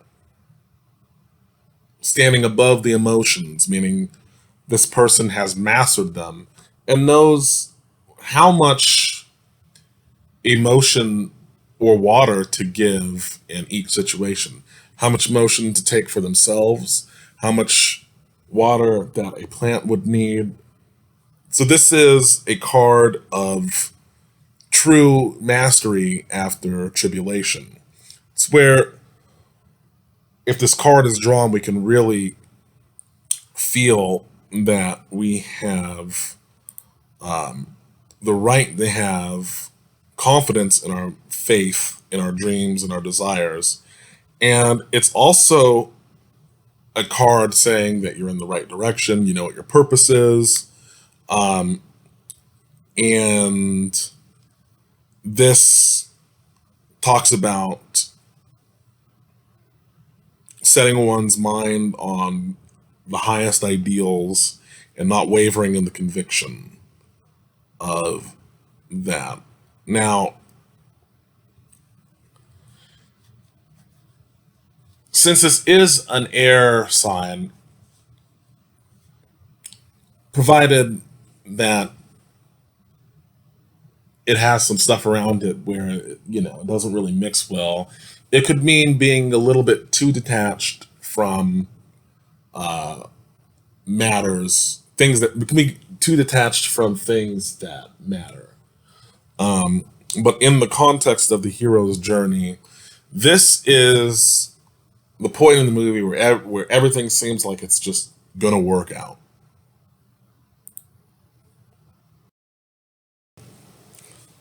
So from this point, we move into the archetype of the moon. I'm going to refer back to learntarot.com. I'm going to stop repeating that. You guys should get it now. Okay. What effect could spoil this perfect calm? Is there yet another challenge for the fool? In fact, it is his bliss that makes him vulnerable to the illusions of the moon. The fool's joy is a feeling state. His positive emotions are not yet subject to mental clarity. In his dreamy condition, the fool is susceptible to fantasy, distortion, and a false picture of the truth. The moon stimulates the creative imagination. It opens the way for the bizarre and beautiful thoughts to bubble up from the unconscious. But deep-seated fears and anxieties also arise. These experiences may cause the fool to feel lost and bewildered. Let's see what the moon is represented by. The moon is represented none other by the sign of Pisces. Um, if you were to ask a yes or no question and get the moon card, it would undoubtedly be a no. And it is a water sign. So the querent goes from being above water to being fully immersed in water again. The Pisces zodiac constellation usually is depicted by two fish swimming around in a circle, chasing each other's tails. We have another twin theme. So the moon card, as it said before, can be bewildering, but it also can stimulate the creative imagination. Um, if one were to be in a state of mind where they're trying to woodshed or just get in contact with their imagination, the effects of this card would actually be a godsend. Um, but when a more grounded approach is needed, this card or this archetype can be a rather unwelcome um, force in the querent's life. If we were to watch The Matrix, this is the point where Neo is battling Agent Smith and gets shot in the heart. In Star Wars, this would be the scene where Obi-Wan Kenobi is killed and Luke Skywalker is without a mentor. So he was feeling good. He has confidence in himself, but he is not in a world full of himself. He is himself in this particular situation. And the situation still is trying to give him the business. So this is about the suppressing of the truth. And I would believe the lesson here is the final testing of faith. Do you still have faith even when conditions outwardly do not reflect what you feel on the inside? Will your thoughts be swayed by fluctuations of emotion?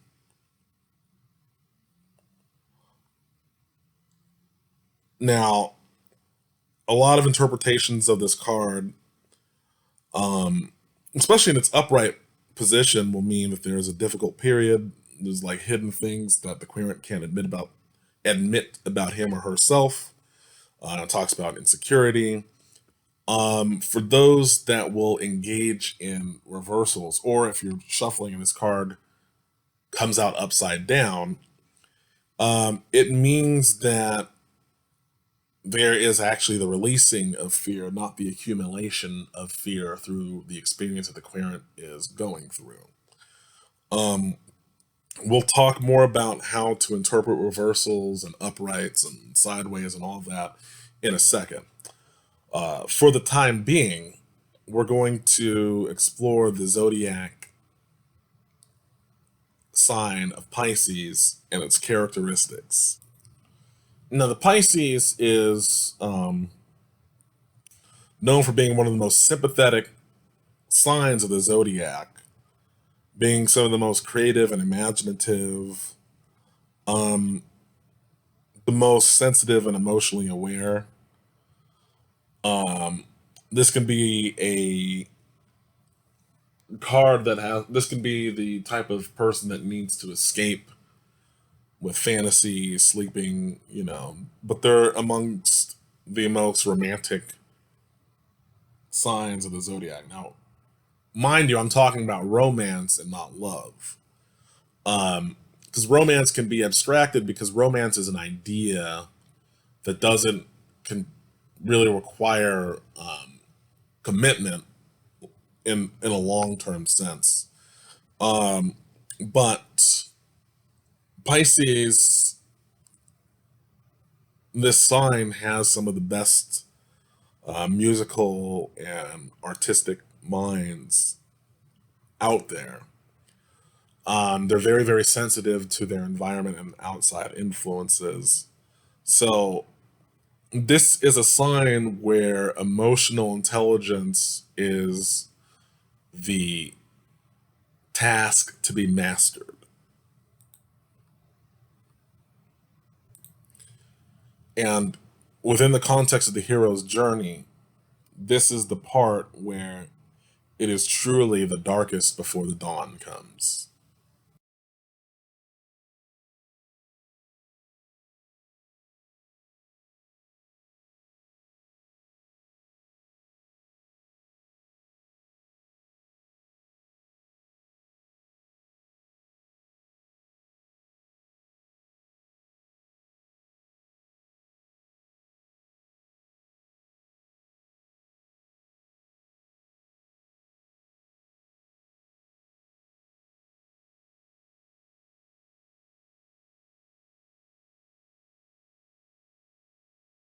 So next up in our hero's journey, we have the card of the sun, and within the zodiac, it is represented by the sun.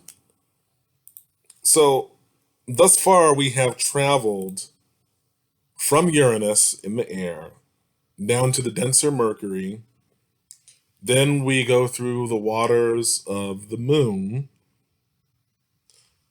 Then we go through from the moon into the Earth, or an Earth like planet, Venus.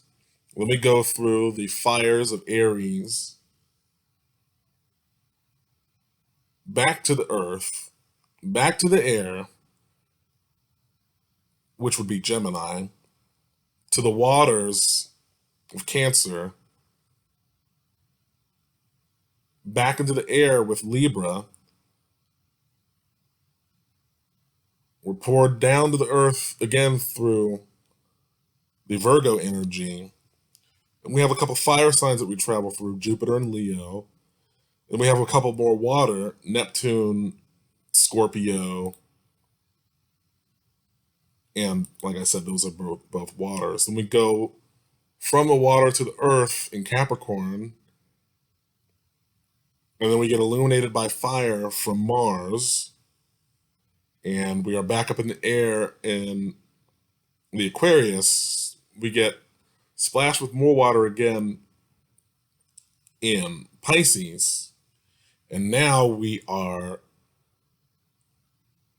in the presence of the sun, which is a fire energy. Um, you know, this is obviously a summer sign, and let's get into what the Sun Tarot card means in terms of the major arcana and the hero's journey. It is the lucid clarity of the sun that directs the fool's imagination. The sun's illumination shines in all the hidden places.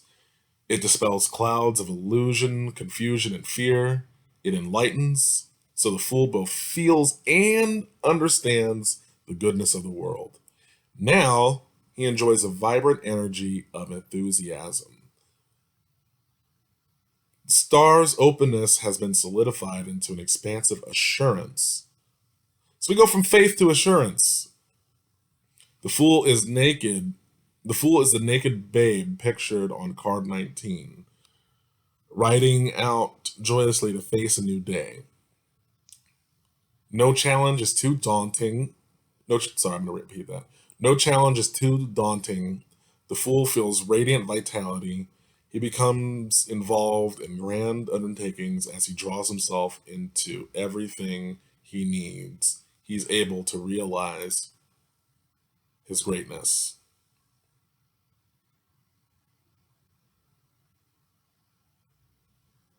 So, I believe that this sun has to do with, oops. I believe the sun is where renewed hope and assurance is given to the fool. The journey isn't over yet, but the truth emerges, which infuses the querent with the vitality he needs to complete the journey. Um, Now, in the Matrix, when Neo has been shot in the heart, he's actually in the illusionary world, plugged in through a machine. And his mind, of course, has convinced him that this is real, and Trinity is next to his body, almost praying to him, but through her watching his journey from afar, on the other side of the veil, she speaks a truth, which clears up the confusion. And she says to Neo that she loves him. And once Neo hears the truth, he comes back to life, almost Lazarus in the Bible or Jesus Christ. Now, this is the resurrection of the masculine by the divine feminine. And so the sun represents the promise of love, not just romantic love. We'll get into that in a bit, but the promise that unconditional love is there for the fool on the other side. So all the trials and tribulations, mistakes, missteps through the putrefaction and purification process, and having that been witnessed by the divine feminine on the other side of the veil, it is now known to the querent that there is unconditional love, and the divine feminine now has faith in him as he has faith in himself. So now there can be a resurrection process that comes forward. This is the state of being born again. Now, I don't think it is. I don't think it is amiss for those who realize that we have the baby with a crown of flowers on the top of its head riding a donkey with 4 sunflowers behind him and the sun behind him. So that obviously is representing a Christ frequency too, representing a Christ frequency as well. According to Wikipedia, the red flag represents the blood of renewal. So, again, when I was saying over and over throughout this lecture that this is not just about divination or predicting the future, that there are universal truths encoded in this, you cannot deny that there are Christian themes present within the tarot. Nor do you really get, within just looking at the images, anything indicating that you should be giving your power over to something that is not true or illusory. So I just wanted to throw that out there.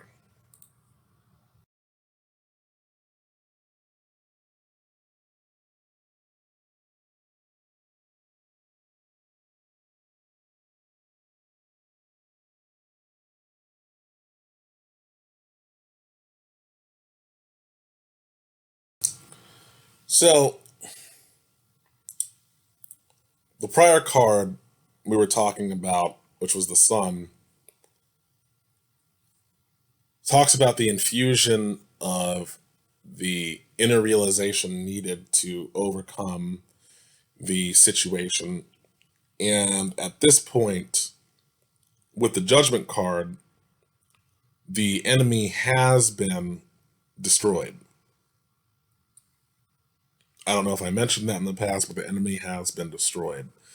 Now, in the aftermath of this, the fool is going to seem really happy, but also a little bit battle hard, because he knows of his true nature and is no longer ignorant to himself. So he is cleansed, he is refreshed, he has the new blood of Christ in him, he is ready to start anew. And now it is where he gets to judge himself and make some final adjustments to his world before the journey is over. This is the scene where the higher self is now merged with the lower self. This is the all the hormones returning back to the pituitary gland. This is where his true vocation and true nature has been discovered. So there's no need for doubts or hesitation at this part. This card of judgment is that of aftermath.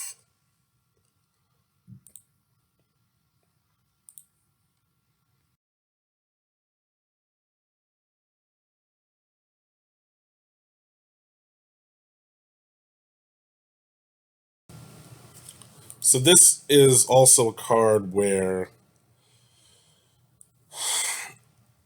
the cosmos has given the fool the powers that they need in full, where they're able to do a lot more than they could ever imagine doing on their own.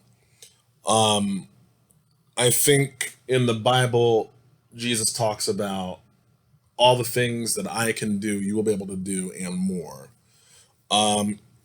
And this is also the perfect balance between intuition and intellect. And this is also a card that talks about a crossroads where now that you have these gifts, you have to recommit at this point to a higher path. So, on one hand, you're being judged on whether or not you'll be lifted up into the heavens or not, but that is contingent upon if during this part of the journey you're going to commit to using your knowledge, power, and insight for good rather than selfish gain. Now that you've been supplanted with the gift of resurrection and rebirth and all of that. This is also talking about integrating into a group of higher minded people and allowing them to guide you and help you rise. So this is a card where it talks about all the pieces of the puzzle coming together to form a unified picture of your story. This is having your wounds healed, in a visible manner, where you're able to finally put the past behind you, where you get absolution. So this is the universe asking you to commit to walking a higher path now that you are made whole again.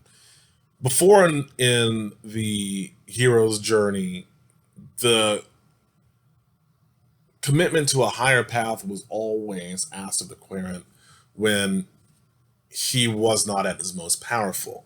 Now that the querent is at his most powerful, the question is being asked from him again. So this, in terms of a movie, would usually be depicted as like a really happy-go-lucky scene. This card in real life tends to signify the final letting go of something. This is another threshold card, and this is Pluto. So this is a winter card.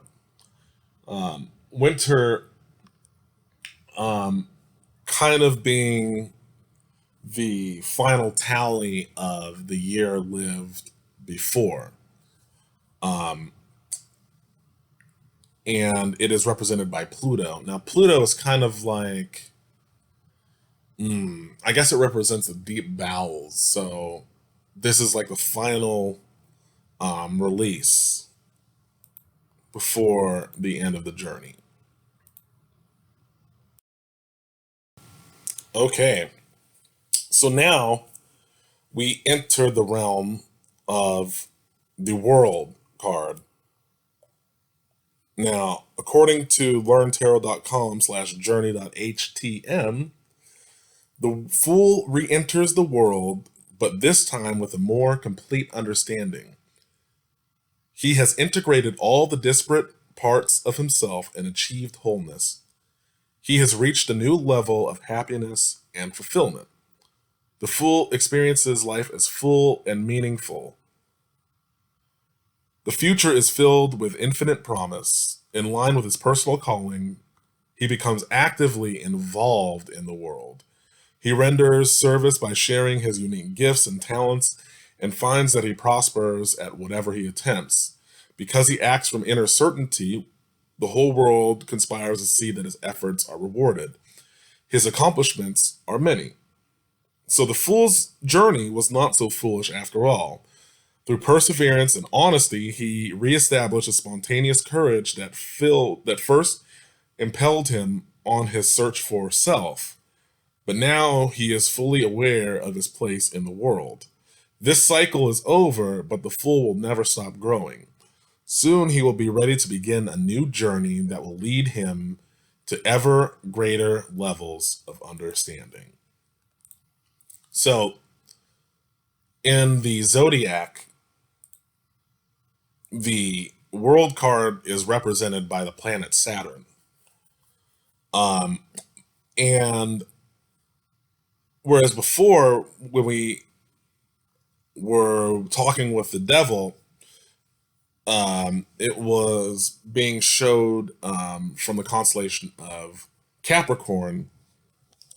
And now we are interfacing with the planet Saturn again, and this is an Earth sign. So we have now fully merged into the Earth from the air with the wisdom of time, and having mastered our inner selves, we have now completed this journey with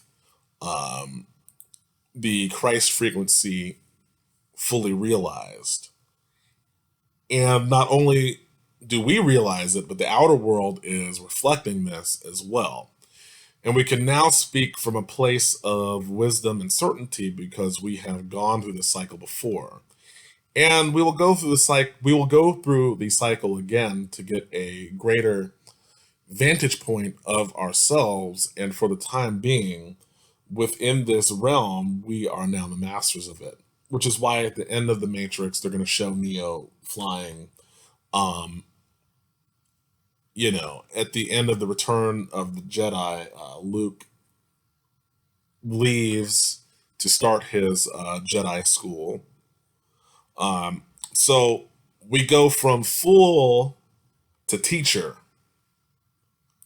And this is actually going to complete our lesson about the major arcana in the hero's journey.